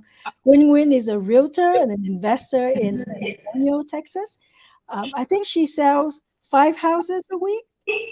So it's like one a day. She's that visionary who is passionate about culture. She's a foodie. She's a traveler.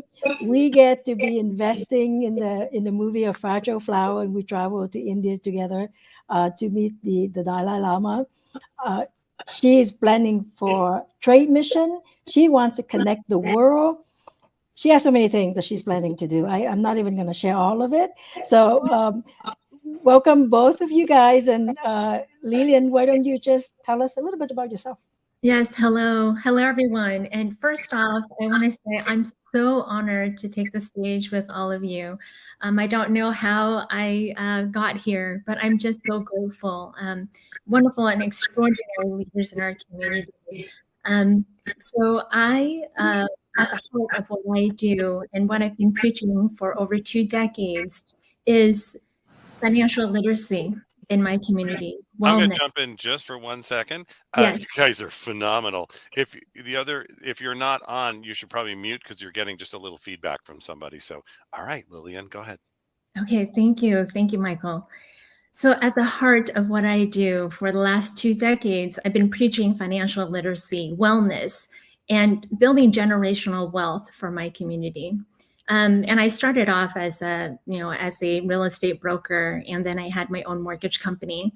And I continue to teach these classes, and I'm on the board of the Asian Real Estate Association when I get to practice and I get to get involved and advocate for homeownership in our Asian community throughout the nation. And there's also a global division as well. And so I was able to meet you, Dr. Emily Tran, in the movie Adventure, and Quinn. We brought Quinn on, and that has been such an amazing journey. And I've just grown our network and our connections.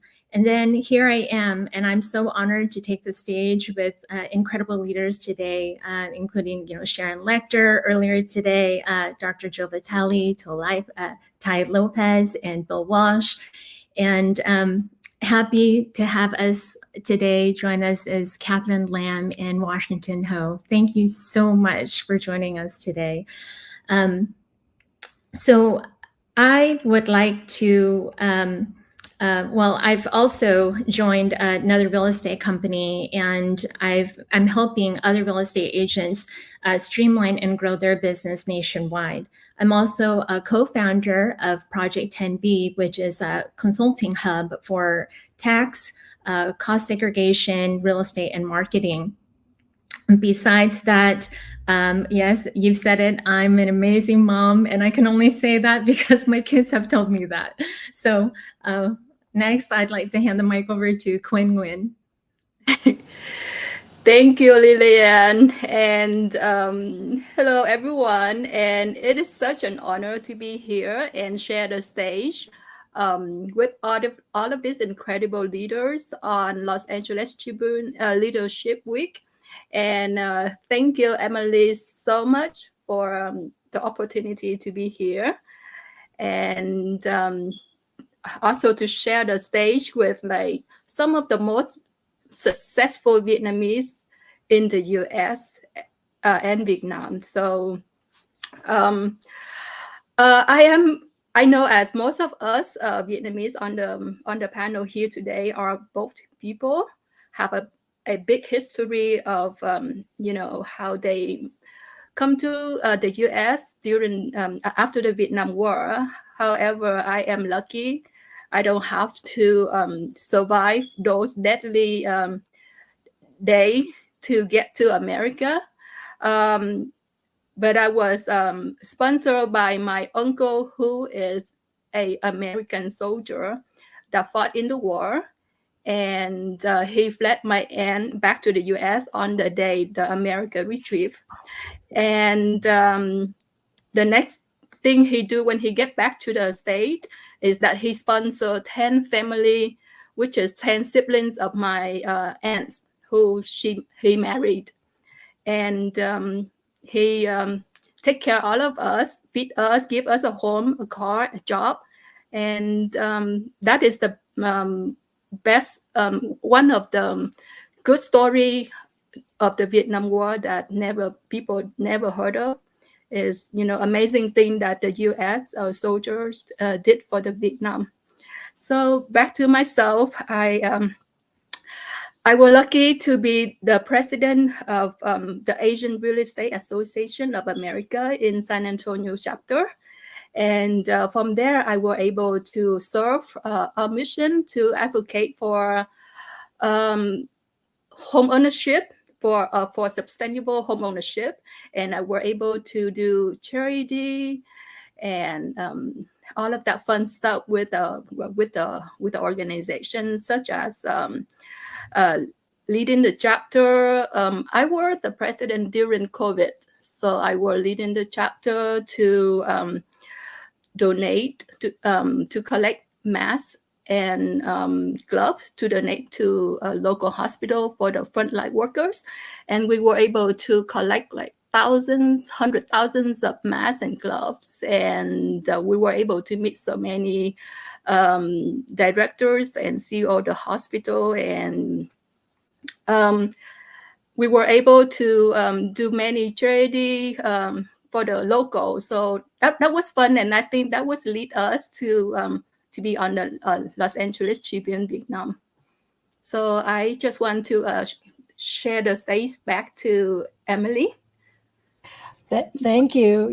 This is one of the reasons I say yes to this project, is because it's a wonderful opportunity to brag, right?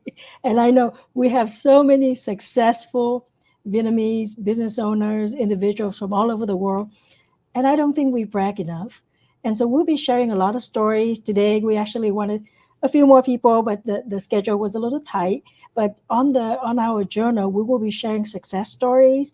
People can write articles. People can be sponsors on there. You can talk about your business, anything you want. We want to make that the global platform that connect everyone. So I'm gonna ask Lillian to introduce our first guest, and then Gwen, you can introduce our next guest, and then I think we can just bounce questions around, because we have a list of questions about this big to ask you guys. So I hope you come prepared. Well, welcome again. Thank you, Catherine, for joining us today. And my gosh, Catherine is one of my biggest inspirations. And we had a tear session yesterday because she just does not know how much she means to me. So I'm not going to start. I'm just going to go straight to it. So Catherine, very successful, is the heart and soul of Bambusa for over the last 20 years as CEO, and she's grown her restaurant chain and operations to about 16 retail restaurants in the U.S. airports. So Catherine's an advocate bridging business relationships in U.S. and Vietnam. She's led trade missions to Vietnam on behalf of the Oregon Small Business. She is a Port of Portland commissioner and a board member for the Oregon Business Council, the Oregon Vietnamese American Cultural Center, which I'm also a part of, and the Civics Learning Project, recognized as one of the most influential women in 2024. And she's inspired myself and people all around her to commit to excellence and help them pursue their purpose and passion. Welcome, Catherine Lam. Well, thank you so much, Lillian, for that very nice, generous introductions. And I'm honored to be here along with Dr. Emily Tran, Quinn, and also Washington Ho. I think that's, again, to have this platform, this is a big progress for our Vietnamese American community. I'm just going to dive in, sharing a little bit of my introductions. My name is Catherine Lam, as Lillian said, CEO and President of Bambusa Hospitality Group, and we are restaurants and retail management in 4 states, in 5 airports, and I co-own the company with my husband for the last 20 years. I'm an immigrant here with my family and my parents since 1993. Beautiful, beautiful. And Quinn, would you like to introduce Washington Ho? Yes, absolutely. I can't wait. So, my honor to introduce one of the most successful and inspiring Vietnamese. He is very well known for his appearance in the HBO Max show. It's called House of Ho, and being the key component in many business major in Houston. His profile is pretty long, but I'm just go short. So he is the co-founder and chairman of White House Global Properties Real Estate Company in 2023, and co-founder and owner of Hope Bus, a lifestyle company founded in 2022, owner of Wall Street Energy, an energy brokerage founded in 2014. He also a founding shareholder of Southwest National Bank and an investor in many local business and franchises. So he is working a project to redevelop Saigon Town in Houston, and I will let him share about that more. So, hi everybody. Very nice to meet everybody. I was born and raised in Houston, Texas. I'm a very proud Vietnamese. I am so proud of our culture that I went out to Hollywood about 3 years ago and pitched a TV show based on our family, our Vietnamese culture, and the story of my parents coming from Vietnam in 1975 to America and achieving the American dream, and how my generation will get the next generation to give back. And so I'm so proud to be here with all of you successful entrepreneurs. I, run a real estate brokerage. We do commercial and residential brokerage in Houston, Texas, and I hope to open to more cities. But, my main story is I believe Asian representation is really important. I think it's really important for Vietnamese to see other Vietnamese in the mainstream. The reason I did House of Ho was, I always had a dream that I would be just as great as the leader I was named after and open up more doors for our Vietnamese and our Asian people that believe there's a glass ceiling to. I believe there is no ceiling. You just have to break through. And if you can break through, you have to make sure that you let all the Vietnamese and all the Asian people know so that they can feel hopeful and not feel like things are harder than they should be. And so that's what I'm most proud of, opening up doors for more Asians around the world. Awesome. I'm gonna ask a question because I think Catherine and we probably are older, right? Yeah. Just a little bit. So I always wonder at which point as a young person that you decide that you want to feature your family as one part, or let's say the whole Vietnamese community. What inspired you to do that, to go down on this road and choose entertainment as that vehicle to carry your message? Well, that's a great question. You know, when I was younger, my family just came from Vietnam and they didn't have much money. So every weekend, if we had good grades or we had good conduct, my mom and dad would take us to watch movies, out in the field on the billboards, where it was really cheap and you pull up your car, you turn on the radio, you get some food and you sit there with your family. And every time after my favorite movies like E.T. or Jaws, I told my dad, hey, I really want to be the guy that's in the movie. And my dad said, no, you want to be the guy that they give at the credits at the end. And so I saw Steven Spielberg's name as the executive producer. And so my dream was to be like him.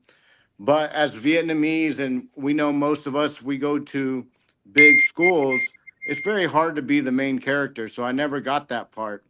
But about 7 years ago, my son was born, Roosevelt, and he's 8 years old now. And at 2 years old, he was talking and he said, Dad, I want to be like this kid. And so I saw little Ryan on YouTube and I studied how YouTube was done. And I said, this is too much work.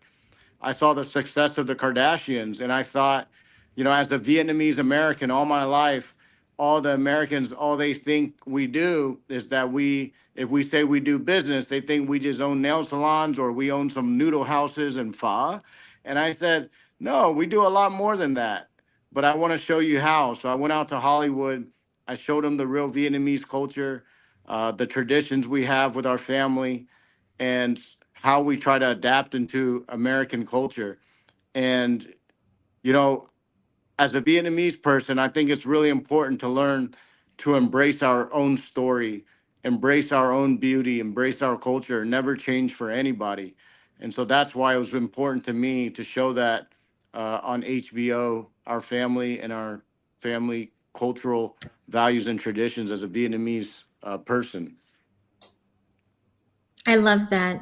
I love that, Washington, and I love the piece that you shared about embracing our Vietnamese heritage, and sharing it with the rest of the world. And there's so much beauty in our culture that not a lot of people know about. So when they think about Vietnamese, we think about 1975 and the Vietnam War, but there's so much more. Our Vietnamese arts, our culture, our cuisine, so much more in our success stories. I mean, that's just what you've done, and being able to take, the story, your family story, mainstream. That's something to be very proud of, and honored for you to be here and share that with us. Thank you. Dr. Emily.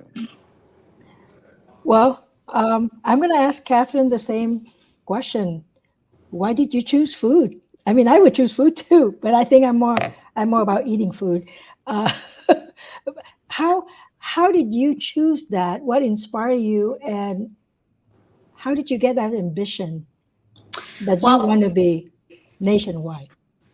Well, we still trying to get there. But to answer your questions, I think that I always kick myself that when I was dating my husband, right, his family started the food business back in the 80s with a food stall at the farmer's market selling spring roll and fried rice. And the entire time we're dating, I help him over the weekends. And when he proposed, I just quickly say, I do. And then the next thing I know, I'm in the kitchen too, right? So that's how I got in. So I keep telling him I failed negotiating the deal. Anyhow, and he said, well, you get a better deal now because you're CEO. But I think that's, I think the food industry found me when I was very young. I'm always triggered to, the buying and the selling and the negotiations always really give me the excitement every time I can do that, because I would help my mom to go to the market and buying grocery for the family when I was very, very young, 5 or 6 years old. I would go to the market, đi chợ buổi sáng, right? And we would, buy, I would negotiate everything, including the bunch of green onions, how much it costs, pennies, and I still negotiate, you know. So that's part of me, is the negotiations get me really, really excited at a very young age. And I couldn't figure it out, you know, why that. But later on, I found that, you know, I wanted to be an entrepreneur. I want to be a business owner. And of course, at the very young age, that has just become owning a business in Vietnam. It's, you know, there's no licensing or heavy capital investment, right? Anyhow, that that skill really ingrained in me. And when I joined the business with my husband 21 years ago, I started to help him. And the first few years for a restaurant, it was very hard and challenging. So we have to learn the business inside out. We do everything. We do everything. And I think that, you know, him and I, we kind of have our own skill sets, and we're slowly growing our business. And for, you know, we constantly evolving to the business. And I think that we able to grow into the airport when there's an opportunity. Come and invite us. We went, and we respond to the invitations, and we continue to grow. So I think, to answer your questions, is, you know, the industry, the business found me, but I think the skill sets of negotiation and business has been in me since a very young age. That's wonderful. And what a way to share our Vietnamese culture is right when people land in the hospital. It's like right there. And what is the cuisine? What is the cuisine of Bambusa? Is that Vietnamese cuisine? Yes, so Vietnamese cuisine, we still sell, you know, spring roll, of course. That's still the one item back in the 80s that we sell at the festival. But pho, you know, you can have a bowl of pho gà, the chicken pho, or pho bò, or pho chai, right? Vegetarian pho, when you land, I mean, people travel for various reasons, but to have a bowl of pho right there ready for them, some people really appreciate that. And of course, our delicious, you know, fresh salad roll with peanut sauce, dipping sauce, that's very favorite. And bánh mì, the bánh mì sandwich. So very authentic Vietnamese food, convenience and accessible. Truly, that is our key cuisine. And then later, we also expand into other concepts. We have coffee shop, we have salad and sandwich concept, we have whiskey bar. So those are the things that we're slowly expanding in, but the same leadership. Great, great. Why I love foodie, because through food we can learn a lot about culture, and, you know, we can share our hobby through food, through a lot of culture and stuff. Yeah. You know, we believe we are big. Our culture big in hospitality, right? And we believe a lot of conversations happening at the dining table, at the meal, through a meal. So that's really our beliefs. Yes. And when you mentioned green onions, I remember my mom selling green onions from the back of her trunk. You know, making 10 cents, making 20 cents off of, you know, a bunch of vegetables. And, you know, she's just an amazing woman. She's like 82 years old now, but from doing those little, you know, from having those small businesses and selling them to our community, she was able to save enough money and open up a school in Vietnam. So, I mean, you know, there's just some amazing, amazing talent in our community. I think, I'm going to jump in just for 1 second. You guys are phenomenal. Thank you so much. But you're just talking about food. With all the travel we did, because we took, you know, Tony Robbins and Robert Kiyosaki, we took them around the world, and we did a lot of the Asian events, and they'd always take us to the night markets as part of the family and community and team. You know what I'm saying? And being in the night market, it was like, it was all about family. It was all about the community we're creating. It's all about food, but not so much for the glorious of food. The food is how we sustain. But it was from a cultural perspective, for me, what I got very strongly. Growing up in LA, we did not have this the same way. Even though we'd spend time in Little Tokyo and Chinatown and lots of other areas, it was just the community. You could sit at anybody's table. You were instantly their family. And it's such an amazing cultural background that you all come from, that I honor it every day. It's meant a lot to me. A lot of my friends, a lot of places I go, and a lot of our teams were always very much loved while working in Vietnam. And this is way back. And they were like, can we go back? Can we just actually, I'm going to look at living there. This is a community of love. And we're putting it together. So thank you all for being on here. I'm going to go away again. Back to Wait, before you go, Okay. go. Well, Michael is one of our co-director of the Los Angeles Tribune Vietnam Journal, and I want to ask you a question. It's a short question. It's not easy. Sure. What are the ambitions of the Los Angeles Tribune to create this division? Yeah.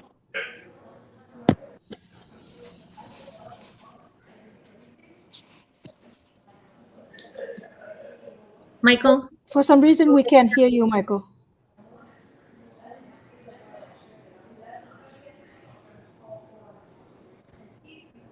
Now you unmute yourself. Now you mute yourself. Better now? Yes, we can hear you. Okay, good. The biggest, what it really means for us is taking a look and servicing the community. If you look at the broadcast alone, that's going to 23 countries. Are we truly serving the populations out there? And growing up in Los Angeles and being a Los Angeles-based paper, looking at the communities just in Los Angeles, and now living in Seattle, as Lillian knows, and the strength of the Vietnamese community, we really took a look at what communities, and every community is amazing, and there's different, but you're very entrepreneurial, you're very family oriented. And for us, it was to reach into that community and say, how can we be of assistance? How can we be there to help you communicate what you have to bring it to the rest of the world? And how are we all as one team and one family going to make a difference and keep the healing in this world, the entrepreneur, the business, the love, and just keep doing this together as one team and one family? So we see the journal as very much the linchpin of really what we're doing, taking these major events, going and just servicing the world, and doing this all as one team and one family. So thank you all. Thank you, Michael. I was hoping you say it's all because of me, but anyway. And it's all because of Dr. Emily. Thank you so much. You're welcome. Yes. I have a Thank question. you, Michael. Yeah, I have a question to the group about success. Everybody defines success a little bit different. Some people, if you're in the entertainment industry, you may say, I need to win an Oscar, an Emmy. If you're in the, let's say, the retail space, you got to reach a certain milestone, a certain income. I like to ask everyone here, what is your definition of success, whether it's for you personally, or maybe it's for your family, or maybe for your business? Sorry, Dr. Emily, I'm sorry for interrupt you. Washington is gonna have to leave into the next appointment. Okay. I forgot to tell him that we want him longer. So, well, so Washington, can you answer the question before you go?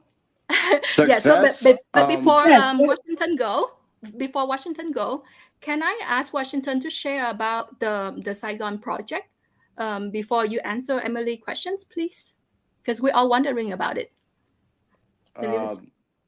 Well, I'll answer both questions. Okay. All right. For me, I believe, success for everybody is different.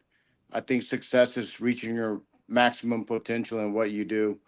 But, I've been doing business all my life, and a lot of people define success by how much money they make. But as a married father of 2 kids and with a wife, my definition of success is having a happy family. I think, a lot of people put a lot of goals and ambition in place, but you can make all the money in the world, but if your wife's not happy and your kids don't know who you are, then I don't believe it's happy. I believe it takes a lot of balance. And to answer my project, my dream was always to to use the lessons I've learned through my father's success coming from Vietnam and building an American bank in 20 years and teaching the Vietnamese people how to borrow money and how the financial system can work in your favor. And so my dream is to take those lessons, inspire my agents, not by selling more, but by owning more, by owning property in America and having your own American dream. And so my way of giving back is to pass down those lessons of hard work, of innovation, and family. And that's what I'm trying to do. These shopping centers are just, another shopping center to me. But I think mainly what I want to do is inspire all the Vietnamese that no matter what troubles you go through, whatever challenges you may see, in America, if you use the lessons you learn in school and you apply them, you can always build your own dream. And that's what it is to me. You can do anything you want in America. Your parents fought so hard for you to come here, for you to be educated here. And it's not just about making money. It's about, how do I leave my own legacy behind? I think there's so many successful Vietnamese and Asian people, and when I go to different charity events, I never see that many. And so I think it's really important that as leaders, we really go out there and we give back and we volunteer, and we don't just use America for the opportunities it gives us, but we create more opportunities for the people behind us. And that's what I'm trying to do. Awesome. Thank you so much. And we thank you for you to take the time to be on here with us. And we certainly look forward for you to be a part of the Los Angeles Tribune Vietnam Journal, so we can share your success, your story, and all the opportunities that you have to offer. Well, thanks for having me, everybody. It's nice to meet all of you, Dr. Emily, Lillian, Quinn, Catherine, and I look forward to the next conversation. I think you need to get some more men in here so we can get different point of views. Thank you. Washington's a minority. Thank you, Washington. You're representing Quinn. all of them. That's good enough. Quinn, you need to get Dan in here. We absolutely, yes. That's he's on our plan. Okay, well, have a great weekend. And if you want me to help promote anything, send it my way, Quinn. Thank you. Thank Thank you. you. Thank you Nice so to much. meet you, Washington. Thank you so much. Bye. Yes, bye-bye. Well, Catherine, what would be your definition of success? Well, I think for me, the definition of success, I have two personal measures of success. I always ask, what have I done for the people who work for me or around me, right? What have I done for them? Because I see my business as a vehicle to make money, to make profit. But what I do with the profit is the purpose, and that purpose is for people, right? So that's one fold. The other fold is as a leader, sometimes hard decisions. And I always ask, any hard decision, can I sleep at night with my decision with peace? So if I can do that, that's a success in itself. Because sometimes it's very hard to go to bend our personal values and rules because we want to do it, for profit for whatever reasons. But to me, that's not a success. Even though I can gain that contract, but I don't count that as a success. Okay. Gwen, what is your definition of success? What inspired you to have those ideas of trade mission and actually working in let's just say right now 2 countries, but I know there will be more. But what inspired you to do that? I love to travel, and Vietnam, we have so many beautiful places that the world don't know about. And just like I live in San Antonio, and we have this beautiful river walk, and it's a top 10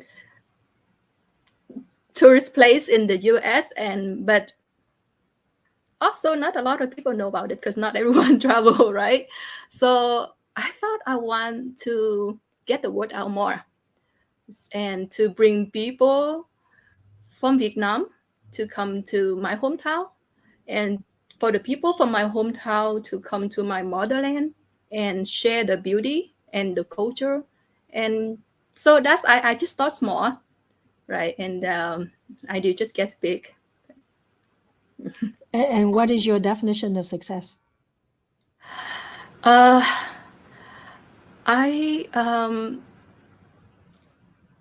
was lucky. I get to experience to lead the community during COVID,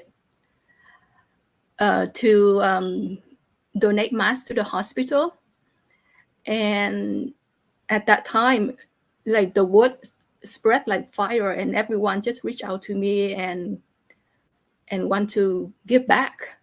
So that's just make me feel so good in the inside, because it's bring everyone together, and to see everyone wants to go with me to deliver the mask to the hospital, and see everyone want to be a part of something that is good. It's just a simple thing that makes me happy and makes everyone happy. So I thought I just want to be a part of that. And I think that is my definition of success. To make everyone happy? Yeah, it's not always about money. Well, more money is good, but happy is good. Awesome. Thank you. We just have a different measurement of success. What about you, Lillian? Well, for me, I know that success is not like a destination. It's all about the journey. And so for me, I continue to be curious, to want to learn from the people around me, from the experiences. And there's so much to learn about people through their stories. And there's such an art in storytelling. And that's what I want to bring and share with the world. And I want to bring on people here to the Los Angeles Tribune and share those stories. For me, success is not easily defined. I think if you ever say that you are successful, then you truly aren't, is when you say, oh, I'm successful, because then what's next, right? What's next? For me, I think hearing my children, say, well, one of my kids the other day, he said, I want to be just like you. Well, that to me is success. So just a little tad bit, just a little moment, but it doesn't end there. It's always ongoing about how I can do better, how I can improve, and what else can I share to help the people around me and to serve the community. And that's my goal, and that is my definition of a never-ending goal to be better and find success. Awesome. Well, I'm so glad that we are on here, and the goals that we are sharing are just a lot of inspirational goals, right? Nobody really mentioned money or how many doors are you going to own, right? How many commercial buildings? I was on a podcast at one point, and my friend would tell me, hey, your podcast, everybody loved that, because she was actually asking me a question about happiness. And I think happiness is part of success, but my answer to her, it was peace. How much peace do you have? Peace of mind. You don't have to worry about your children growing up around you. You don't have to worry about the extended family. You don't have to worry about the economy. You have inner peace. And a lot of time that is achieved with certain level of income and certain level of comfort and investments or whatever you have. But I think until you enjoy that peace that you have with whatever you have, you probably are still going to be chasing success. Because you say, you know what, I'm not happy, I must not be successful enough, right? And Catherine, I asked this question with a lot of people that I interview. You got this empire that you're building, and what would you want people to say 100 years from now when they talk about Catherine Lum? What do you want them to say? Well, I would say, I want people to, when people talked about Catherine Lum, about me, I want them to remember, first, she's an entrepreneur. But I want people to know I'm a planner, a dreamer, a friend, and a person of principles. And recently, a couple of my friends, when they describe me, they describe my fearless nature. And when I hear that, truly, it made me feel bold and unstoppable. That's what I want people to remember about me. What about your legacy? Legacy. Well, I think that's, I think after the end of my life, my career, I want people around me have been touched in a meaningful way. I want to make an impact on people's life. For me, I think that's, I care about uplifting the vulnerable and inspiring the next generation. Not only give them the tools, but the encouragement so then they can thrive and pursue their own future. I think that's that will be the legacy that I would love to leave behind if I can make an impact on people. Because I think that somebody along the way have inspired me, have uplifted me, and mentoring me.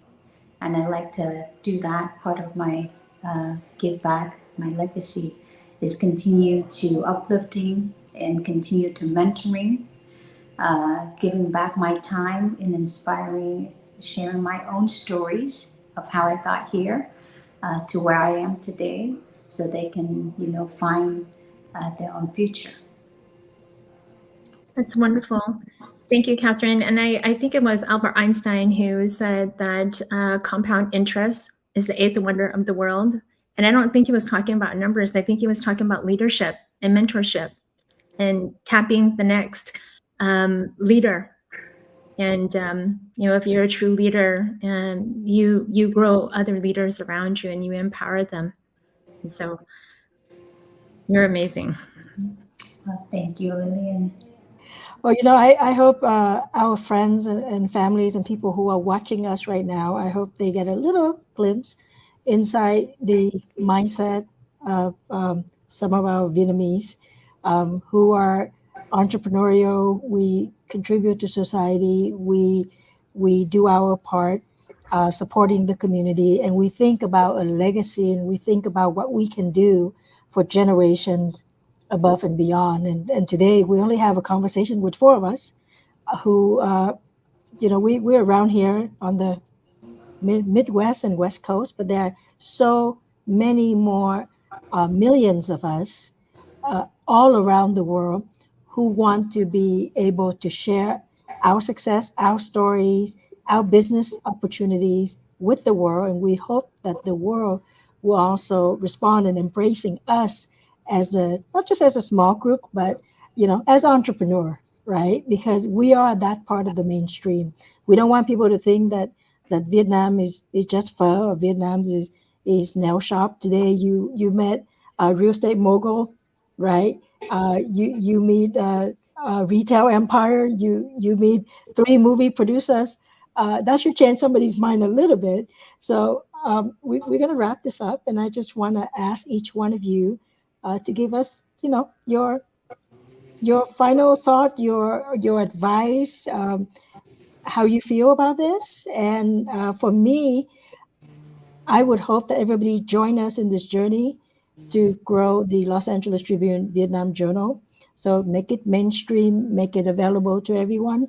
And so we can go on, we can share this, we can continue this short conversation, 58 minutes for Michael, 58 minutes, and just keep it going on. So I'll ask you first, Quinn, your advice, your last thought. My last thought. Well, I am grateful to be here and to join the journey with everyone. Promote our culture, our global business, food, and to bring in more inspiration story. And a lot of story out there are not heard, and for being around people like mine, it just give me more of make me want to do more, makes me want to not just bring in the people that is success in the business, but success in many other different platform like culture and family and such, because every story have a beautiful side and it should be shared. So wonderful. And for the short amount of time that I've known you, Quinn, you are one of the most ambitious people I know. You're just amazing.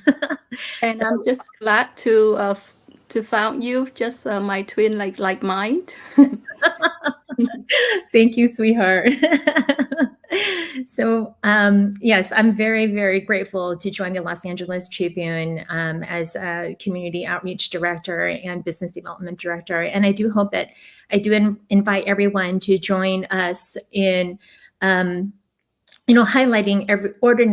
everyday people doing extraordinary things and making extraordinary contributions around the world. I thank everybody for joining us. And Catherine, I'd like to have you say the last words.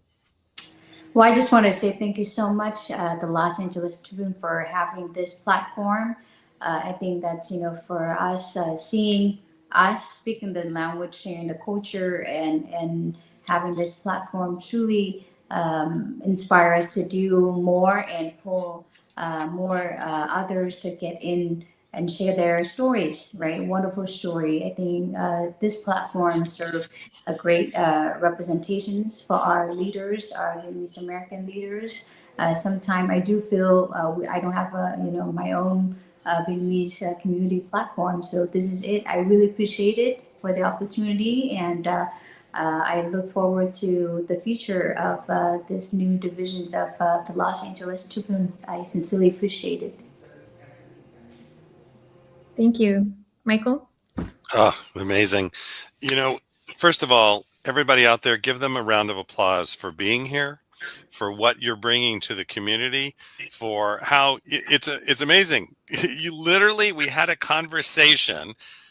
You guys, you jumped in, you said, we're doing this for the community, we're doing this for the world. And then you literally took it to the world because one of you went right over to Vietnam.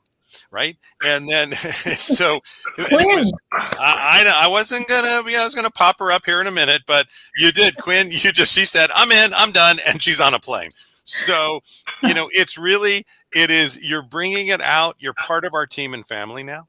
You're part of everything that's being created with all the other publications and the change of the world. I want to thank you so much for being on.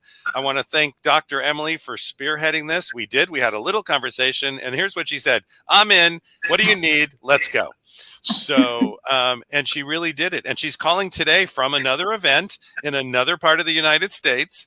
And you all just played together. So thank you so much for being on. Dr. Emily, you spearheaded this thing. Any last words from you before I let them all go? Well, thank you everyone for being on here. I know it was a little last minute because the schedule, we're on this big, wonderful leadership week. And so there's a lot of changes, little things in the schedule, and everybody's busy. And to make the time to come on 2 p.m. PST and not EST or CST, that alone is hard.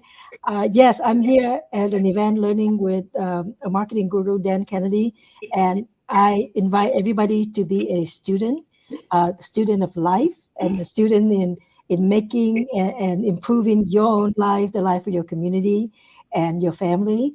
And this is just one small part that everyone can participate in. And we hope that this is our gift to the world.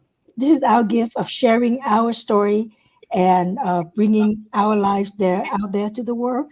And I challenge everybody to go out there and do good for the community.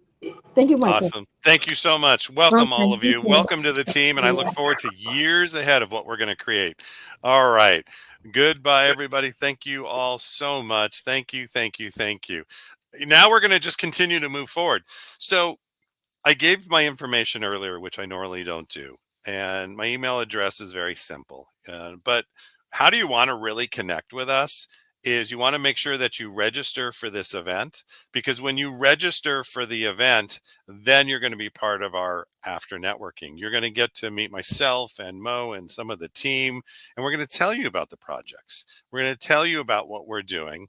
And at the same time, what we're going to do is we're going to also have you network. So you're going to network with people from around the world. You're going to get to know people from around the world. And that is exactly how we do this as one team, one family. So now we're moving. It's called transition. Called what? Transition. First of all, if you've been sitting all day, go ahead and stand up. I won't do it so you don't see me right in front of your screen. Go ahead and stand up.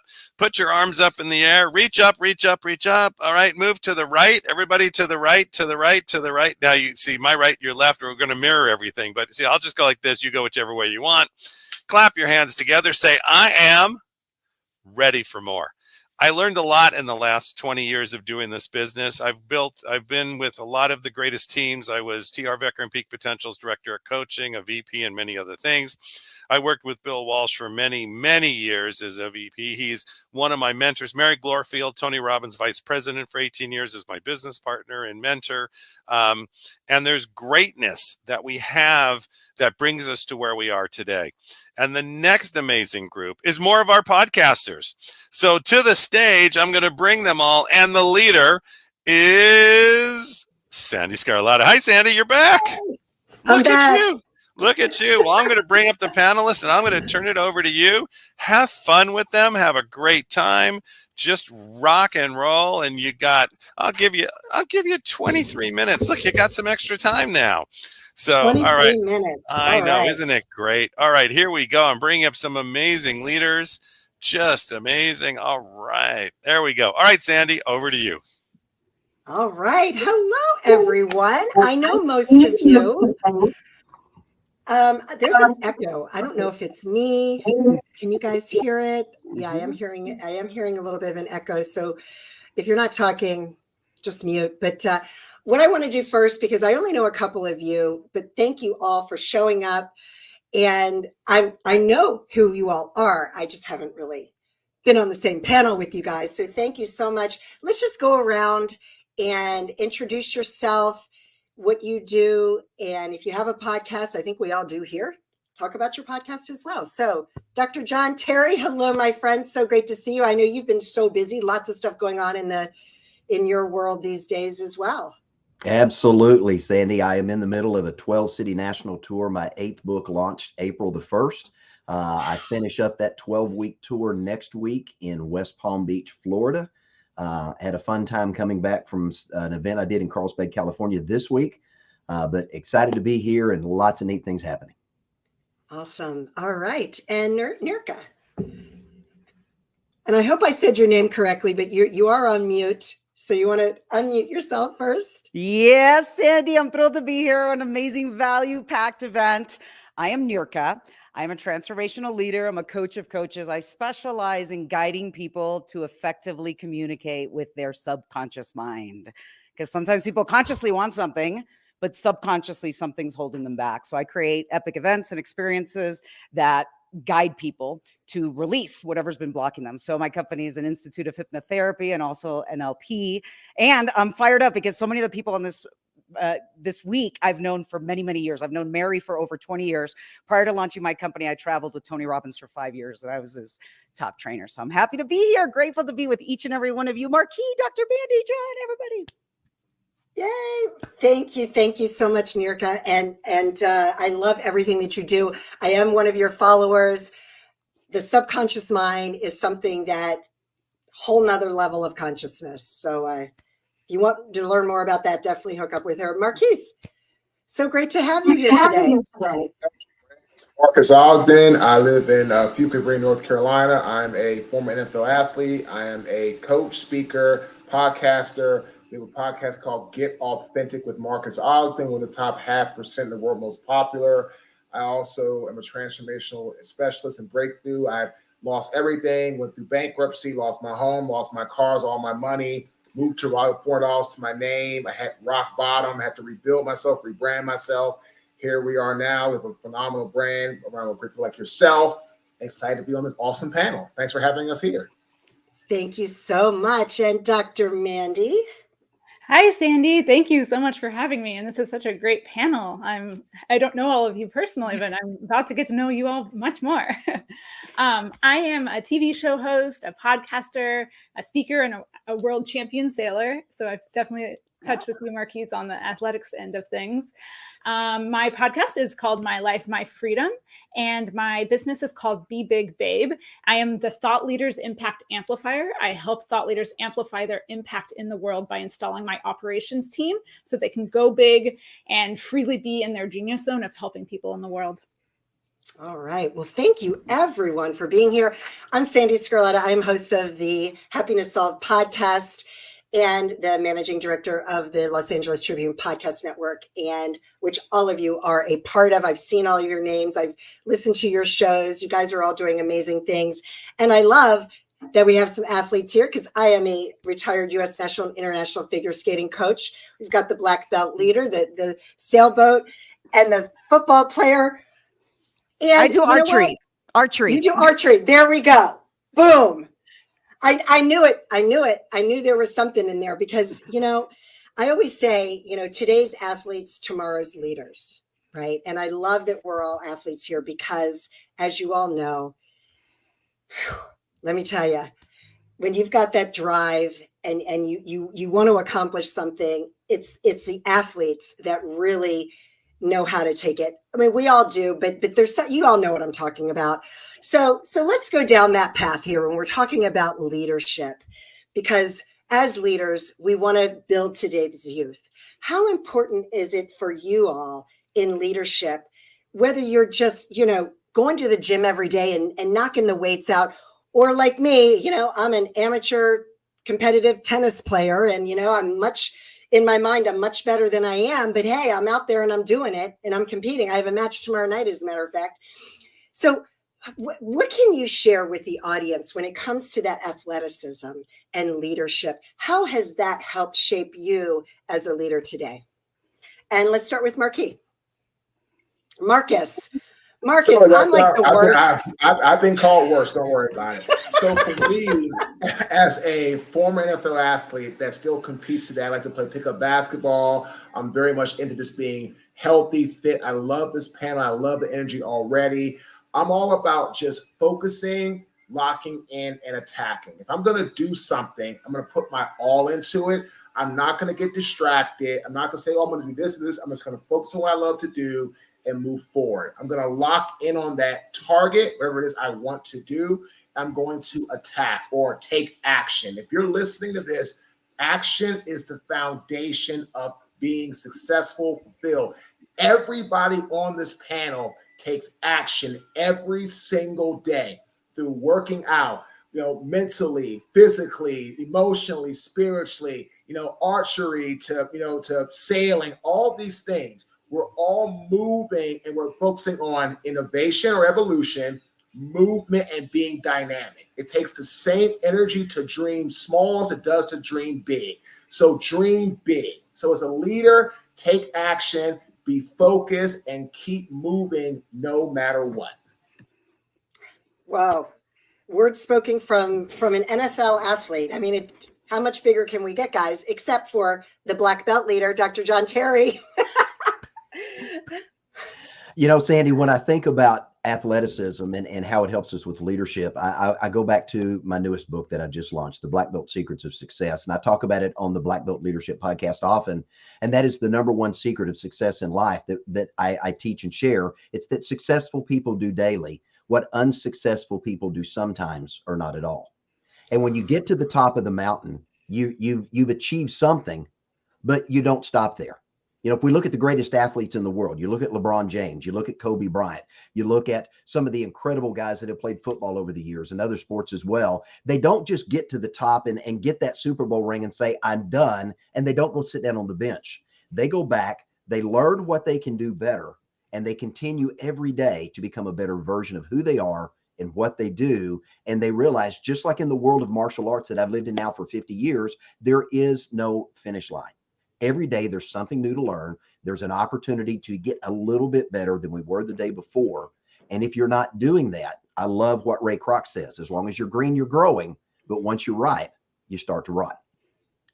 Love it. Love it. Thank you so much. So, Nirka, I'm a huge Joe Rogan fan, and he's into archery as well. And when you hear him talk about it, and my high school sweetheart was into archery, and I sat up on a tree stand for 8 hours one day looking for deer. And that's a whole nother level of focus. So I'm really excited to hear what you have to say. Totally. Well, archery is like the target. The target is the vision. The target is the goal. The target is what we intend to create, to achieve, to accomplish, to manifest. And a lot of times what happens is people see the target outside of themselves. So the key thing with archery is recognizing that which you intend to create is within you. So it's like tuning into the heart. So it's like, as I draw the bow, I'm tuning deep into the heart center and pulling from that space and knowing that I and the target are one. I am one with the target. And, you know, as you were talking about the sports, I thought about what Joseph was talking about today, is being in the game. And you mentioned youth. And what I would say to the youth is to put yourself in environments that demand more from you than you even believe you're capable of at the time. I mean, I was 19 years old when I was working with Tony. I was living in 16 different cities over a 5-year period, moving every 2 months and breaking all the records. And at the time, they used to call me the kid. So how was I able to produce those results? Is I put myself in that environment. And it was just like Marquis was talking about, that journey of transformation from pain to possibility to purpose and into a space of empowerment. So recognize that the target is within you. It's not outside of you. Wow, that was beautiful. All right, Dr. Mandy. Thank you, Nirka. That was so beautiful. The target is within us. It's something that I think about a lot too. It's so good. For me, how sports has tied into my entrepreneurship and leadership journey is how I handle adversity. It's something that comes up all the time. I mean, in sports, nonstop, there's always things going wrong in sports. You always get setbacks. There's, you don't win something. And actually I was just, this is so fresh in my brain. I was just at my college this last week, and I was inducted to the Hall of Fame at my college. I'm so excited about it. I'm just still talking about it. But where we were really talking about it there, I was talking about the importance of not giving up. And how you can have a bad start in a race. You can totally blow the start and still come back, grind back, and end up winning the race. You can have a bad race and still grind back and win the regatta. So nothing is ever really over. You have to, the importance of handling adversity as a leader is really important, so that you can continue to get back on the horse every single day and show up for the people you are leading. Oh, amazing. And that actually is leading us into the next topic that I want to discuss here. And that is that whole reset, right? Especially in sports, in business, you know, curveballs are thrown at you. And I always think about some of these great athletes and how they are able to reset so quickly in the middle of a game, in the middle of whatever it is they're doing. And they're able to, it's like, as a skater, falling is part of it, right? And you fall in the middle of a 2-minute performance or a 3-minute performance, you just got to get up and act like nothing happened, right? What do you all do? What are some good tools and golden nuggets that the audience can apply when, you're getting ready to go into that big presentation and boom, you get that phone call, you get that text message? How do you reset so that you can still show up You know, some call it compartmentalizing, whatever. So let's start with Dr. Mandy. Awesome. Yeah, this is such a great question because you literally have a split second, and I always talk about it in sailing when I'm helping people with sailing. You can't prevent the mistakes from happening. You can't prevent the falls from happening. You can do everything you can, but they're going to happen eventually. And it's not the winners are the people who who have the shortest amount of time between the fall and getting back up and keeping going.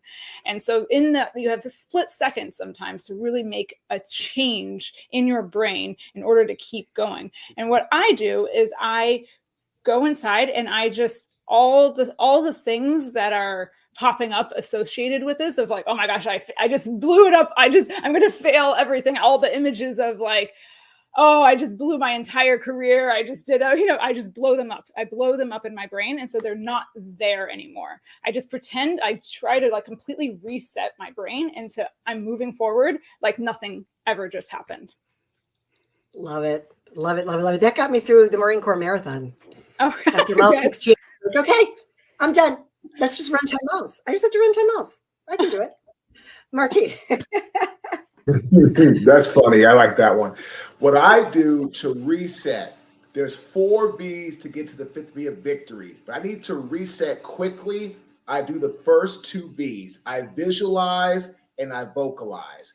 I tell people, visualize. If your body isn't where you want it to be, have your mind see it where it wants to be. Have your mind put you where your body is and where you want it to be.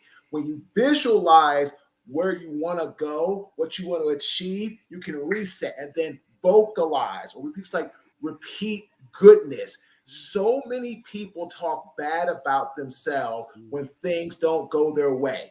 Talk good about yourself. I am good enough. I am smart enough. I am hardworking enough. I just made a mistake.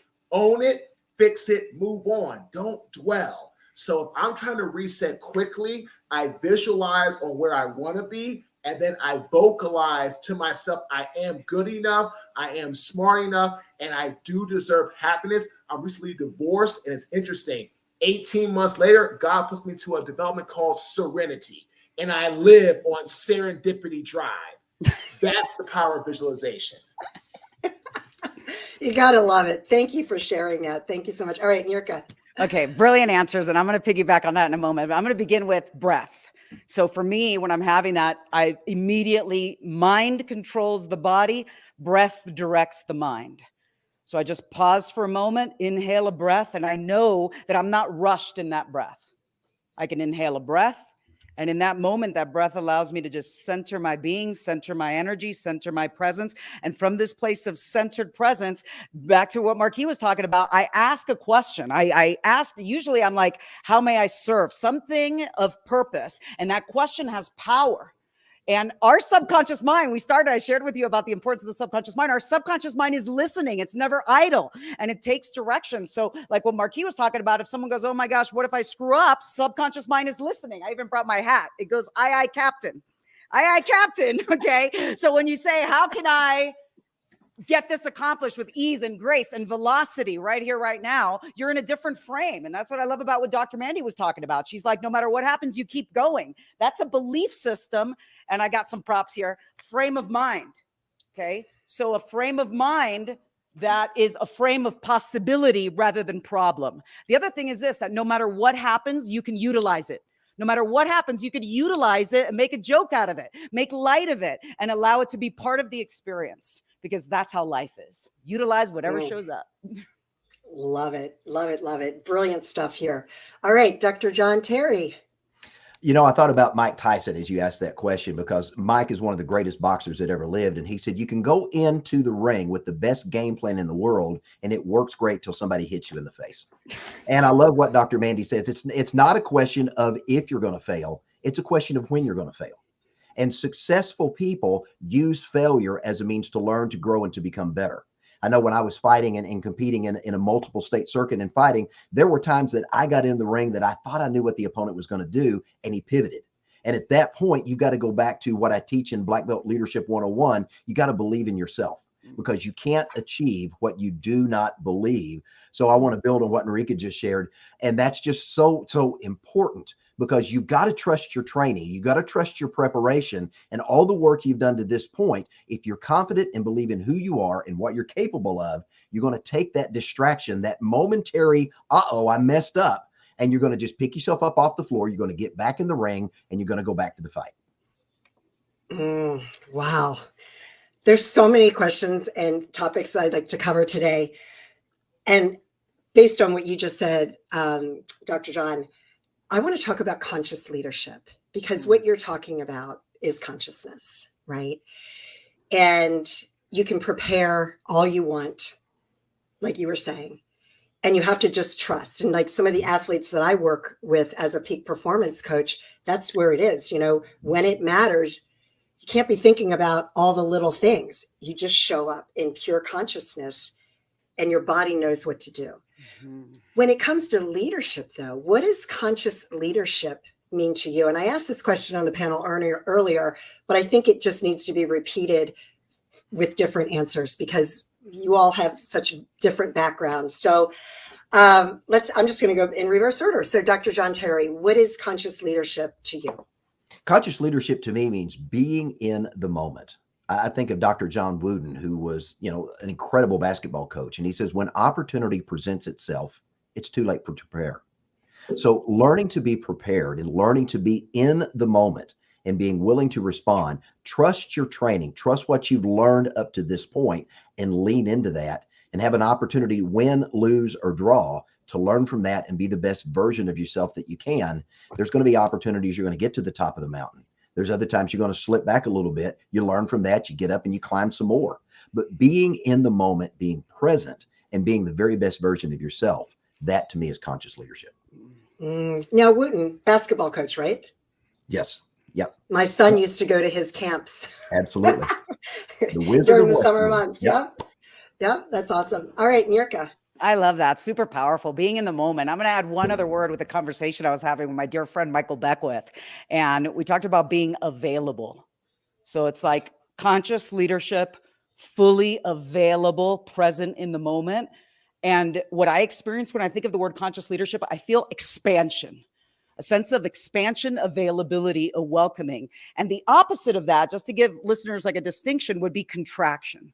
So when someone's feeling contraction, that's a place where love is blocked, wisdom is blocked, understanding is blocked, consciousness is blocked. So recognizing any time that our field, our body temple begins to contract, that only serves as a reminder to wake up and come back into the expansion. So it serves as a reminder to attune into conscious leadership. Oh, love it, love it, love it. Okay. Marcus, because I've been saying your name wrong. That's awesome. Dr. Terry, I had the pleasure of getting to shake Mr. Wooten's hand when my brother, who's a UCLA grad, was inducted to hit their Hall of Fame. He couldn't go because he's also an NFL athlete. I got to shake his hand and meet him near the end of his life. Absolutely just an amazing night. So we said that, like, wow, it just touched me, and I love that. And I think leadership in the conscious is going to be a great quote by General Dwight D. Eisenhower. Leadership is the art of getting people to do what you want done because they want to do it. And I'm gonna use one word. Nirka, Dr. Terry, love those words. I'm gonna add one more. Be authentic. That is what our podcast is. Be authentic. Who you are in the moment today is not gonna be the same as it was yesterday or tomorrow. So be authentic. When you do that, people follow you because you're real, and vulnerability creates connectivity. Remember that, and you'll always get people to follow you, and they want to be around you and your leadership style. Oh, beautiful. Beautifully said. All right, Dr. Mandy. Thank you. I love all those words too, Nirka. I do that in my life too. That's actually how I make decisions. If I feel expansive, I move forward with the decision. If I feel contraction, then I don't do it. So I really love that you touched on that topic. And to add to all three of the words already mentioned, when I think of conscious leadership, I think of empathy as a leader as being so important, because if you can't have empathy for those you are leading and you can't connect with them, they're not going to listen to you. There's nothing you can do, nothing you can say, no matter how powerful you are. They won't listen if you don't know how to connect with them. Beautiful, beautiful. All right, we have time for one more round here. So I love to hear about lessons learned because, yeah, as you talked about, Dr. John Terry, that, you know, it's not a failure, it's a lesson learned. We all have to go through those. What is like one really big lesson learned that you've experienced during your career? And how can people avoid those lessons? Like, what is the wisdom, the true wisdom that came from those lessons learned as a leader? And we'll start with Dr. John Terry. You know, Sandy, for me, it was learning that I was capable of saying, doing, and becoming more than what I believed I was capable of doing. When I realized that I was capable of expanding, and we've talked about this expansion thing, and I think it's a great thing to continue to carry. When I realized what I was capable of doing, when I just put myself out there and stretched and got into that uncomfortable place where growth happened, some incredible things have happened and incredible doors have opened throughout my life.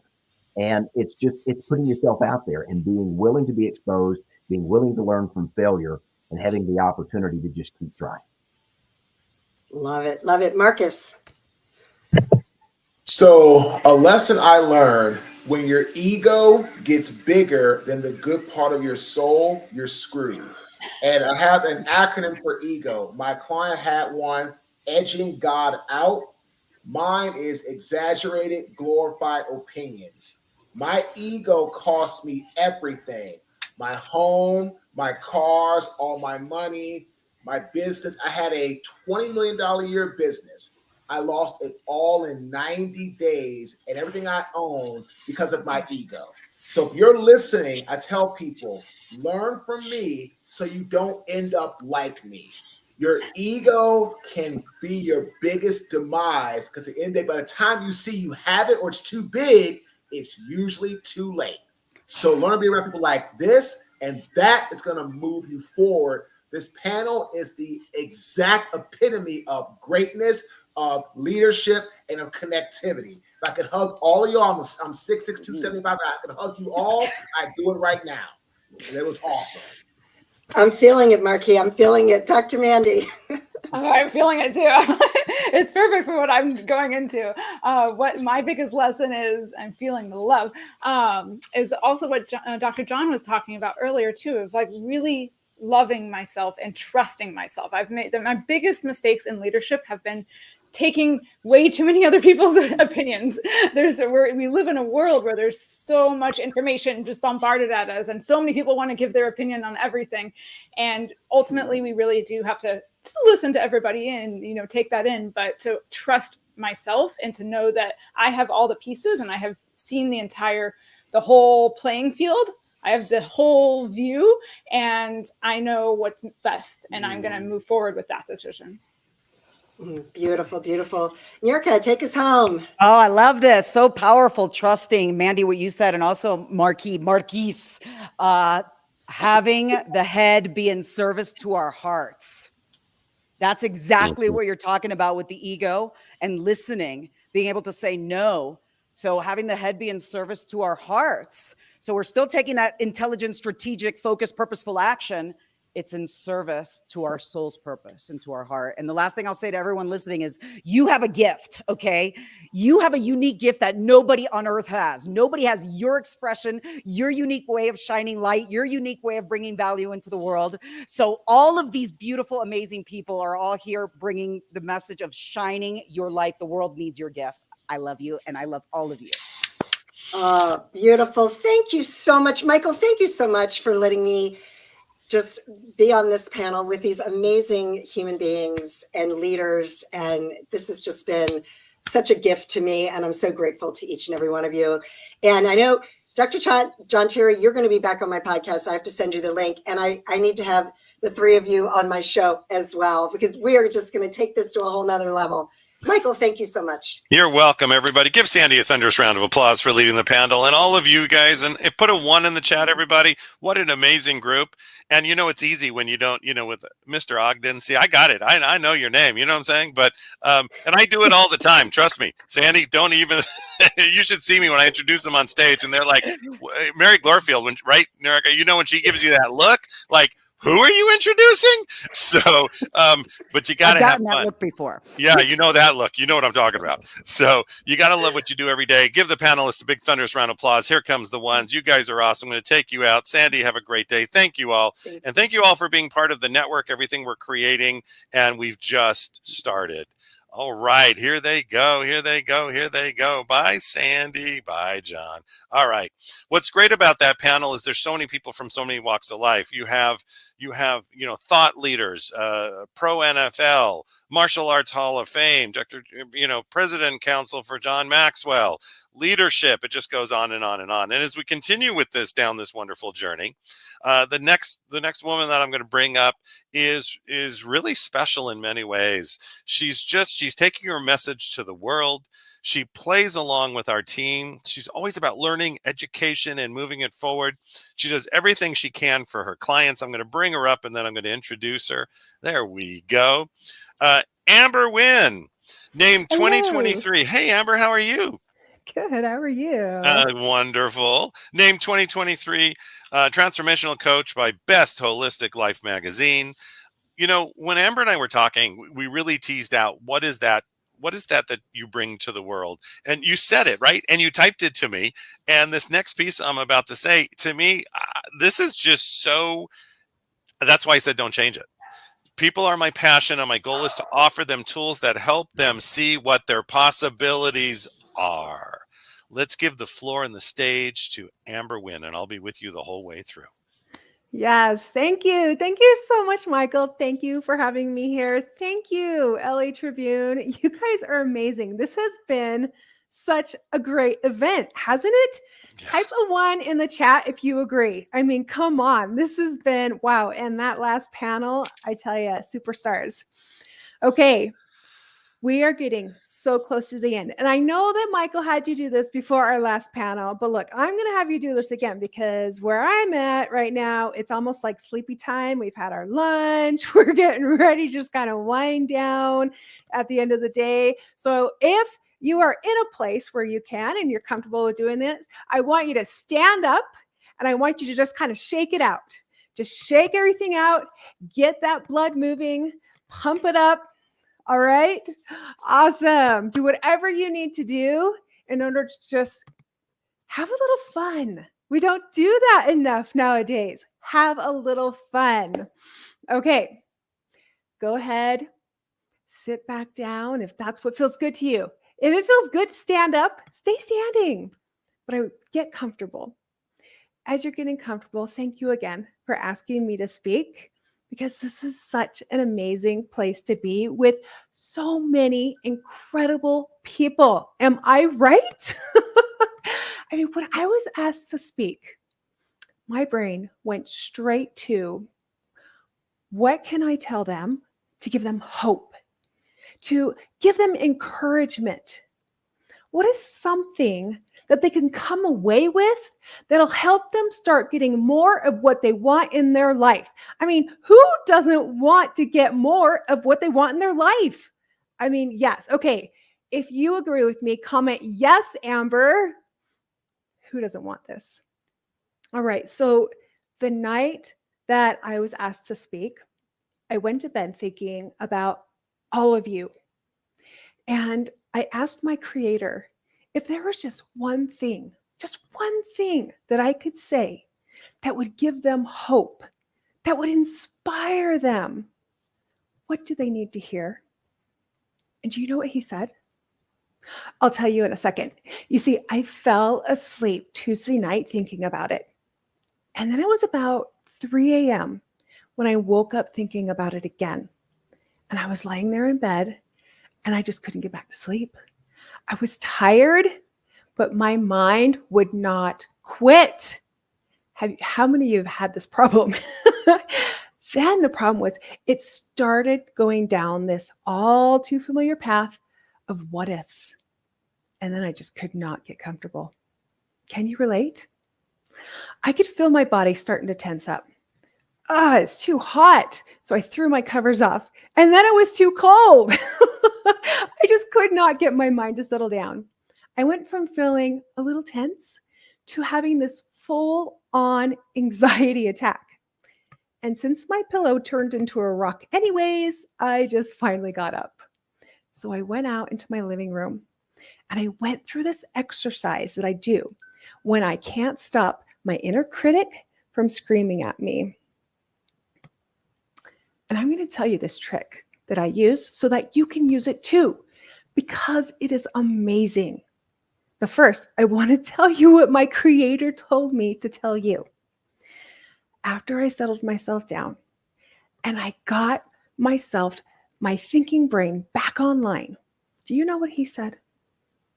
He said, tell them they are loved. Oh, how does it feel to know that you are loved and that you are worthy of that job, worthy of your relationship, worthy of the dream that you don't even bother putting down on paper because it just seems to be a little too much.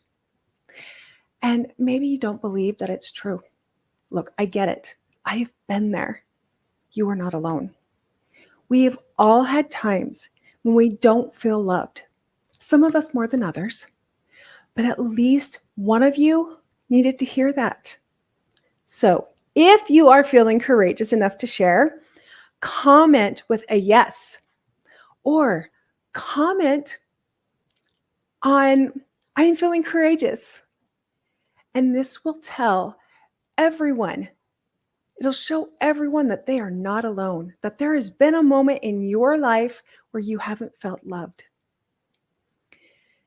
And when I heard that, when I heard tell them they are loved, it got me thinking, what do you think gets in the way of you believing that you are loved and that you are a person worthy of the title, worthy of the relationship, and of the dream?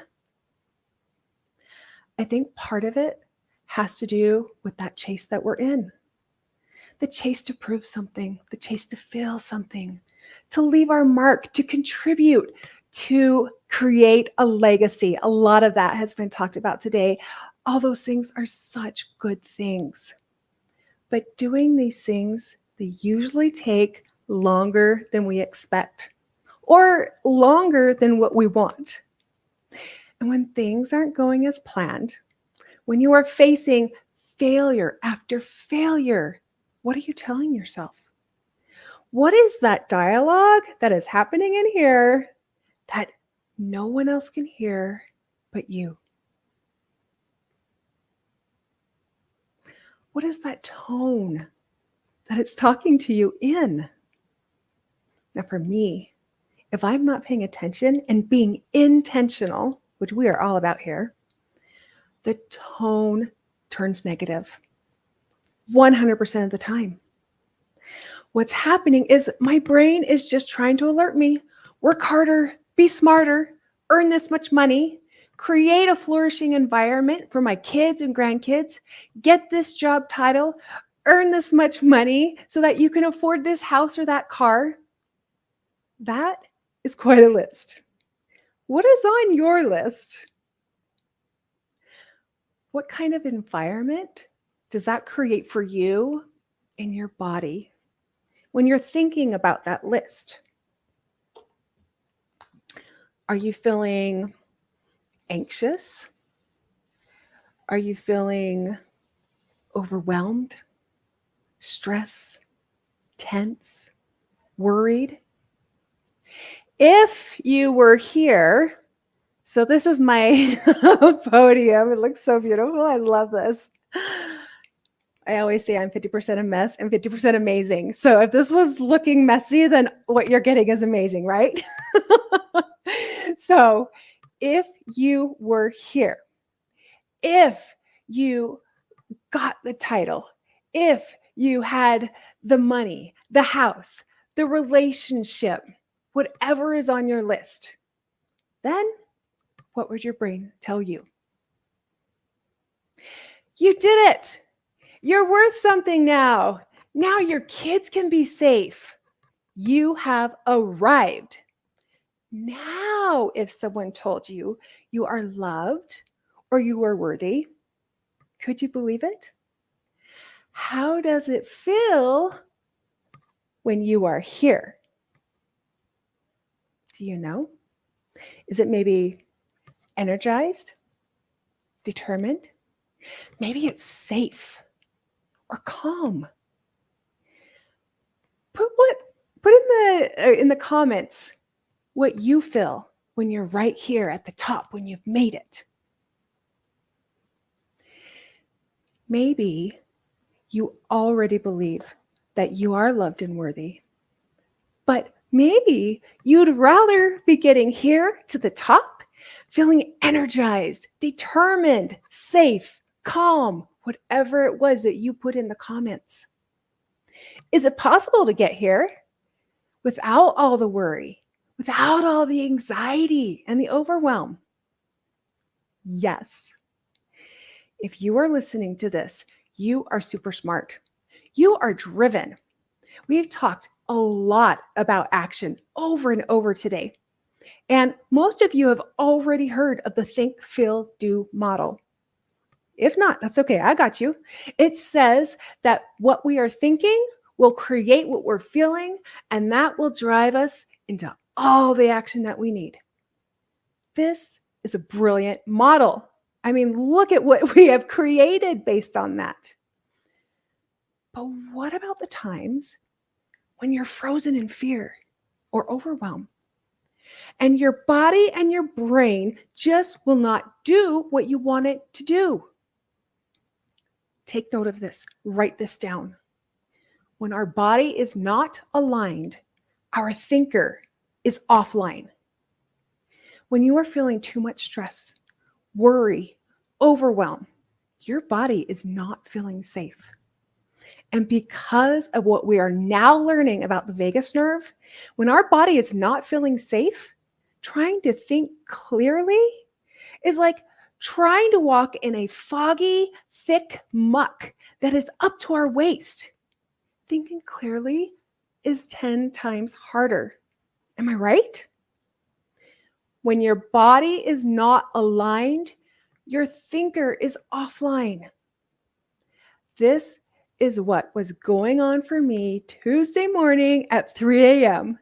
My inner critic was screaming at me. What if I don't make sense? What if what I say isn't helpful? What if I can't even think of what to say? And as I laid there, my anxiety grew. And slowly but surely, my thinker went offline. What happens when our bodies are not aligned? Our thinker goes offline. I had to get my body realigned. And I loved what Niruka just said in the last panel. Your mind controls your body and your breath controls your mind. There is a reason for that.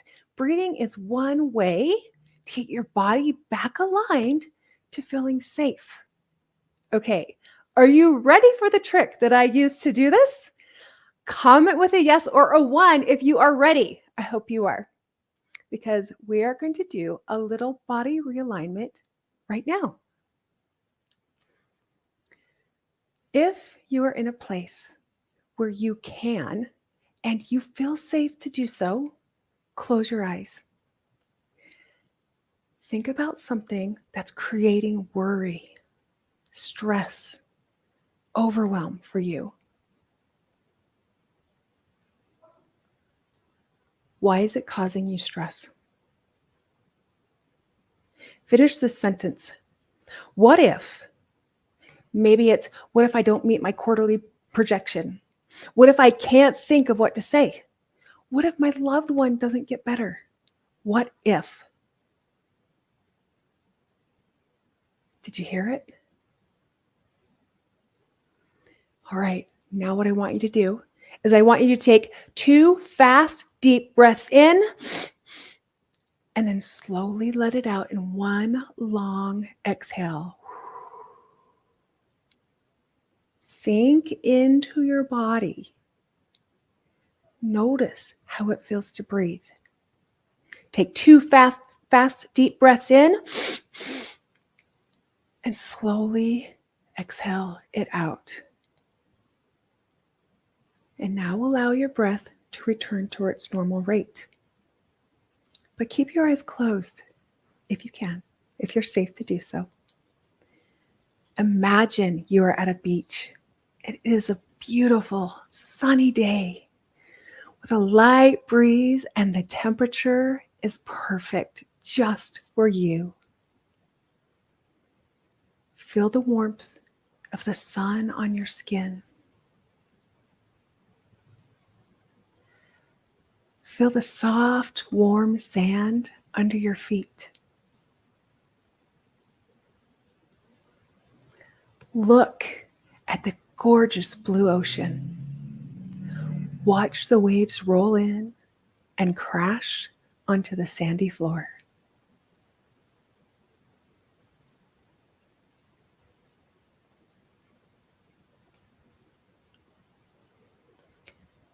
Now bring back to your mind your what if statement. See that statement, that sentence, that statement rolling in on the waves of the ocean, and just allow it to come in on the waves. And as it rolls closer, allow your statement to break down as it crashes onto the ocean floor. Watch the unorganized words roll up onto the sand and see them break down into mere letters as they retreat back to the ocean.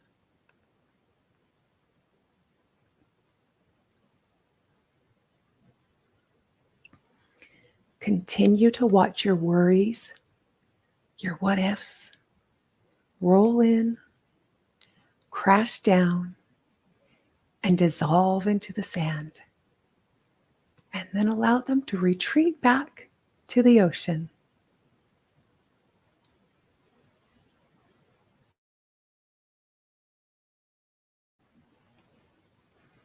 Now, say to yourself, I am whole. I have value. I hold the wisdom that I need. Now start to slowly wiggle your toes and wiggle your fingers. Take a deep breath in. Slowly open your eyes.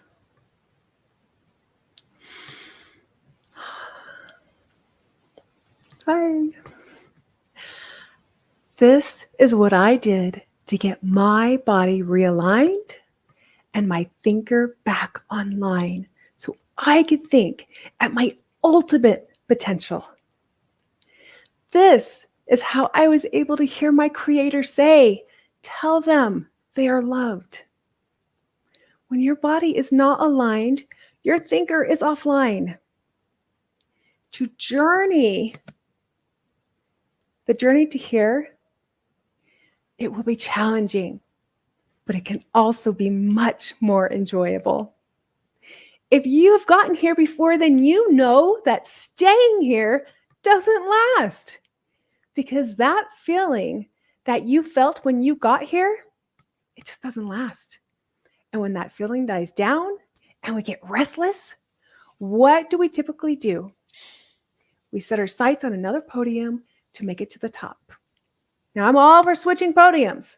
I'm all for seeing how far you can go. If you want to make your journey more enjoyable, then let's do this together. We can start with what I call micro-focus moments and get there one day at a time. Just like Joseph McClendon said, he was saying today was simplicity, not complexity. When we collect these micro-focus moments, you'll also collect micro-focus wins, and then we keep moving forward. I wish I could tell you more, but I think that's it. I think I'm done, right? You know, Amber, give Amber a round of applause. The comments, I don't know, they've been streaming at the bottom and maybe you've seen some of them, but here's some of the comments that came through. Wow, Amber, this is amazing. Love this.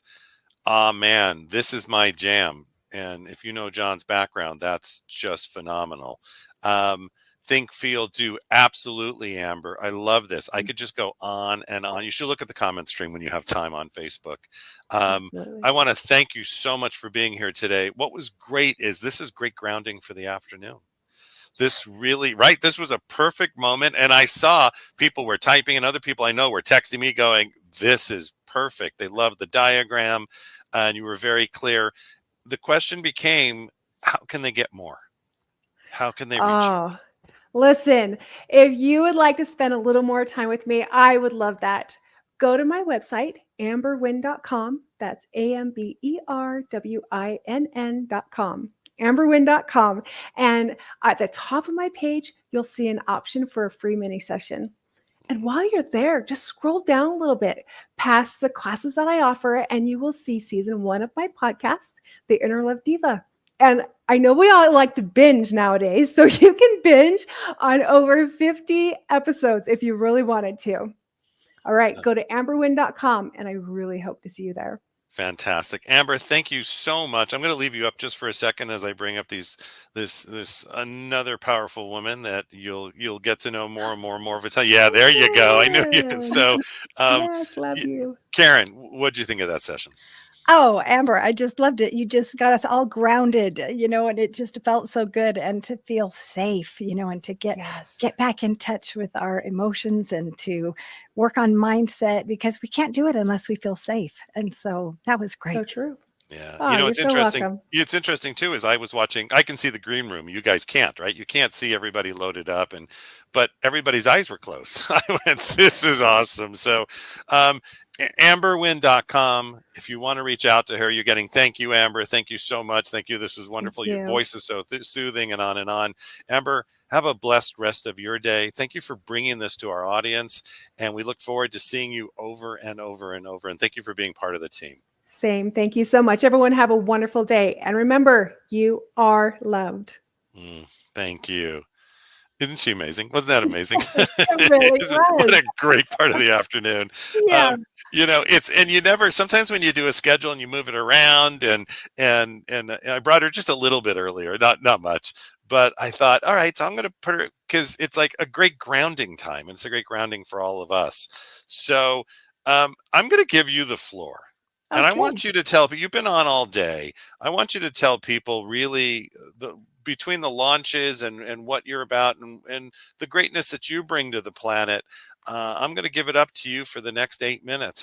See how we do this, all people? We have time clocks, but and then they're all going to get to see me try to run a commercial and not blank out the whole stream. So here we go. Karen, you're amazing. What you've created is amazing. This team is amazing. And I give this over to you. Thank you, Michael. I really appreciate it. I hit the wrong button. Because I didn't move you like that. See? All right, it's all you. It's all good. It's all good. I'm just so happy to be here. My name is Karen Hall. I am the managing director of the Los Angeles Tribune Women's Journal and the Spanish Journal, which I'm so excited that we announced that today, that we are launching, and we have so many exciting things coming up. I am also the host of the Hero Within podcast, where I share inspiring true stories about people that have overcome adversity and how they have found hope, which is very similar to the stories that we will be sharing in the Women's Journal and the Spanish Journal.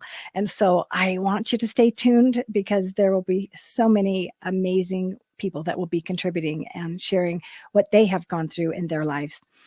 So, back to back with what Amber was talking about and what we have heard all day today, starting out with Joseph McClendon, we talked about mindset, and we talked about leadership, and we talked about how to be a good leader. And so you may be wondering, well, what have I learned about leadership? And my life started, I was born 2.5 months premature. I was 1 pound, 13 ounces shortly after birth. And about the size of a grapefruit. And so in those days, my mom was not allowed to hold me or touch me or feed me or anything. And so she and I were both deprived of that contact. And we know now that babies need more than just their physical needs met. So during that 2.5 months, I was all alone and I had some fears when I came out. But my mom taught me some amazing mindset tools. She read me the book, The Little Engine That Could.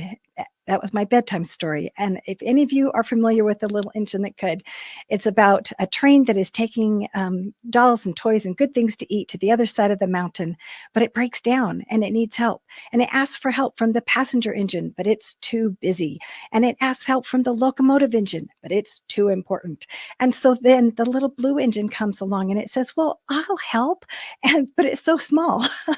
And so it loads up everything and it chugs with all its might up the hill saying, I think I can, I think I can, I think I can. And it uses all its might to get to the hill to deliver the toys and good things to eat. And on the way down, it says, I thought I could, I thought I could. And when I was a girl and I faced fears, my mom would say, just think of the little engine that could. She encouraged me to face my fears. And that became my first mantra. That was my first lesson in mindset work. We didn't even know about the term mindset work back then. And so for any of you that may not know that term, when you think of a positive thing in your mind and imagine that with your imagination, that is mindset work. And so that mantra is what I use to this very day. I'm a grandma now and I teach that skill I taught it to my children. I read them The Little Engine That Could.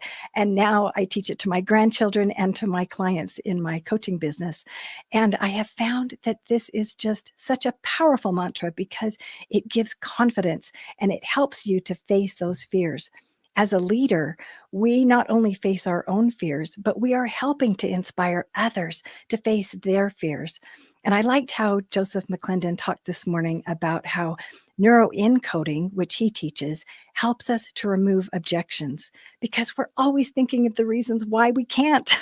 And we need some tools, we need some training, we need some skills to think about how we can. And, Henry Ford said it so well, if you think you can or you think you can't, you're right. And so it's important to think about the thoughts that we have and to listen to those thoughts.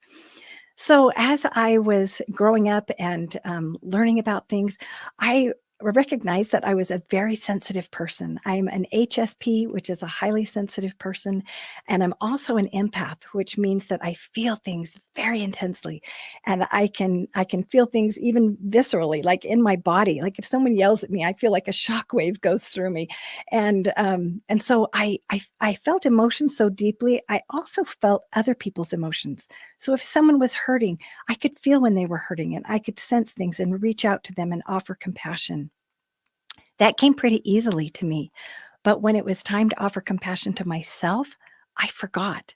I forgot to talk kindly to myself. And as I became a life coach and I learned tools, I had a really high standard for myself that I should remember all the things that I was teaching to everyone else. I didn't realize that everybody forgets when their emotions become escalated.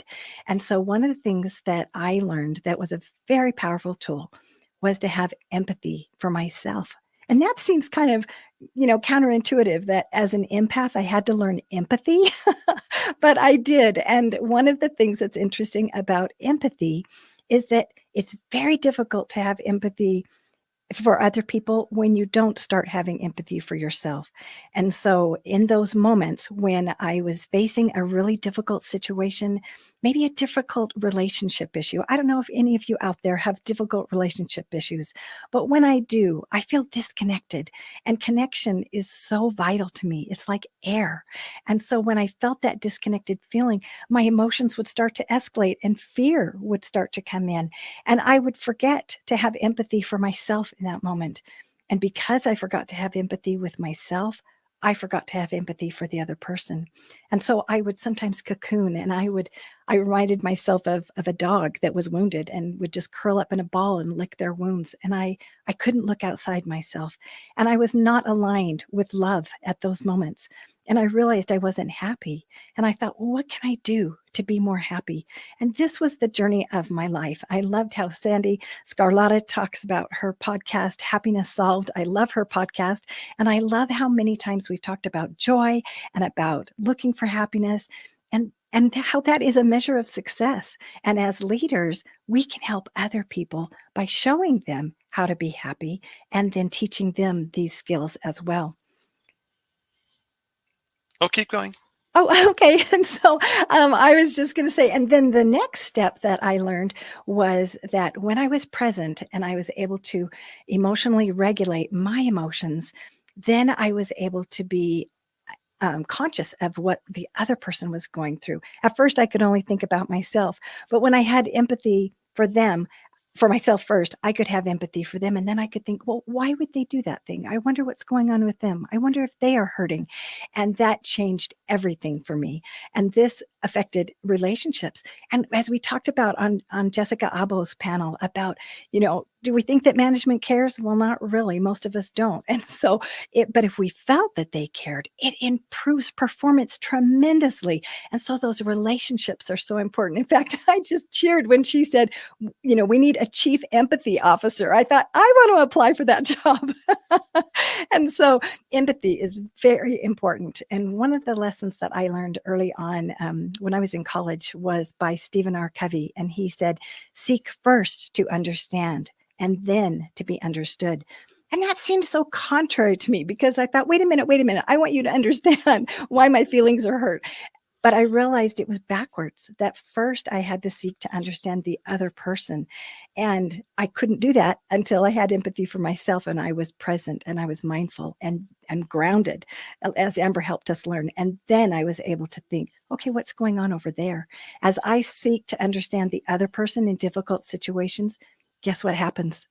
They feel that I care about them. And when I convey that I truly do care about them, I really am curious. I really want to know how they're feeling and what's going on over there that maybe I'm blind to.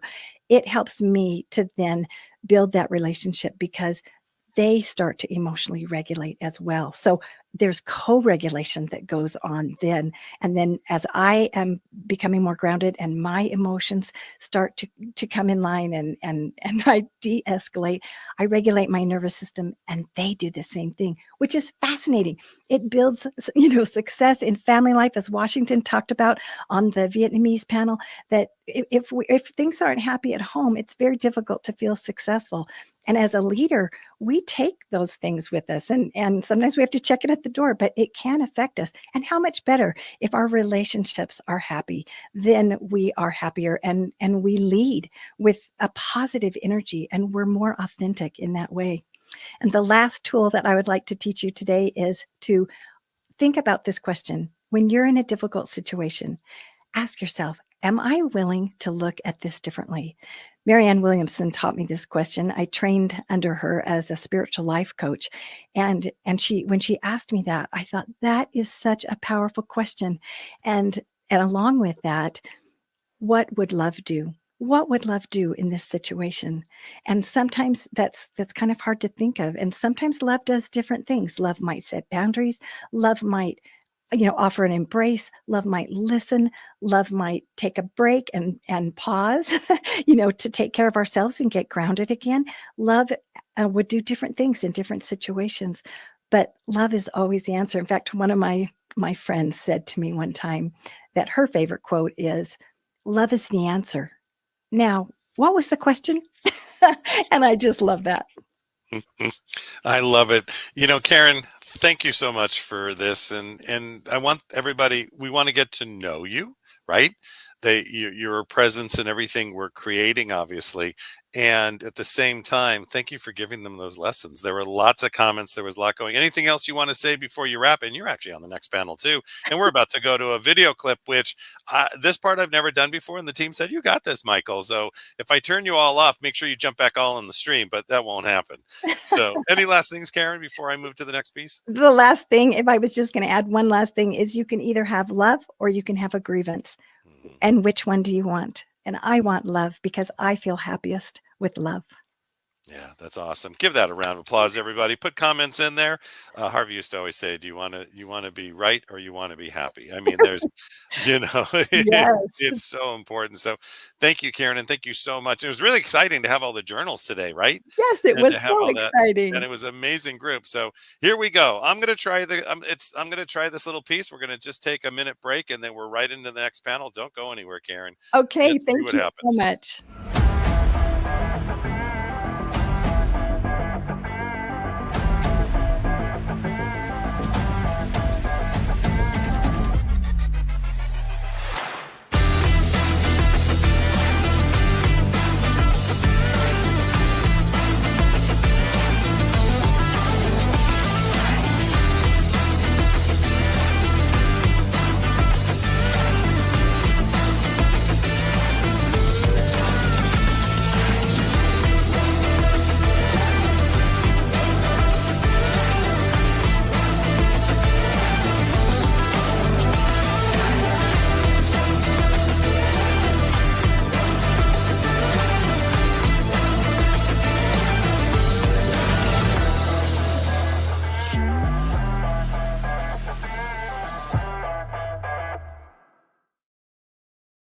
All right, I did it. Welcome, everybody. It's a great time. It's great too because part of what that does is it does heighten the state. You always want to raise the energy. You want to heighten the state before you move them to the next piece. And what's really exciting is we're going to have videos like that for the podcast network, for all the journals, and it's amazing what's being created. So I'm going to turn this amazing panel. If you have a lot of background, make sure that you mute yourself. I'm going to turn this amazing panel over to the amazing, the wonderful, all the way from across the world, in the ocean, swimming, dancing, sailing, who knows? Let's give it up for Dr. Mandy Rose. Thank you, Michael, for the wonderful, exciting introduction there. I really appreciate it. And I must say that was just the perfect lead up into it, perfect timing to have Amber, Wynn, and Karen speak. It was so beautiful and so relaxing. I was getting to the point in the day where I was getting too much information and I was like, so scattered. And so it was just so relaxing to come back into my body and come back into, myself being present here. So thank you all for joining today. We have an amazing panel crew here. I'm really excited for this great group. And we're gonna hop in. There is some background noise. So if somebody's got some background noise, maybe just mute yourself when you're not speaking. I'm going to give you all a chance to introduce yourselves. Please give us your name, your business name, your podcast name, and a little bit about you. And we'll start with you, John, please. Hey, good morning, good afternoon, good evening, wherever you are in the world tuning in. So excited to be here with this panel. My name is John McCaskill. I'm a retired Navy SEAL commander. I run a program or a company called Frogman Mindfulness, teaching a lot of what Amber talked about on the last panel or just before Karen went on. That's why I said this is my jam, because that's what I teach. And then I run a podcast with my good friend, Will Schneider. The podcast is Men Talking Mindfulness. Love that. Thank you, John. Men Talking Mindfulness. I'd love to hear more about what you have to say about things later on in this panel. Todd, we'll give you a chance to introduce yourself. I appreciate that.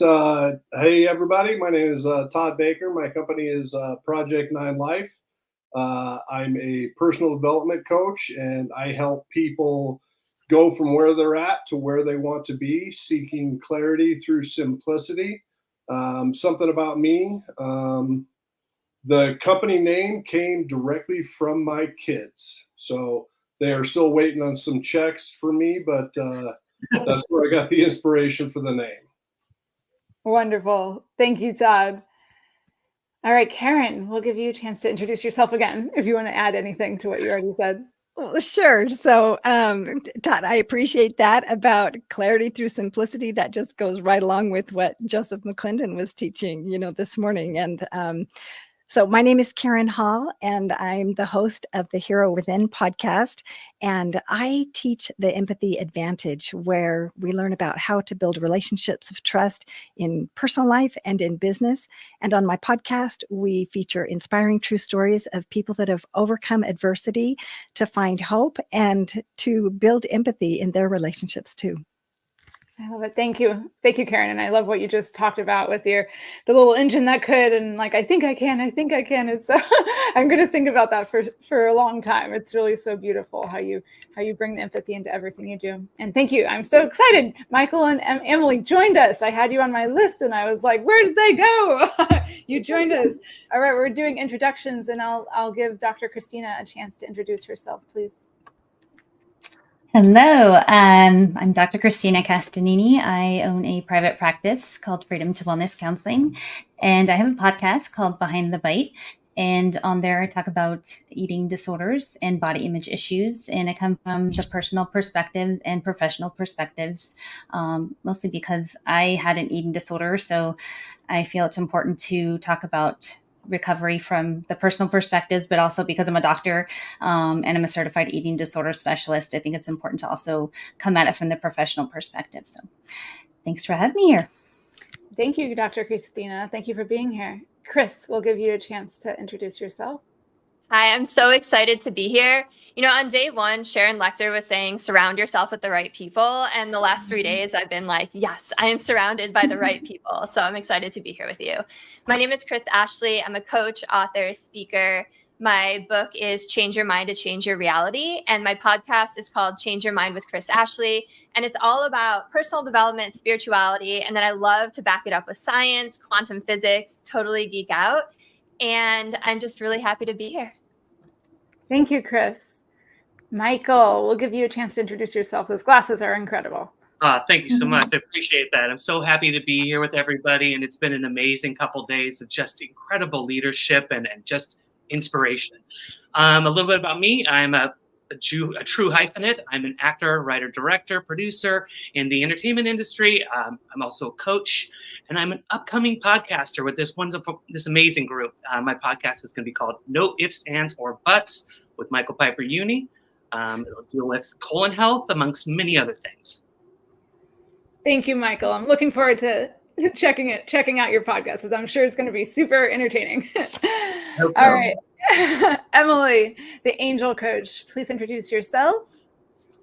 Hi, everyone. I'm Emily, the angel coach here in sunny Florida. Right now it's getting dark, so it's not as sunny as it was a lot earlier. And I help people really awaken into the experience that we're more than human, and that there's so much beyond what is seen that is guiding, supporting us, and really guiding so many opportunities beyond what we can conceive. Excited to be here. Oh, thank you, Emily. I appreciate it. And thank you for all your introductions. I really, something that was mentioned this morning with Joseph McClendon was, it really, really hit me of like, we dare to dream while the rest of the world is living in a nightmare. I really feel like I keep coming back to that today because it's so incredible. The world we live in is very volatile, very unstable. It's very chaotic at times. And the world is craving leadership right now. We really are craving leaders, and a new wave of leaders is coming through. And you are all part of the new wave of leaders that are coming through now.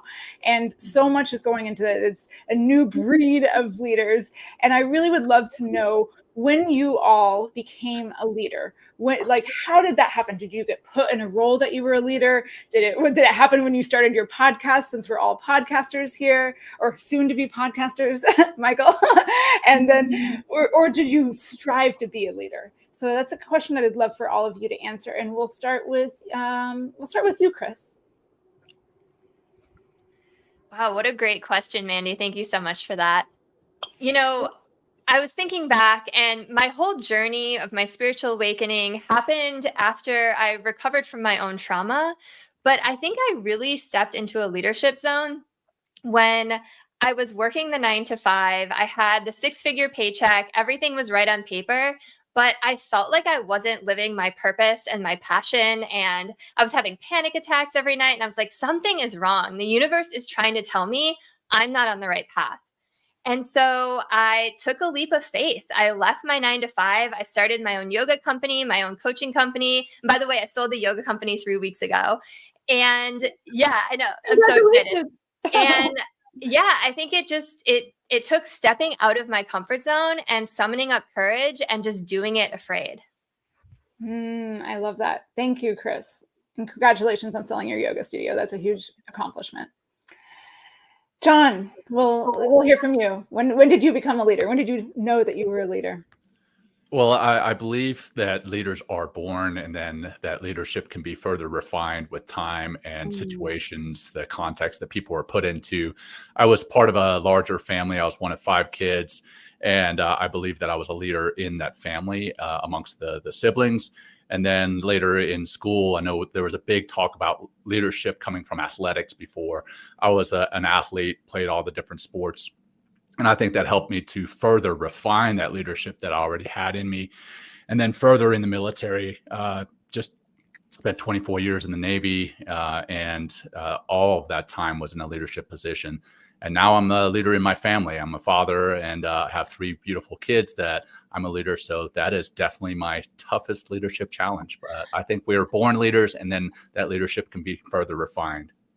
Oh, that's beautiful, John. And I love that you mentioned your family, because that really is a role of leadership. Being a parent is a leader. And I love how you said it is your hardest leadership challenge, because as a parent, I know how that goes too. It definitely tests everything.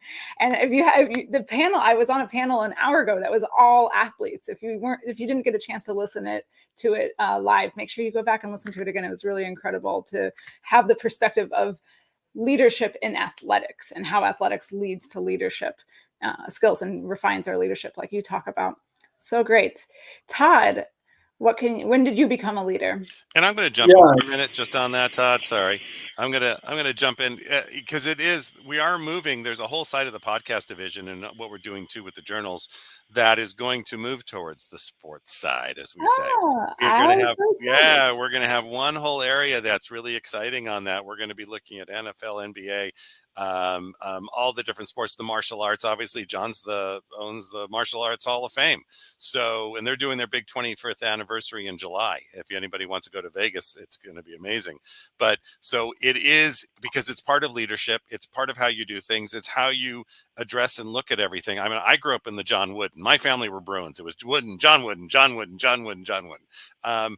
But it's a big part of what we're going to be doing. And Mandy, you'll be part of that. So, and a lot of you will be who's involved with that. I just want to jump in and tell you that. And it was a great panel. All right. Have fun. Thank you, Michael. You know, it's exciting when Michael pops back in with a special announcement. Yeah, exactly. All right.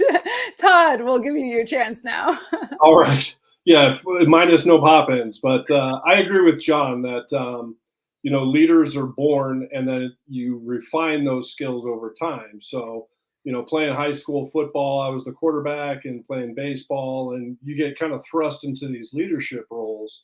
But really the true refinement and what made me the leader that I am today was really in my face. And it was because my kids, and I was working a job that I had to work on weekends, and I was missing all of their growing up and playing sports and being able to watch them in person. And it was right there in my face because I was watching little dots on my phone go around the baseball diamond. And the next day I quit and forged my own path. And I'm the first and hopefully the not last entrepreneur in kind of my family. But it was a leap of faith that, we've all taken, kind of betting on ourselves. That's so great, Todd. I love that. Betting on ourselves and taking that leap of faith to bet on ourselves. That's beautiful. Thank you. We'll go with Emily. When did you become a leader? Well, great question, by the way. I resonate with what John said. I do believe that some of us are anointed and are born with that stir, that call of leadership. But I also believe that we're all destined to be leaders in our own lives, right? So that we can move forward into being more and how it's been given to us. But going back to this conversation about some of us just being born with that roar, that idea, that insight, like I feel like I'm meant to do more and be more and help as many people along the way, and have fun with it. And I feel like that's been seeded since I was young. I've been blessed with opportunities of speaking in front of people since I was in middle school. So I feel life has completely prepared me to, or at least called me and pulled me into leadership over and over and over. And it's just about me continuing to commit to saying yes, even when I don't want to, but celebrating that every time the leap is taken, doors open. I love that you said that. That's something that I've contemplated as well. Whenever I'm hiding and trying to like play it safe, my world it blows up. Things blow up. But when I take that leap of faith into leadership roles, doors open and the world expands. It's really, I'm glad I'm glad somebody else's life is like that as well. Thank you for sharing. Dr. Christina, when did you become a leader?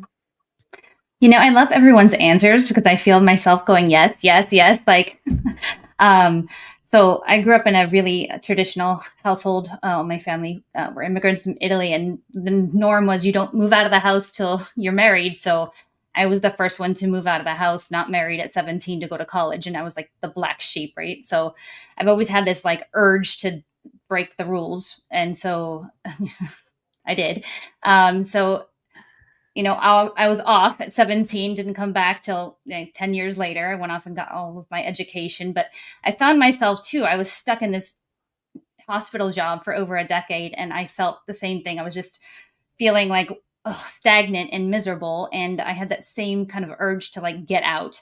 And I always had that I don't want to live with the what ifs. And so I did. I jumped ship and opened my private practice, even though I was a single mom with 2 young kids, and I had all the stable benefits, the stable paycheck. I mean, everyone looked at me like you're crazy, right? But here I am, and I'm with all you wonderful people and doing this podcast. And, you know, I'm sure there's going to be other times in my life where I do things where people just shake their heads. But you know what?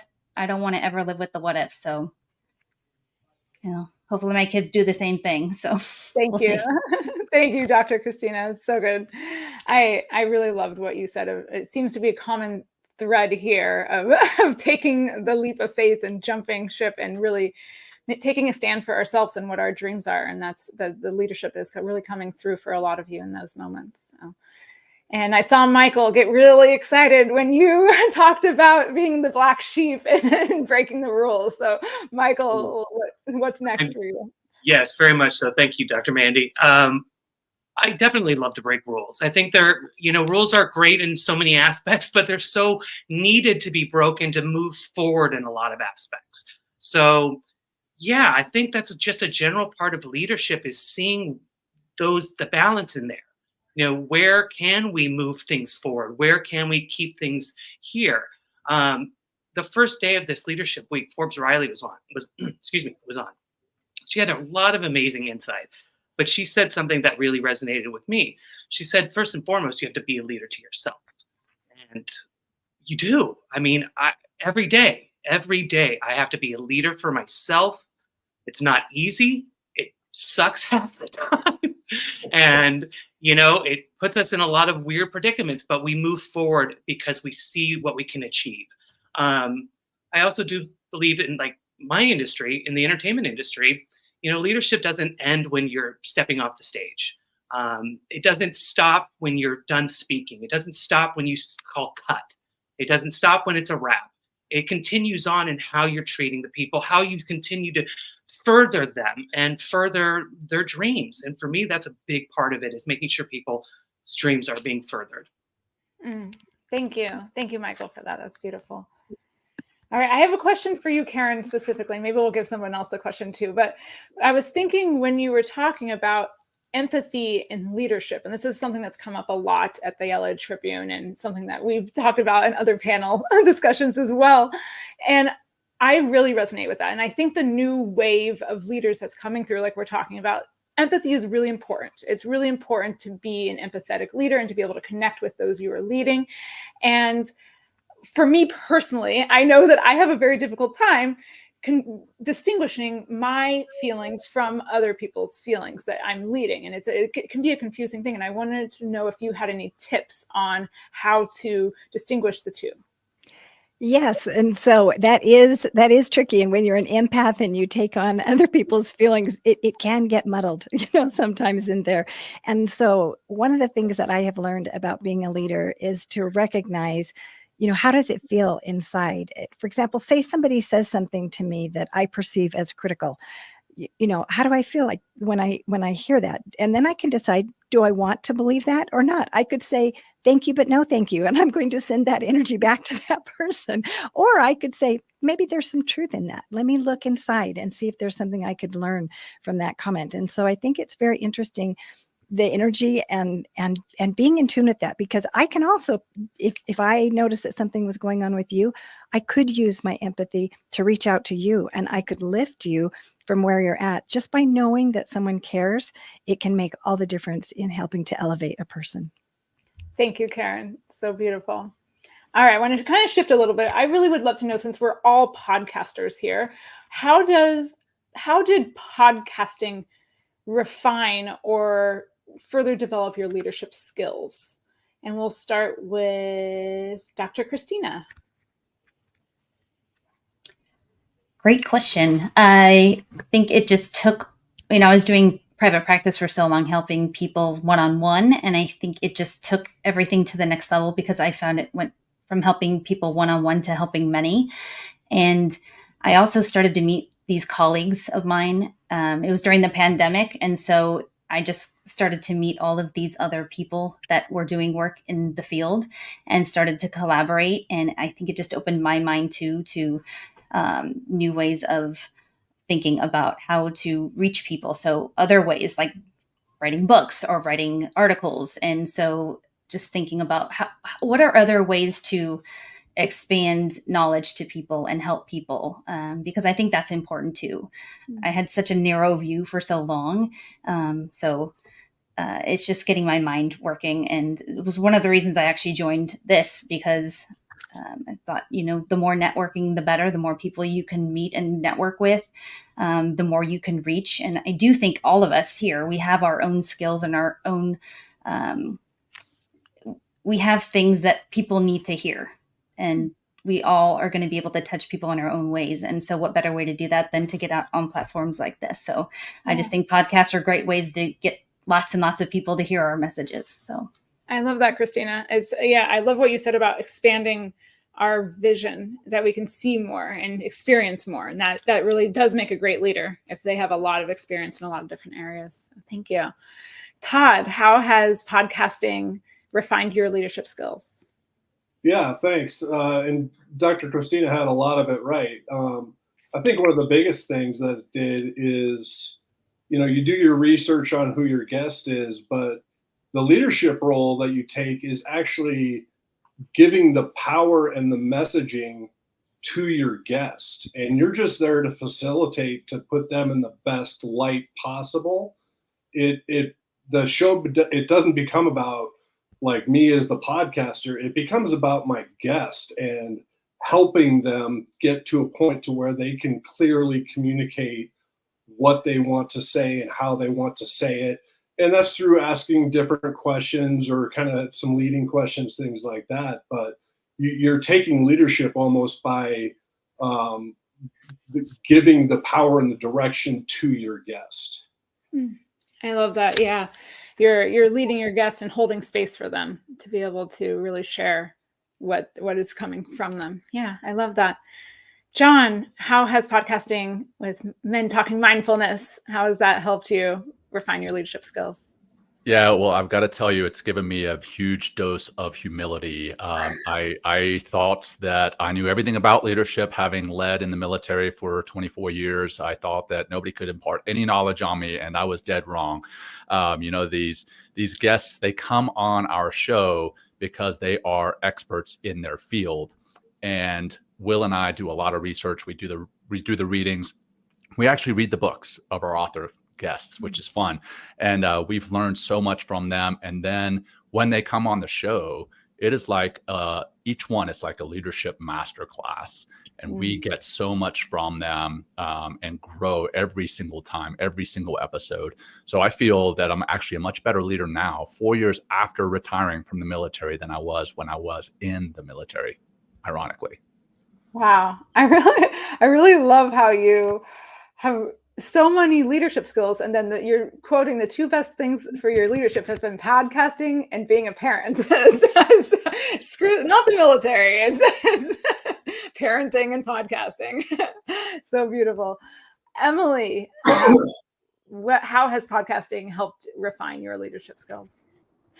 Well, great question. Again, this is a great question, and I love what everybody's been sharing. So my hallucination is that when we're open, ready, and willing to show up, there's so much more that can be delivered through us. And podcasting has just allowed me to step into the greater vision, right? And as we get to serve more people through such a platform, who we can become gets expanded, right? Because we are touching more lives. So it's even in the conversation of empathy, right? It's like we become in tuned with not just one or two clients, or even in an event, it's like your reach expands. So who you can become in regards to your delivery, your impact, your love, your influence becomes wider. So the empathy allows you to drop in a different way and step into serving in ways that you never even thought would be possible. It's like you say things, you're like, oh, wow, that was really good. I didn't expect that to come out. But it's because the greater impact calls us into being a greater influence and a greater presence of inspiration. I So love that's that. been my blessing through podcasting. Thank you, Emily. So beautiful. All right, Michael, I know you haven't started your podcast yet, but in other forms of things that you've brought to the world, you've brought many things to the world. Just on the podcast note, I do believe that this will be a separate branch, or a different branch for my leadership. I think it's going to bring a voice to, well, one, colon health is a big thing for me because I had a scary year last year, and it went through several colon surgeries. So I want people to hear that voice and hear the facts, and also just, be there for those that are marginalized. And that's a big part of it. So empathy is, to me, right at the top, because you have to be able to hear wholly, not just a little. You have to hear them wholly. That's good. I love how you're kind of framing leadership as the ability to give a voice to those who don't necessarily have the ability to share their voice. Absolutely. And that's so powerful as a leader. And that's what we're all doing in podcasting. It's beautiful. Very much so. Are we wrapping up, Michael? Or? Yeah, what's great about this is I was just waiting for you. I was thinking, actually, what an amazing group, because you have so many different walks of life. We have, and everybody thinks of, well, I'm not a podcaster. Everybody has a story to tell. Everybody has something to give to the world. So whether it's podcasting, being an author, a trainer, working for a nonprofit, serving the poor, whatever it is, everybody's got something to give and something to say. And what a great way to get our messages out there. And so, because, it's interesting, we did that, right? We did that little survey of people joining the podcast network. So a lot of them are not even podcasters. They just want to be part of the message. They want to be part of the movement. They want to be part of what's being created. And it's been great. So you guys have been a great panel. Before I let you go, I'm going to task you. For the next 5 minutes, what I'd like you all to do, and everybody listening, is go ahead and share all of this to everybody you know. Let's share it out there. Let's get people out there who don't know this is even happening right now, because this session goes for 90 minutes, and we take a 5-minute break, and then we have a powerful session this evening. And what we have still left to come today is I'm going to do a little teaching and training. I did it for many years on stages for 20 years. I also, the next gentleman I'm going to bring up in a couple minutes, his business has 48,000 clients. But he's great at what he does because he teaches other CEOs how to do it from beginning to the end, to what you do from moving on. And he's one of my mentors. So he's taught me so much. And Mandy and Karen, if you have a moment, I'm going to leave you guys back on when I'm actually speaking with Aaron. So if you can stay on, you can ask questions. And at the same time, everybody out there, share this, because if they're not getting this information, they're not getting the information. It's been a tremendous, it's only day 2, what are we, 3, right? There's 4 more. And I'm telling you, coming up, we have people like Russell Brunson. I could just go on and on and on. So it's going to be an amazing event overall. We've already broken lots of records where there's been, I won't even tell you what's being talked about. Even today, the comments now have, I think, broken all the records. And we're just looking to make a difference and to be out there. And I wanted to thank this panel. So spend 5-10 minutes before you go off and play. And if you can keep commenting for the rest of the day, we'll just smash through the record we've already broke. But keep doing that. Share it on social media. Share it with everybody you know. I want to thank everybody for being on. Let's give a thunderous round of applause for this huge panel. Give them a thunderous round of applause as we say, so long, farewell. See, this is where we suddenly lose numbers as Michael starts to sing. It gets bad. So, all right. So what I'm going to do is I'm going to play a quick commercial because I know how to do this. It's not. This is about engagement entertainment. I want to show all of you what's coming. And then we'll bring up our next amazing presenter, Aaron, and we'll go from there. So here we go.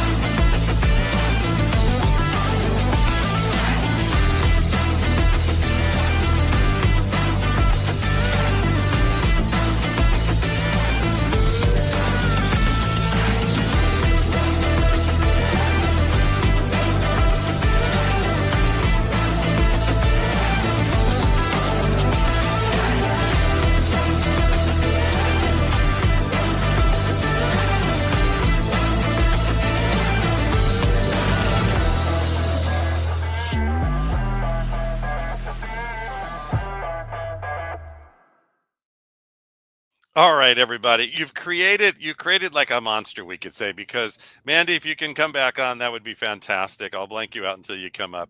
Now that I know how to use the board and push all the buttons, I mean, I was good already, but now I can play the commercials and it just gets better and better. I become dangerous at that point. So next, I'd like to introduce, what a great group here. And Aaron, I'm going to put you in. This is like the Hollywood Squares almost. But so Aaron Scott Young is one of my mentors. He's a mentor. He's a business partner. The team's like, hey, you actually did a commercial. Well done. And he's truly taken me. He keeps pushing me. He takes me to the next level. We put him on stages for years. I had him on stages at Peak Potentials and Masterminds. He was well entrenched with Bernie Dorman in CEO Space. I needed help once at an event, and it was in Hawaii, right, Aaron? And you came and you spent the whole time just teaching and training. And it was just such a blessing to have you there. He's brilliant at what he does. He's going to tell you a little bit. We're going to have a discussion, a chat. We're going to have some fun, but you want to take notes. You want to take notes. You want to take a learning, and let's give it up with a thunderous round of applause. Put ones in the chat for Mr. Aaron Young. Hey, Aaron, how are you? Hey guys, how are you? It's great to be here. Can you hear me? Okay, good. It's just amazing. Yes, we can. Yes, we can. You faded for a Okay, second, good. but you're back. No, it's great. Oh. And Karen and Mandy have been part of co-hosts all day. They've been on with the panels. They're a big part of the team. So I just wanted them to be on here to have a little balance. But Aaron, it's great to have you on. And we're talking about leadership. We've been talking about leadership for the last 2 days. And that's really sort of what you do. You're creating that leadership in everything you do. Can you talk a little bit about that and your perception of leadership? Yeah, sure. Leadership is not about being the best implementer. Leadership is about helping other people to figure out how to do the things that you need them to do or that you want to help them accomplish. It's the old thing about, give a man a fish, feed him for a day, teach a man to fish, feed him for his life. So really our job if we're just talking about business, our job as leaders is to understand the outcome that we're trying to achieve, have that very clearly in our mind, and then keep the team gathered up doing whatever they do fabulously well. Let everybody be successful in their stewardship, but the leader is keeping everybody on the trail and keeping them heading toward the desired result. And that is one of the hardest things for business owners, especially entrepreneurs, to do, because we're such shiny object chasers. It's so easy to get pulled off. And if you're successful at all, then people are always offering you something to do. Like they want to get a little bit of your magic rubbed off on them. And so I'm in a position now where I'm able to do that for a number of companies. But through much of my career, I had to just have blinders on and say no, because in order to build the companies that we were fully invested in, we needed to not be pulled off into the weeds. And what I tell people all the time is if you will just get one thing, Michael, you've heard this, get one thing done well, get that one locked in. And once it's locked in and you've got a team running it, now you have permission to do the next thing. And so I believe leadership is all about being both visionary and knowing enough to know when you need to step in and teach, when you need to step back and let people learn through bumps and bruises. If we do that, if we allow people to learn and to have their challenges, not fix everything all the time. Same with our families. You know, we've got 4 kids, 7 grandkids. It's important for all of us as humans to skin our knees once in a while. As the leader, we need to be that solid post in the ground that's the safe space where people can come back and say, okay, I'm going to reset back with you, and then I'm going to go back out and continue to accomplish. That's what I think leadership is. It's not about knowing everything, but it is about having a clear eye on the outcome. Yeah, I love it. And by the way, Karen, Amanda, you can jump in anytime. We're having a conversation. Aaron, you know, part of that too, and what I've seen is, you know, one of your companies has a lot of clients. So Sure. how many clients now does it have? Yeah, over 48,000. Yeah, so you have 48,000 clients, but what you've done is first of all, we call that passive income. But secondly, what you've done is you've created a team under you. So Aaron's not working 90 hours a week to make. No. Yeah, no, not at all. I don't even, when we updated our CRM a few years ago, they didn't even buy me a license because I don't log into the computer. I do a weekly meeting with the management team. And then I'm always looking for affiliates and opportunities that will strengthen the company, and then handing that over to the management team, to the president, to the vice presidents. And I'm the chairman. And when you were earlier, Michael, you were alluding to, you know, he doesn't have to work 90 hours or he's figured out how to do this. My chairman's job is to make sure, chairman of the board of directors. So we're directing the company. So as the chairman, I'm saying, here's the big goal that we're heading toward, but I don't get involved in any of the weeds. And most business owners never get there, and they only fail to get there if assuming they have a good business. The failure is because they're too hung up on having people knocking on the door saying, hey boss, do you have 2 minutes? They get a lot of juice from knowing everything. I love to be, you know, blissfully ignorant of the minutia and just seeing the company growing and moving forward. And then when I see that there's new opportunities, I want to nudge everybody into that channel. Doing so, I'm able to be involved with lots of companies and doing the same thing for them, as you've invited me to do with you from time to time, Michael. Oh yeah, very much. Karen, you have a question? I do have a question. So, Aaron, if you could tell me a story about when you had a challenge inspiring someone in your team and how you went about inspiring them. So, you know, most people think carrot stick, right? Here's an incentive or here's a punishment. And that's okay. There's nothing wrong with that. But a lot of times when somebody's not seeing the vision or they're pushing back against the vision, I could go on, I could do an hour on this topic. Okay. But I will say, one of the best things to do, and I just have had to do this several times recently. As a matter of fact, the call I was on right before I logged into this, I did it. And that was with an owner of a multi-$100 million company that I'm partners with. And I had to do the same thing here, which was, instead of saying carrot and stick, instead, don't paint the picture from my perspective, but from their perspective. Here's what I'm thinking for you. If we could, you know, you've told me you want this. This is the life you want. This is the retirement you want. This is the income you want. This is the freedom you want. Then here's the path I'm seeing. What do you think?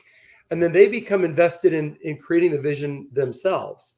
And I don't have to tell them, you will do 1, 2, 3, and 4. I can say, this is what I would like you to do. This is where I'd like you to end up. Here's the sort of ingredients on the countertop. How would you do this so we can get you to your goal?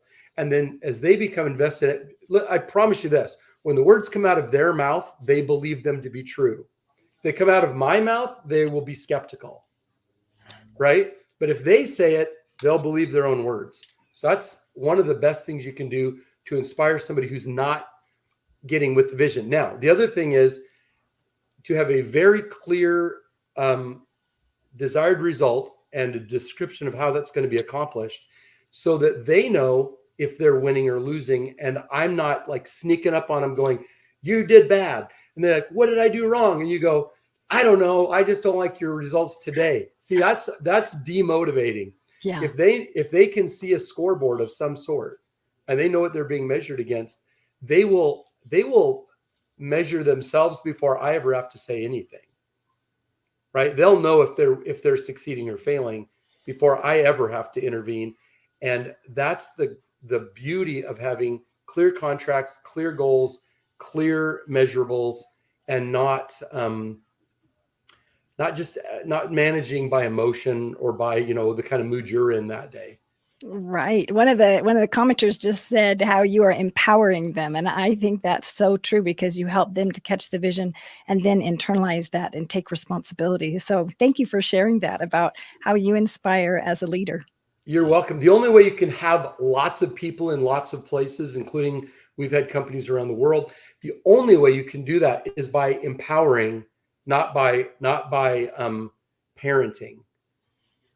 It's really important that you get the best people you possibly can, give them a clear result to hit, keep them in their lane to a certain extent, but then let them be successful and reward them. I don't care if they're the receptionist or they're the VP of revenue. They need to feel that there's something in it for them. And the last thing I'll say on leadership is, remember, the people that work for you are only working for you to fund the part of their life that's discretionary. Right? When they leave the office and they go do what they feel like doing, that's it. So if you don't help them get what they want, the good people will go find somewhere else. Thankfully, our tenure is over 14 years with our employees. So, so when I bought Laughlin Associates, we had 300% annual turnover.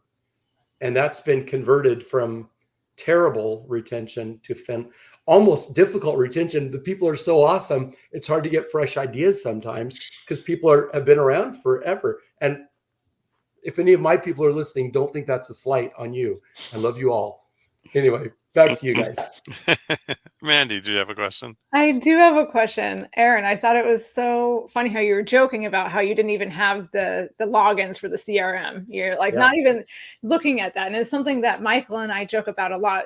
Leaders are visionaries and we have to stay looking at the whole vision. If we get down in the weeds, it's we lose the vision. You can't hold both at the same time. It's very difficult to. And so I'm curious, it sounds like you really done an incredible job of hiring really powerful leaders that are just underneath you. And what are you looking for when you pick one of those leaders, and how do you inspire them to be a good leader to who's underneath them? When we hire people, we're looking for self-starters. We're looking for creative people. We assume that we don't know everything about what we're doing, and that by bringing in new eyes, we're gonna see blind spot. We're gonna be made aware of blind spots. So I really want people who are not afraid to speak up. I want people who will solve problems on their own, who aren't going to be weighed. If they know what the outcome is, if we do a good job as the hiring party and say, here's the desired result. Here's, as a matter of fact, I don't know. I think on one of these, did I ever teach DGRAC, D-G-R-A-C? I learned it from Stephen Covey early in his career. When I was starting out, I got to go to a small event with Stephen Covey, and he taught a job description process that was desired result, guidelines, resources, accountability, and consequences. DGRAC, D-G-R-A-C. And if you can write a job description based on here's the desired result, here are the guidelines, here are the resources, here's who you are accountable to, and here's what's going to happen for success or failure. If you can do that, the people that come on know precisely what is expected, what they're trying to achieve. And then if you get the heck out of their way, I know I've said that like twice already, but get out of people's way and let them function. in the office that you've assigned to them. Because if I knew how to do it all, I wouldn't need that person, right? But I'm bringing them in because I want them to be better at it than me. That's such a great concept. You're not hiring a worker bee to just do what you need to do. You're hiring somebody that can really take action and lead themselves. Everybody in the company knows what they're being measured on. Everybody knows, and they know what the consequences are for success. And for failure doesn't mean they're fired, but it may be that we didn't train well enough. We didn't give them the resources they need. Maybe it's the wrong place. We just moved somebody in one of the companies from a customer service position. She said, I want to be in the accounting department. Do you have a degree in that? No, but I can learn. And she was great at her other job. So we put her into training. She's blowing the doors off in a new position. She's making more money, and she's improved on the person that we replaced her with. And I mean, so sometimes retraining or repositioning, not replacing, is the right thing to do. Yeah. Very often it's the right thing to do. As entrepreneurs too, I think, around this topic of leadership, which I think is really important, is for those of you who are out there looking to start a business, be an entrepreneur, be an author, trainer, speaker, we don't let go very easily. I mean, we just don't let go. And you're talking about things about really letting go, but they don't. They will hold on. I do the same thing. Okay. I am totally right. I hold on to things. Can you give a little maybe help in that direction of how to get people to start? It's like, no, you don't have to do all your video. They just hold on to everything. I'll say two things. First of all, the question is, do you want a job? Do you want a good job? Or do you want to own assets? That's the first question. And many people, when they're starting out, can't even conceive of the idea of owning an asset. They're thinking about this business from the position of like president or employee of the company. So that's the first thing. So I would say the first help is be a little more selfish. Be a little more selfish and say, if I'm really valuable, if I value myself and my time, what do I expect to get personally from this project? If this project cannot give me what I want to get from it, then I'm not even going to do it. Doesn't matter if it's a cool idea, because I only have so much time on the planet. I only have so much time I want to spend away from my wife. I've been married for 37 years, and she's the coolest human you've ever wanted to meet. And I want to hang out with Michelle. We want to be with our kids and grandkids, right? We want that. If I have to be a slave to the company, that's a choice I'm making. So the first thing in letting go is saying, if I want to be successful and this business is going to grow beyond what's between my two ears, my concept, my knowledge, my experience, if this is as good as it gets, we're only going to get to a certain place. But if I want to transcend what I've experienced, I must release authority to other people who are gifted in areas that I'm not.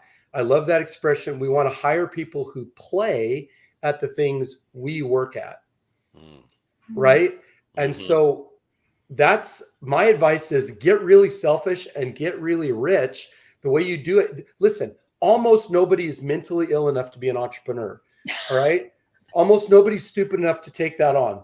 And so if you're one of those, challenged people like I am, the thing you have to acknowledge is that I have limitations, and I need to surround myself with people who are just flat better than me at marketing, sales, technology, etc. But most people don't have the courage or the systems brain to figure out how to get from A to Z. People are so afraid that it's going to get stolen from them. Nobody's going to steal your company. They're going to steal your company because they don't have the guts to do it. They'll try to go out and, I'm carrying this place. They'll go out and try to compete with you for, a few months, and then come back with their hat in their hand saying, can I have my job back? Because they realize this is not for the faint of heart. You know, it's my desk is playing with me. It's Enjoy. yeah, I know. It is so true. I like the way you said that, and there's like I'm getting texts on that too. They're like, "Oh my God, that's so true." Um, it is not for the faint of heart, and it's seeing, because you talk about this in one of your courses, really seeing the vision. You have to see that. You have to look out there to see what's going on. But one thing that I want you to cover too with our time that I have is the other thing entrepreneurs do is they don't treat it as a business. And so, one thing Laughlin does, and what you do with Laughlin, is you create that space for them. Can you talk a little bit about that? Yeah. So Laughlin Associates is a company that I did not start. We're 52 years old. I bought it when it was my partner and I bought it when it was 29 years old, and we fixed it up. And then he's the president and I'm the chairman, and I like never go there. Right. It was always going to be an asset. It had 80 employees, 80 and change the day we walked in. By the end of that first week, it was down to about 50 employees. And many of them, I then said, your job is gone. I'm offering you a new job if you're willing to accept it. Otherwise, have a nice day. You shouldn't be in the business of employing people. The people are there as human resources, and you want to respect them as a human resource, like money or technology or anything else. They're not your family. They're not your slaves. They're the best people that you can bring in to do a job. And the job has got to meet a felt need in the marketplace. So if you can put those pieces together, you can build a business. If you are the one who is if the business can't function without you there, if an answer can't be come to without you there, if you're the main deliverable, which is one of the things I noticed with some very, very, very famous people, one of whom I know either has been on or will be on. I won't say his name, but he's a friend of mine, and he's a beloved speaker. And he said to me one time, Aaron, why would you want to be a speaker? You have a real company, right? If you build a real business, the business functions when you're not there. If you build a business that's really a glorified job, it requires you to be somewhere, within earshot all the time. I don't care if you're in Bali, in the most expensive suite you can get out on the water. If you still have to have your phone with you, or I got to jump on this meeting or whatever, you're shackled to your business. I am not shackled to my business.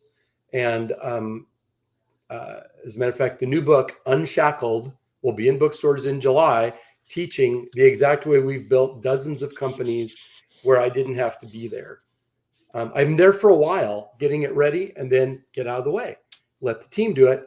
I'm an owner, not an operator.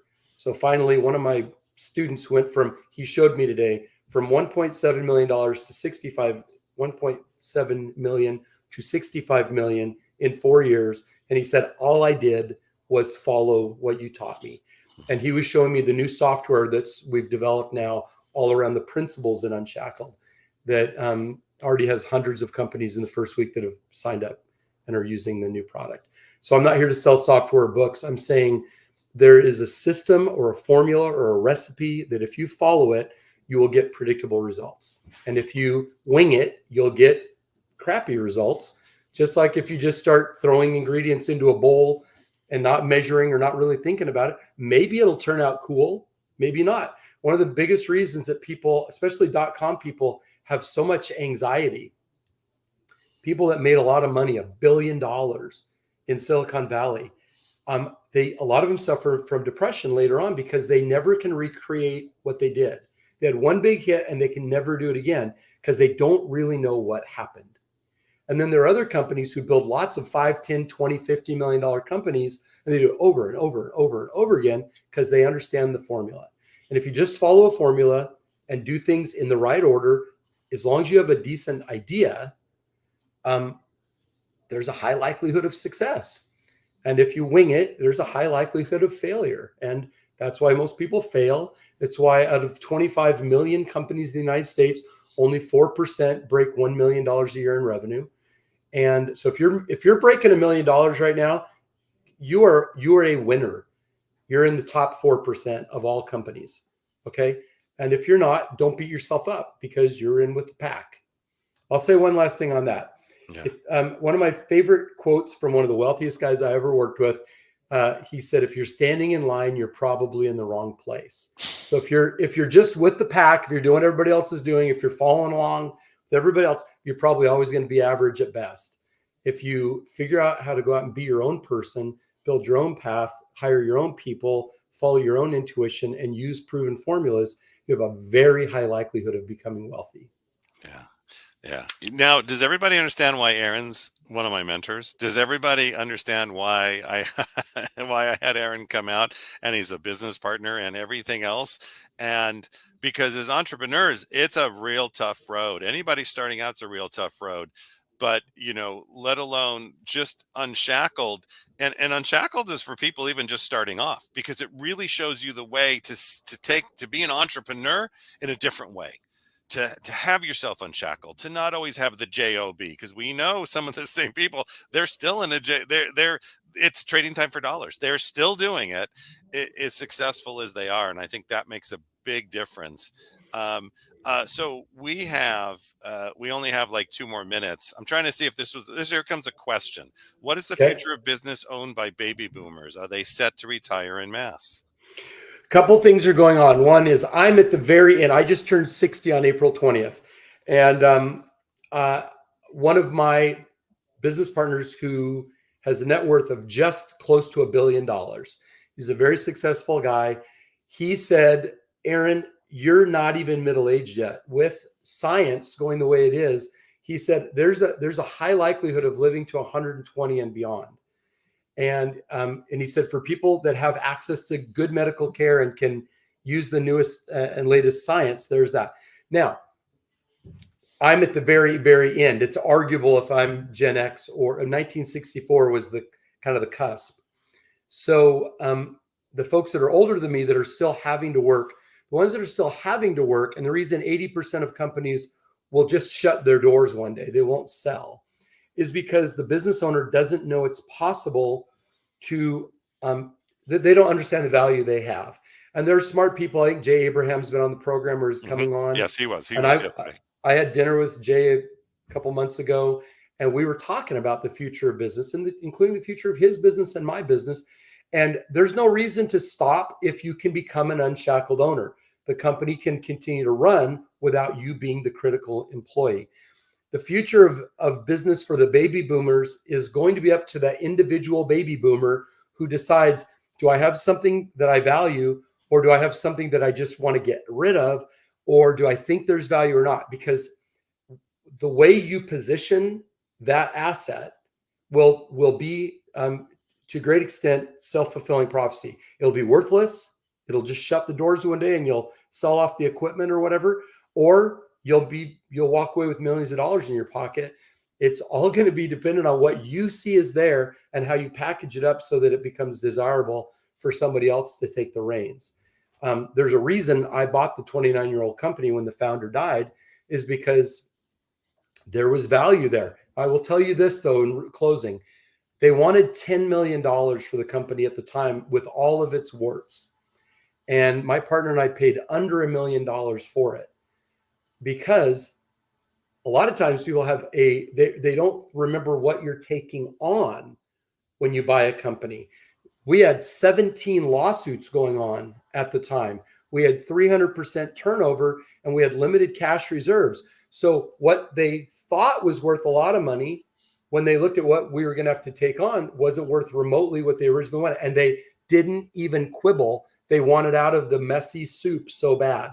And so what I'm telling you is the way you organize yourself in advance and you package it up for sale will determine how you're going to spend the rest of your breathing years. And it's really up to you. You get to make the choice. Thank you. And there you go. Yeah. Everybody give Aaron a big thunderous round of applause. Aaron, it's been great having you on here, of course. And what's just a simple, easy way people can reach you if they want to know more or have a conversation? Send me an email, aaronyoung@laughlinusa.com. Just take the Scott out right there, aaronyoung@laughlinusa.com. or if you just want to learn more, you can go to aaronscottyoung.com and learn more about me. Fantastic. We'll put that in the notes too as we do this. Aaron, thank you so much. Thank you so much for what you do for me, for the students, for everybody out here. It was great. It was great information. I'm getting text and it's coming up from like 3 different sides here. And I look forward to, again, many, many years together. For those of you in the podcast network, Aaron's watching everything on top of that. He'll be part of everything we're doing, and you're all going to get to hear them on a call in just the next month and a half, and really walk you through things that you need. So Aaron, thank you again, and you're just amazing. Thank you. All right. Aaron has truly, he's made a difference in so many students that I know, and so many years of being on stage, and so much of with the CEO space, and Bernie Dorman had him as one of his major faculty. And you see, he just sits down and has, he had dinner with Jay Abraham, and he has dinner because he's been around a long time. But he is, for a lot of people in the industry, they see him as he's totally unshackled. He's built it the way he's told. You can build it the way you want, but look what we did. And that's the lifestyle we're all looking for. And that's that greatness. So what I'm going to do now is I'm going to bring up another gentleman. I'm going to give you two a little bit of a break, and then I'd like you all to come back in about 20 minutes. You can stay in the green room. That's fine with me. So Karen, thank you so much. Mandy's, thank you so much. I'm going to give the stage over to this next gentleman. He is literally going to ground you now. It's been a great day, has it not? Is this just what a tremendous day this has been, from the beginning, from Joseph McClendon to everyone, Sandy Scarlata. What a day this has been. I know. We had a piece too in the middle, which was amazing, Jonathan, because, by the way, Jonathan Trowan, Jonathan was the co-founder and owned the LA Live concert series. He's interviewed every rock star on the planet. He came from, you were radio before that, correct? That was my first career, was radio. Yes, you did everything. I know. And then changed his life, sold it all, and owns a yoga studio now, and now has Self-Love Revolution, is changing the world. He's been on South by Southwest and many other stages. He does our podcast at the Mentor Studio. But what he's going to do now is ground you. And after he does his session, a couple of us are going to come back on, and we're going to take questions and do a little bit of training and a wrap, bring the day, and get you ready for the evening session, which has just been amazing as we move forward. But we had a point there, Jonathan, which is funny because people, especially in the media industry, because we're launching a Spanish journal. And with us was the gentleman for 24 years. He was the EVP for Sony, Sony Pictures Entertainment, really bringing Sony out to the Spanish world. And same thing. He's like, I did, and he loved it. At the same time, now he's written the book, The Orchid, with his wife, and it's all about heart and passion and exercises to bring yourself into this new world. And that's what you're going to do for us right now. You're going to take us, you're going to ground us. I'm going to give you the floor. It's all up to Mr. Jonathan Trowan. Thank you so much. Thank you, Michael. Of course, thank you to Mo Rock and everybody at the Los Angeles Tribune. And I'm actually going to do it a little differently, because I have been watching a lot of what's been going on today. And there's just been some great leaders, some great information that they've shared, and they've given us so much that we now need to apply into our lives. And that's where it gets difficult. As an entrepreneur, as a business leader, as an owner, if you own your business, or just as a human, we go to these events and we wind up with these huge to-do lists, and we get overwhelmed. And then we get stuck, and then we beat ourselves up. And a lot of you who have seen me before know me with the Self-Love Revolution, and we teach self-love techniques. We teach mindfulness techniques. And like Michael said, I spent 20 years in the entertainment business. I was living the life of my dreams, interviewing the biggest stars in the world. And I found out I was miserable while I was doing it. And there was one, in addition to that self-love, this is a big piece of self-love that I'm going to teach you.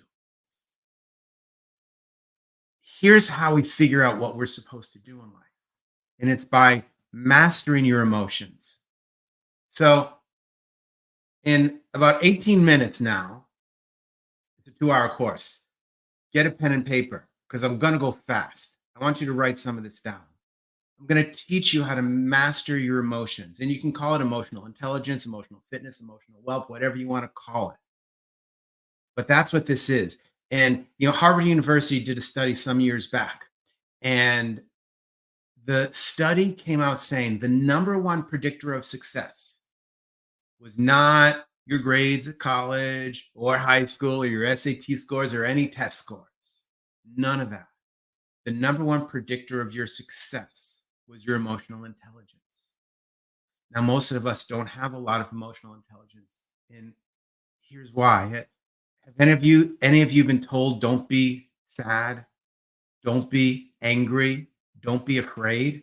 If you've ever been told any of those things, I want you to comment. I want you to put a yes or put a 1 in the chat. When you're told these things, you're basically being told, don't feel. When you're told not to feel, you're really being told don't be human, because we all feel. So here is a crash course on how to master your emotions. Get your pen and paper. We're going through it quick. First off, you have to understand the 4 parts of communication.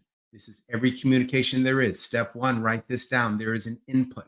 The input can be physically, can touch something. Is this smooth or rough? It can be visual. Car cuts you off in traffic or something else you see. It can be something somebody says to you or something you say to yourself. You usually can't control it. Of course, you can pick something up and touch it, but a lot of the input we don't control. Step number 2, there's an uncontrolled physiological response. And I'm going to get into why this is all important. Also, I want you to stick around because at the end, I'm going to share with you the most important question you can ask yourself every single day. Step number 2, there's an uncontrolled physiological response. Based on the input, your body has a reaction to it. You cannot control it. People say, control it. Don't be sad. You can't be sad. Or they'll say, there's no reason to be sad. There's no reason to be angry. If you see someone sad or angry, there is a reason for it. You might not think it's a good reason. That's fine. There is still a reason, and it can't be controlled. That first response cannot be controlled. It's an uncontrolled physiological response. So let's say a car cuts you off in traffic. Your body tenses up. You can't control it. Some people's body don't tense up. They can't control that either, or they've done the work so that it doesn't happen anymore. Okay, so I said we're going quick. Input, uncontrolled physiological response. Now here's where it begins to get fun. Step number 3, you judge that response as positive or negative or neutral. So car cuts you off, body tightens up, and your subconscious mind says, I don't like that. Step number 4, you react or respond. So in this example, car cuts you off, uncontrolled physiological response, your body tightens up, you hold the steering wheel, your shoulders come up. You judge that as negative, and maybe you flip the bird or say something mean to that car in front of you. They can't even hear you. Maybe I'm going to use some mundane stuff here. Maybe someone left a coffee cup in the sink right after you did all the dishes. You don't like it. Your body tenses up. And you think, oh, that person, what a jerk. And maybe you go and yell at them. We have inputs all day long. Of course, they can be positive too. To be clear, someone hugs you, your body softens. You judge that as positive. And maybe say, oh, I love you. Hug them back. So those are the 4 steps of every single communication you have. And there are thousands of them a day.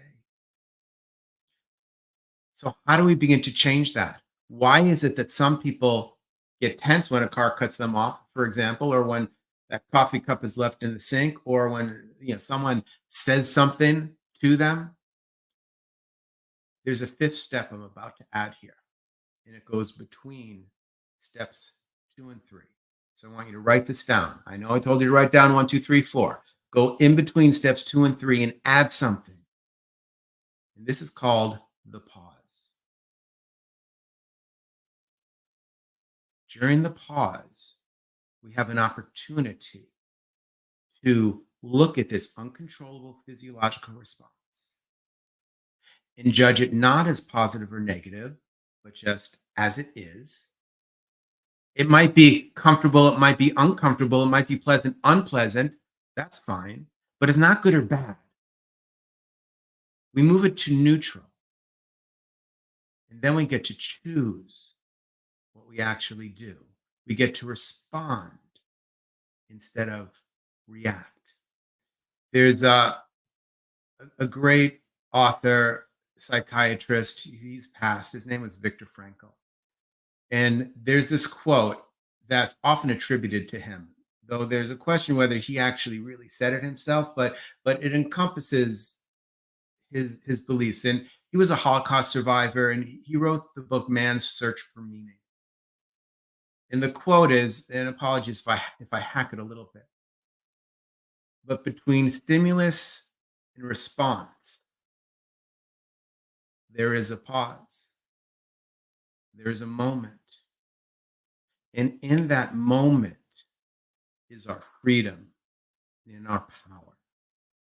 That's where we regain our freedom and power, is in that pause.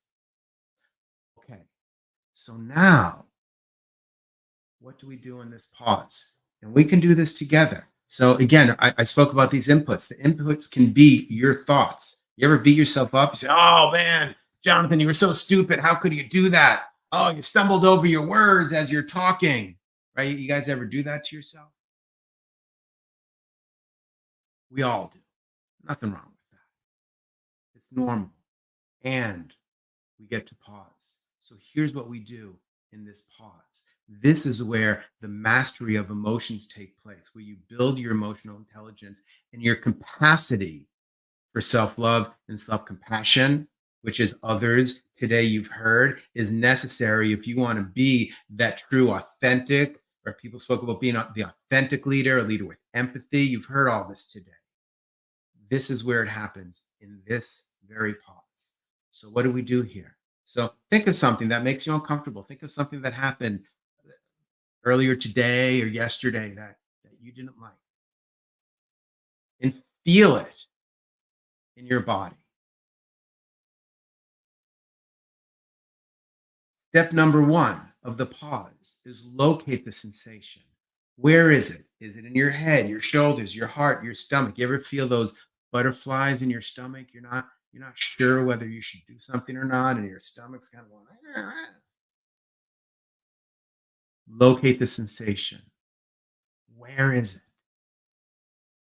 Once you've located, and sometimes it's in a lot of different places, see if you can locate where it feels the most intense. And if you can't, then just take your whole body, that's fine.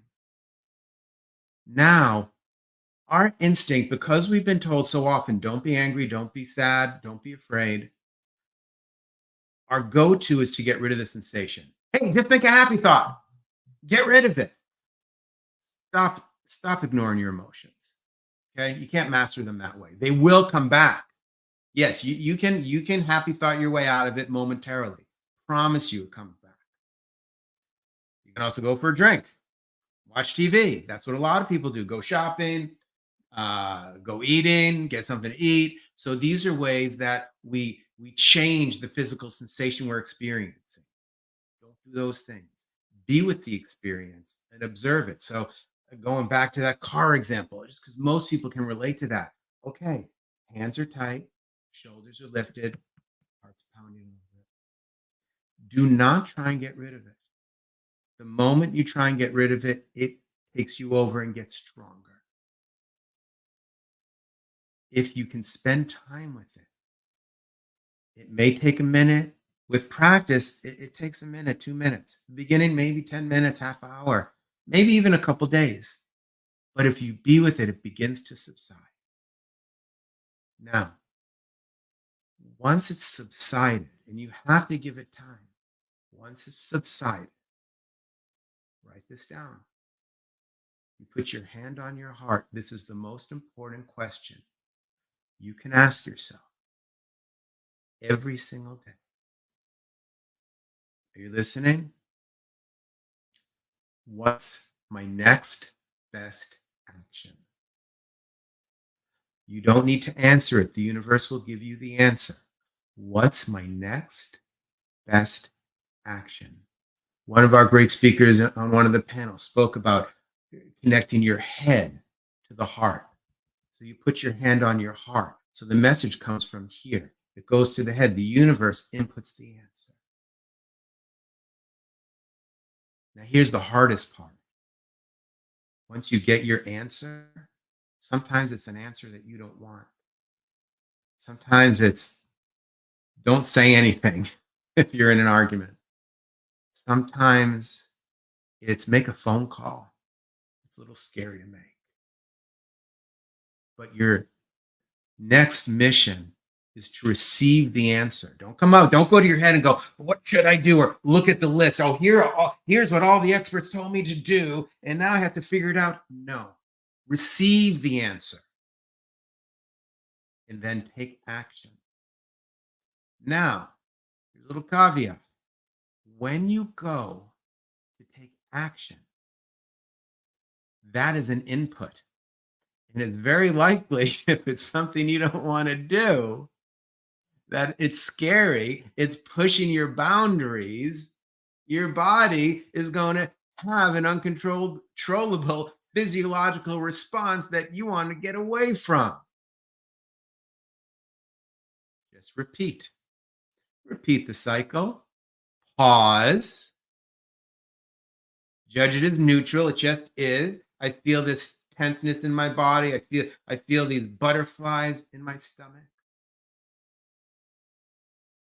And be with it. And then put your hand on your heart again and ask that question. What is my next best action? And it's basketball season, right? We got the playoffs going on. NBA, great abbreviation for it. Now you have a new definition for it. It's next best action. This question eradicates overwhelm. People come to me, oh, Jonathan, I'm so overwhelmed today. You should hear what's going on. And sure, I let them, ramble on for whatever it is, 5-10 minutes, so they can get it out of their system, all the jumble that's in the head. You know what I'm talking about. And then when they're done, I just simply ask them to ask themselves, what's your next? I can't say that word today. Let me see that. Next. What's your next? What is your next best action? And then take it. I want to be clear. This is a practice. This is a skill. Mastering your emotions is a skill. A skill can be practiced. When you practice, you get better at it. The first time you do this, you'll probably suck at it. Why? Same reason why the first time you sit down at a piano, you suck at it, right? Maybe there are a few virtuosos out there. The first time you take a basketball and throw it at a basket, you normally miss. Why? Because you haven't practiced. So be prepared for this to be difficult. But if you want to begin to enjoy your present moment, if you want to exist in that space between stimulus and response, where you reclaim your freedom and your power so that you can become the leader of your life, so that you can become the leader of others, of your family, of your employees, of just the people you care about. Mastering your emotions is the way to do this. I promise you that if you practice this every day for the next week, all your relationships will change. I will not say they become perfect overnight, but I guarantee they change. The arguments slip away. The feeling of overwhelm and what do I do next and will I succeed goes away. Practice. Michael, I want to truly thank you for giving me the opportunity to share this. I do believe it's one of the most important skills that any of us can learn. So I hope that was helpful, and thank you. That was great. You know, if you really took a look at the comments too, as you did it, it's a way, because sometimes when you have learnings too, Jonathan, as you know, there's a tendency of just you run and it hasn't grounded in. You move right. fast and all of a sudden the next day you realized I did that event. There was so much learning and I'm right back to doing everything the way I did it because you didn't take a moment. Yeah. And so, and there was so much learning today. Yeah. I'm telling you guys, find one thing that you want to do from today, one thing, and do that great versus the 100 things that you'll, oh my God, now I just have to pause and look at these beautiful faces. Versus the one thing that, you know, you if you do 100 things, you're not going to get anything done. Do the one and become a master at that. Right. And that's, you know, it's how we master, you know, what a great team. It's how we really master those things of it's about creation, right? It's about creating. Look at what happened today. Look at how it kicked off. And through the day, you know, it was great because we had Amber sort of slow us down. We had you. It's not about slow down, right? That's the term. Everybody gets afraid. Well, if I slow It's down, not slowing down. Yeah, It's not at all. I mean, look, from the beginning, what did Joseph McClendon talk about? These micro actions, right? That's what the next best action is. It's not a massive action. It's a micro action. Sometimes it can be massive, but there are these micro actions that you get to do all day long, which get you closer to your goal. And can I just share love with Misty and Craig and Sandy and Karen and Dr. Mandy? Oh my God, it is so good to see you all here. Yeah, you know, Aaron talked about it earlier, and Jonathan, you got a couple minutes, please stay on. But Aaron talked a little bit earlier about the team and the people you surround yourself with, and those that there's a decision to move forward. There's a decision that there's something about the group, and I feel very much it was, and now is again a team and a family. And it's not about the individual, it's about how we play together. And nobody's more important than anybody else. Nobody and everybody is fulfilling some part of a dream and a vision and their own, right? And those are the ones. Mary taught me this a long time ago. She was at Tony for 18 years. A lot of people were not, although did not follow that for a long time. And she says, but the ones who did, you just knew no matter what. And they were always willing to come to you and say, it's not working. So let's figure out how it's going to work. Let's make this work. Let's do what we can. And here's solutions. But it's this long journey to be on together. And I think that's the brilliance of everybody. You're looking at an amazing team, let alone we have Ava and Alicia with the Tribune and Mo, the leader who's leading the whole ship, and everybody else who's been on. It's just great. So if you guys can just hang for 1 minute, Michael found his new toy. I'm going to play the clip because they like it a couple times a day. And then we're going to let Misty chat for a little bit. And then all of us just have a discussion. And don't leave, because when we close this stream, there's a second stream that will open up about 10 minutes later. And it's amazing night tonight, what's going to happen. There's more thought leaders and people. So just hold with us for 1 second here.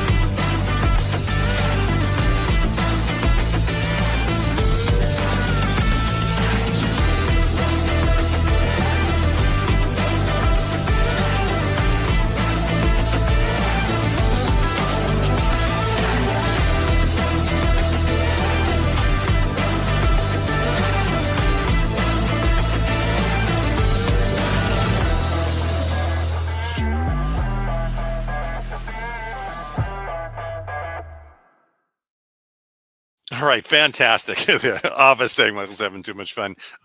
It is, it's about long-term visions, because if you really take a look at everything you learned today, you're going to use it and you're going to move it forward as of the minute you're taking notes hopefully all day. Then pick the one thing, grab that one thing that can move you forward. But it's also about longevity. And, I take a look at how that really works. A lot of know Jeffrey Edwards, right? Been a partner of mine for a long time, 12 years now, and co-created the Peak Potentials programs, and has really been. And Misty's been a student. Is it 10 years now, Misty? Are we at 10 years so I can finally say it, or is it like 8 years? I think it's 10 years this year. Yes. Yeah, there you go. I kept thinking, and literally Misty did something that I was taught a long time ago, was buy every course. Read it, just buy every course, just buy everything. Stop thinking about and I was taught that I'm going to age 26 years ago. And my wife and I have done that ever since. We literally bought it. I'm in courses. I'm an unshackled owner right there. I'm always buying courses. But Misty came on into a Peak Potentials course, and we were selling a course, and I basically said, here's what we think it is, and I know nothing else. Right, Misty? I mean, it was $25K. I know nothing. I don't even know where we're going, because they stuck me in a room, said, we're going to transition the course the way it is. And I just said, I think it's going to be this, I think. And Misty didn't even let me finish, went off and bought it. First one in that course. And she's never stopped, because Misty's a learner. Misty's always learning. The other thing I always learn too, and everybody out there, listen, this is critical. Take a course. If you don't love it, you learn something from it. The minute you ask for money back, what happens is you close the universe down to you. You close everything around you, and it takes years to open up. And I was taught that by Bob Proctor. And he said, do you know how many things I've purchased that have just, he says, I'm good, but not everything goes the right way. And my wife and I had that. $25,000, it was a real estate course. We got six sessions. That was it. And literally we know more. We could tell day one, we know more than the coach did. And you know what we did? Right. Misty knows this story. We did all the sessions. And then what we did is again, our mentors at that point just said, just find one thing that you've learned. What I learned is I won't coach that way. I mean, there's, because he would show up late. He'd miss the sessions. This is what it was like. And Bob Proctor said, you never asked. So I didn't. We just didn't. But the mentors around me said, just find the one thing you learned. And I became a better coach because of it. It had me become because there's always something to learn. There's always something to learn from everything you do. And so let's just have a little discussion about the day, but let's give a couple minutes to Misty. And then we'll just have a discussion. I'm watching the time too, because we need to stop right on time in about 20 minutes for this thing doesn't shut down on us and we could take it to the next day. The other thing I want to let everybody know really quick is you have 4 amazing days left. You've got Russell Brunson. You've got so many people. My schedule just turned off. That's too funny. I got way too many screens open. You've got Russell Brunson coming. There's so many great leaders that are still going to be talking every single day. We have panels. We have Hall of Fame boxing legends. It just goes on and on and on and on. There's going to be Sharon Lecter again. And I can't tell you all the learnings that are going to be happening. So stay around, make sure you don't leave. And if you want to know more, you have to register for the event, because we're going to have an after party, as we say, and you're all going to be part of it. Misty, what'd you learn from the last couple of days? And really, what do you see, moving forward? I'm so obsessed with leadership that I have a master's degree in it, in industrial organizational psychology. And I would turn that degree back in and trade it for these 7 days. There is just so much. Even if I was driving, I turned it on. If I was doing something else, I had it sitting next to me.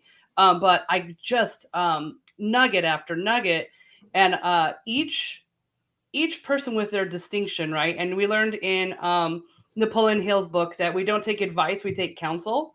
So if you come with just a blank slate, and I think someone on the panel said it earlier, made me laugh so hard when he said he learned more from parenting and podcasting than his 23-year career in the military. No, I mean, I love military and thank you. But I kind of feel the same way with all the degrees and certifications. Is there's just something about leaders that take their time to come on here and to share, and you never know what someone's going to say at that time. And so, for instance, on day one, I'm in a weird thing. I've been working at a nonprofit for 23 years, creating and directing multi-million-dollar programs, and I've tried to retire a few times, and my boss said no, thank you. But in the beginning, on day one, someone had said you have to close a door for others to open, and it just hit differently. And then day two, it was more about like the inspiration of getting to lead and taking that leap. And then today was definitely in the last panel. I think Dr. Mandy, you said it best. Was like, wow, everyone just kind of held their breath, took the leap, and look at where we're all at. So I think I want to sum up what I learned and what it definitely reinforced. And I can't believe we still have more days than we've even been through. But once you align your purpose and your passion, and you spend your time around the right people, there's no other thing that is measurable to that, Michael. That's why I always all the programs. Yes, I love the knowledge and education, but I could honestly say everyone in these windows, I just want to be successful. I just want to hug them when I see them. It feels like a family reunion. And two of my highest values are loyalty and inspiration. Just wanting others to excel. And Zig Ziglar said it best, right? You spend your life helping people, and you can't help but help yourself. So I think that this week, and we're not even halfway done with it, right? But I think this week is a testament to it, is that it's just a bunch of individuals who are just showing up to share their knowledge so that others can excel. Yeah, give her a round of applause, everybody. Put a 1 in the chat. It is so true. And also I will say that if there's ever anybody to create a course with, or who could take your ideas and create a course, it's Misty Kerrigan. Literally, when I reach out and I say, and I'm thinking something, and Mary the other day we're talking, and I said, we're going to talk to Misty. She's like, I know we're going to talk to, because Misty can tease. The great thing that you do is you tease it out, and then literally the next day there's the whole outline. Right. And that's a skill that is, let me tell you, that is a highly, it too, Misty, in our industry, that's rare. Because if you look at the leaders who've created courses, you look at, maybe a Harv and a Tony, there's not a lot who've created that has a reach, because course creation is a skill in itself. And remember, Aaron was talking, entrepreneurs, stop doing it. Find the people like Misty who that's her skill set, and look for those people.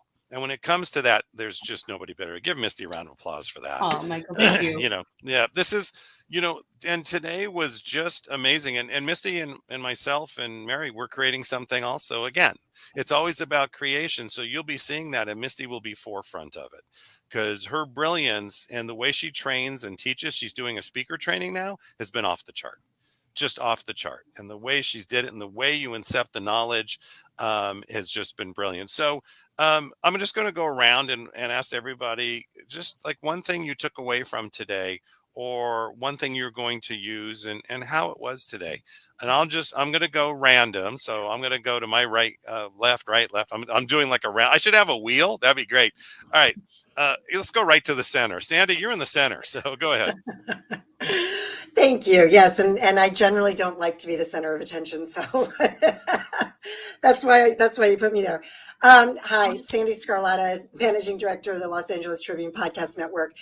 This was really great. I've been jumping on when I can this week. And today, it's so interesting because the parts that I did, I know I had my topic, but then when I tuned in and was hearing we're all saying around the same thing. We're just presenting it and wrapping it in a different package. Aaron just put something like that in the comments, but we're all on the same frequency, I guess is really the best way to say it.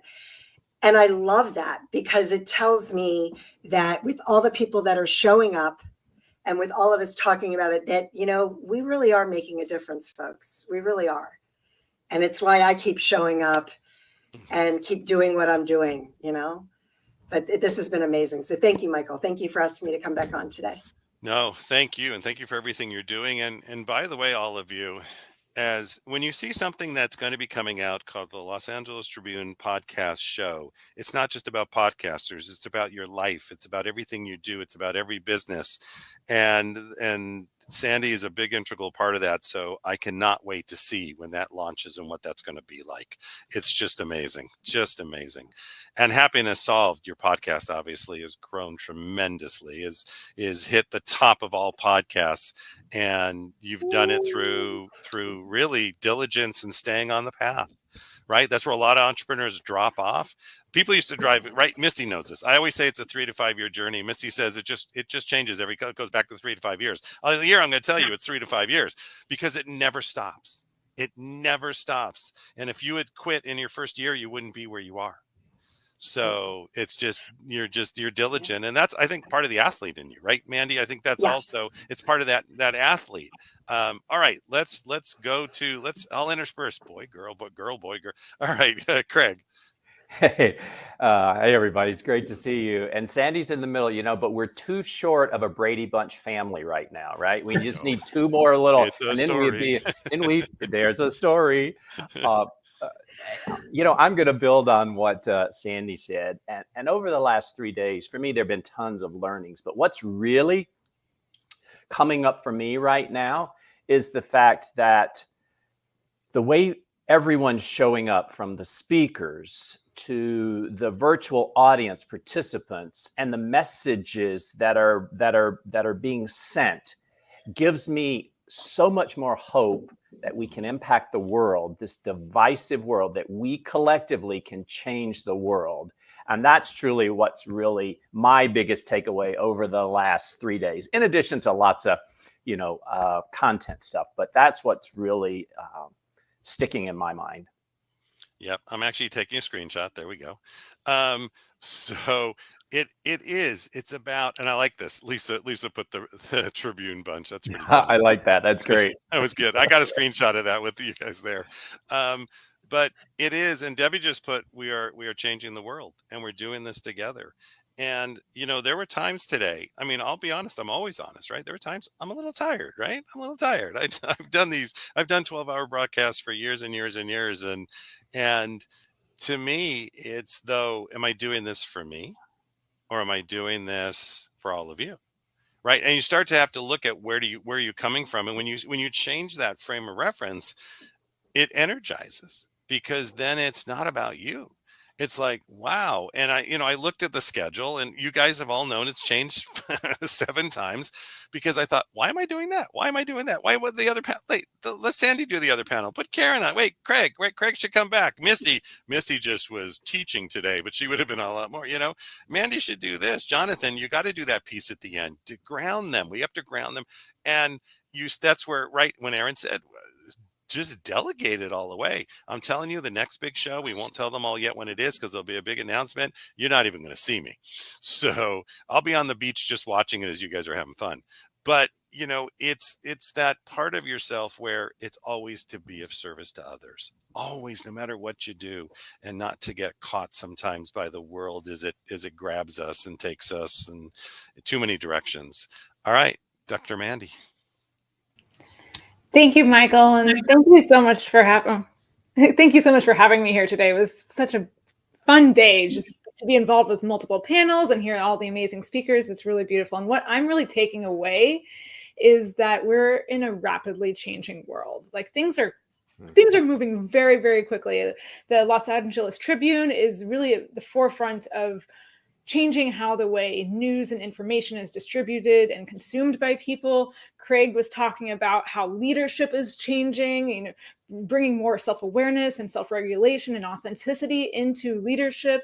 And then Jessica Abo was talking about how culture of businesses are changing, and Aaron Young talking about leadership of businesses and hiring people. And it's really, I feel like things are changing so quickly, and leadership is changing. And I love that to be a part of this team of new leaders and the next wave of leaders that are coming in to support this ever-changing world.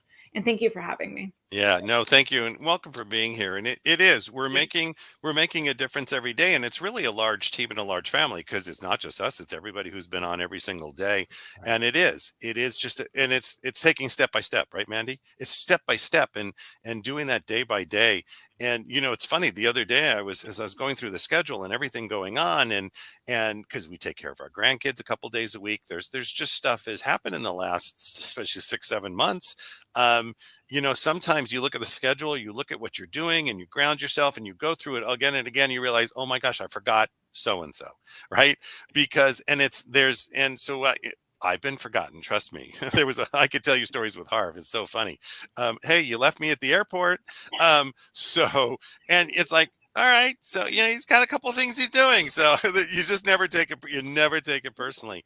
And Aaron said about teams, and I think as you grow and you build and you take what you've learned so far, don't write this down, everybody. Don't take it personally, because it's not about you. So don't take it personally. You know what? If they leave you at the airport, find your way to get to the event. I mean, there's right. And when you get to the event, don't be pissed at everybody when you get there. It happens. It's that point of I'm part of the team, and I don't have to stand out. I just need to know that we're going to make changes, and it's okay to get appreciation. So I appreciate all of you because you're amazing. Mo does too. I talked to Mo just a little bit ago, and he's like, what a great day. All right, let's go. Let's see. We did Sandy, we did Craig's. This is where I always forget somebody. Usually I write it down now. I'm to the point where actually I write it down. All right, let's give it up to Jonathan. I have to follow a little bit with what Sandy and Craig said. What comes up for me is kindness. Yeah, every day, these past days, people are coming to me and saying, how do we navigate the craziness that's going on right now? People have kids at college campuses. They don't know what to do. Many people have relatives and family and countries where crazy things are happening. And it's easy to get lost in that. And today is just this reminder that this world is filled with kindness. And the leader of the future is a kind leader, one that leads with empathy and consideration for others and compassion for others. And that warms my heart. Yeah, thank you. And it's so true. I'm watching our time too. I don't want to leave it because when this clock, I got a countdown clock. None of you can see. But it is so true. And you find the right people around you, because all of you know, and some of you, Misty really knows me, that I am always moving, and and those are those moments that I'll step back and go, I'm sorry. So as a leader, always be willing to say, I'm sorry, right? That's, I think, a really important piece, that with that compassion to listen, to hear. It doesn't mean I'll always have the answer that's going to, right? We're trying to fix things. Aren't we always trying to fix things? We learned a lot of that, right? Right. As leaders, you can't always fix it, but you can listen, and then we'll figure out what the solution is. And that's that piece and I sometimes they don't have the answer you want to hear, right? That's also, I get that. Trust me. I have phone calls this week and it wasn't what I wanted, but that's okay.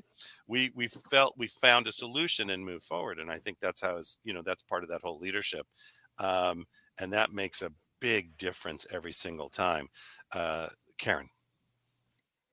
Yeah, what stands out to me is similar to what others have said, is the compassion and the love that motivated everything, starting with Mo and the Los Angeles Tribune wanting to serve and to offer this for free, and for all the speakers to give of their time.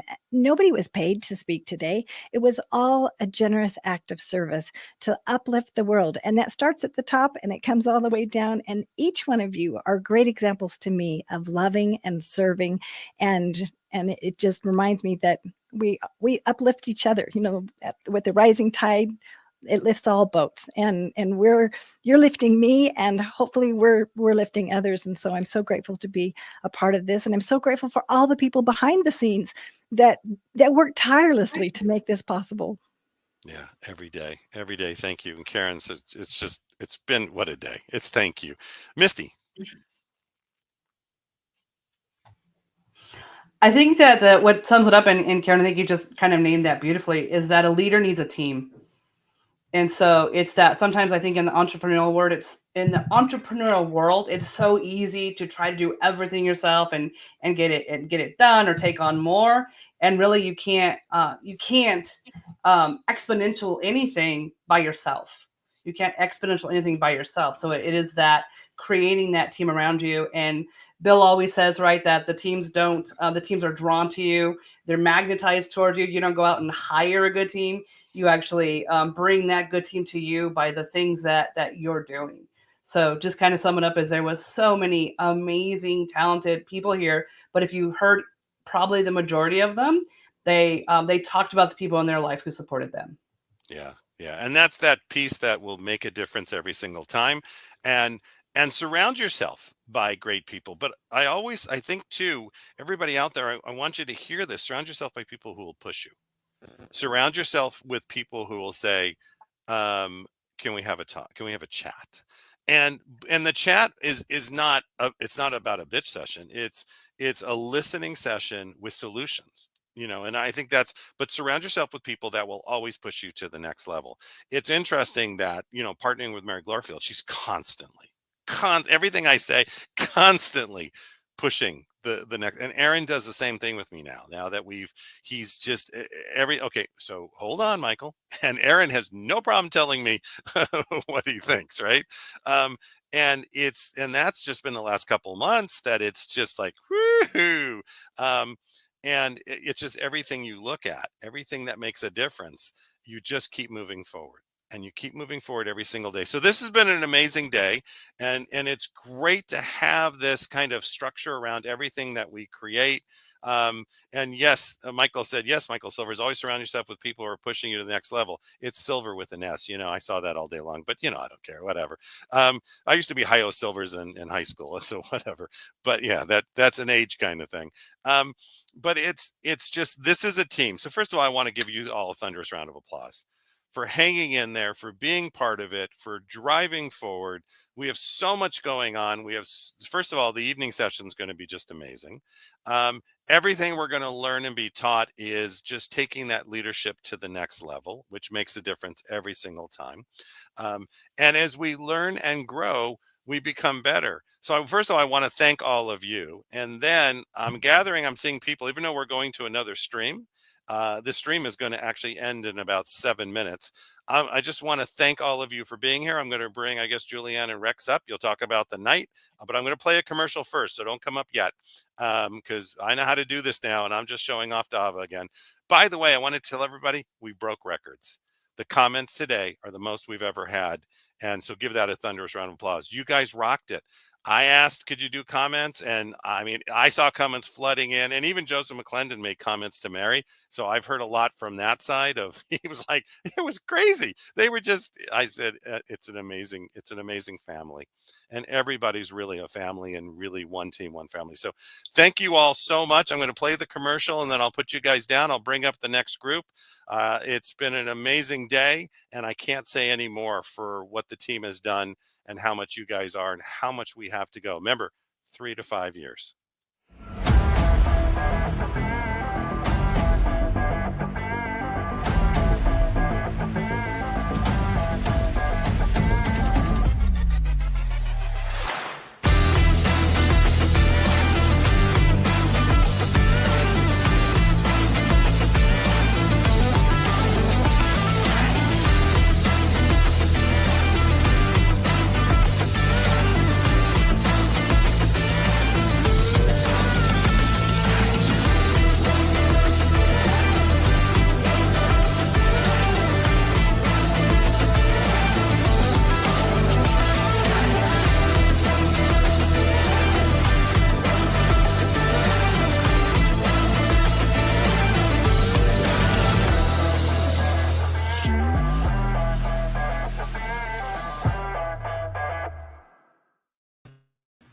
All right, I am passing the baton. Here are amazing leaders that have just come on. We had a great day. Thank you so much for everything you did and all the comments.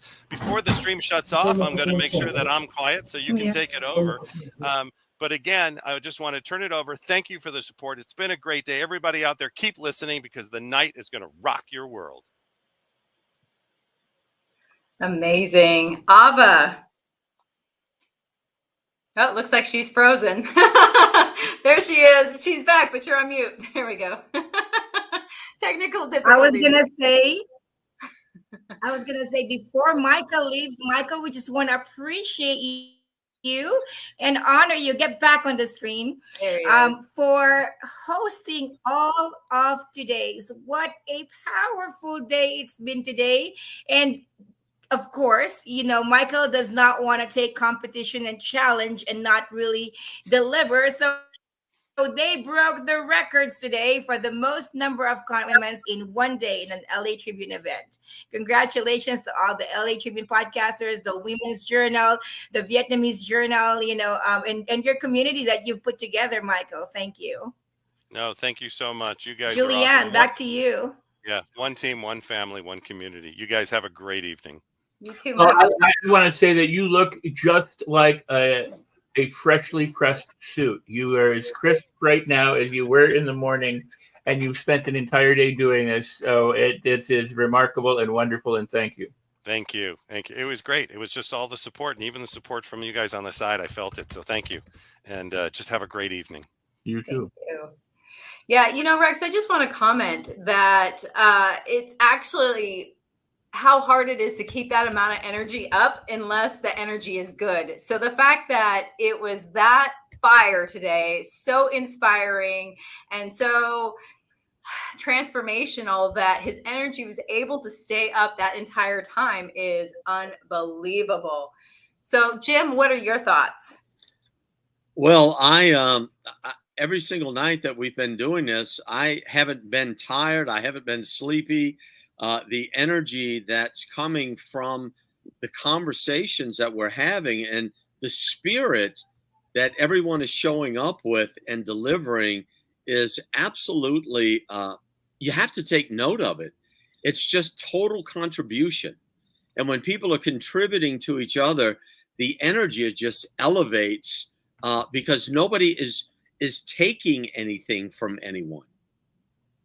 Beautiful. Well said. Yeah, when I teach people to be presenters, you know, on stage or on camera, one of the points that I make is you have to have more energy than all of the people in the room. So if you got 3 people or 300 people, if you're leading a meeting or you're presenting from stage, you have to generate that energy and also reflect that energy so that everybody thrives. And I think really what's important is if you're loving what you're doing, as Jim would say, you're not tired. It's like, I've never worked a day in my life. I know that the people like yourselves who are doing what you love doing and you're helping other people, you've never worked a day in your life. So when people say it's hard and it's ridiculous, you know, it's struggle and it's risk and it's that, I go, BS. It's part of the process of doing what you love. And there's no hardship if you're doing what you love. So I think when I see you guys and when I see someone in their element, it just is really wonderful to observe. Ava, how are we doing over there? I'm not sure if you can hear us or what's going on, but I know that we are going to be switching to a new stream very soon. I hear you, but I'm not sure I can talk. Oh, you can talk, but your face isn't moving. I hear you, but I'm not sure I can talk. What's coming up? Let's tell us what's coming up and how it's going and what's happening the rest of the evening. What's our schedule look like for everybody? Go ahead, Rex. Well, of course, we're looking forward to Ben Gay III. So Rex, tee up Ben Gay III for me. Woo-hoo. And Mario Arizon is also, you know, Mario Arizon, who's a student of John Maxwell, is also going to be with us. And the host leaders are also doing a panel tonight. So tee up Ben Gay III for us, Rex, who's closing tonight. I don't know how to do that. I'm happy to do it. I don't have access to it. No, Rex, Ben Gay III is the only living prodigy. Pardon me?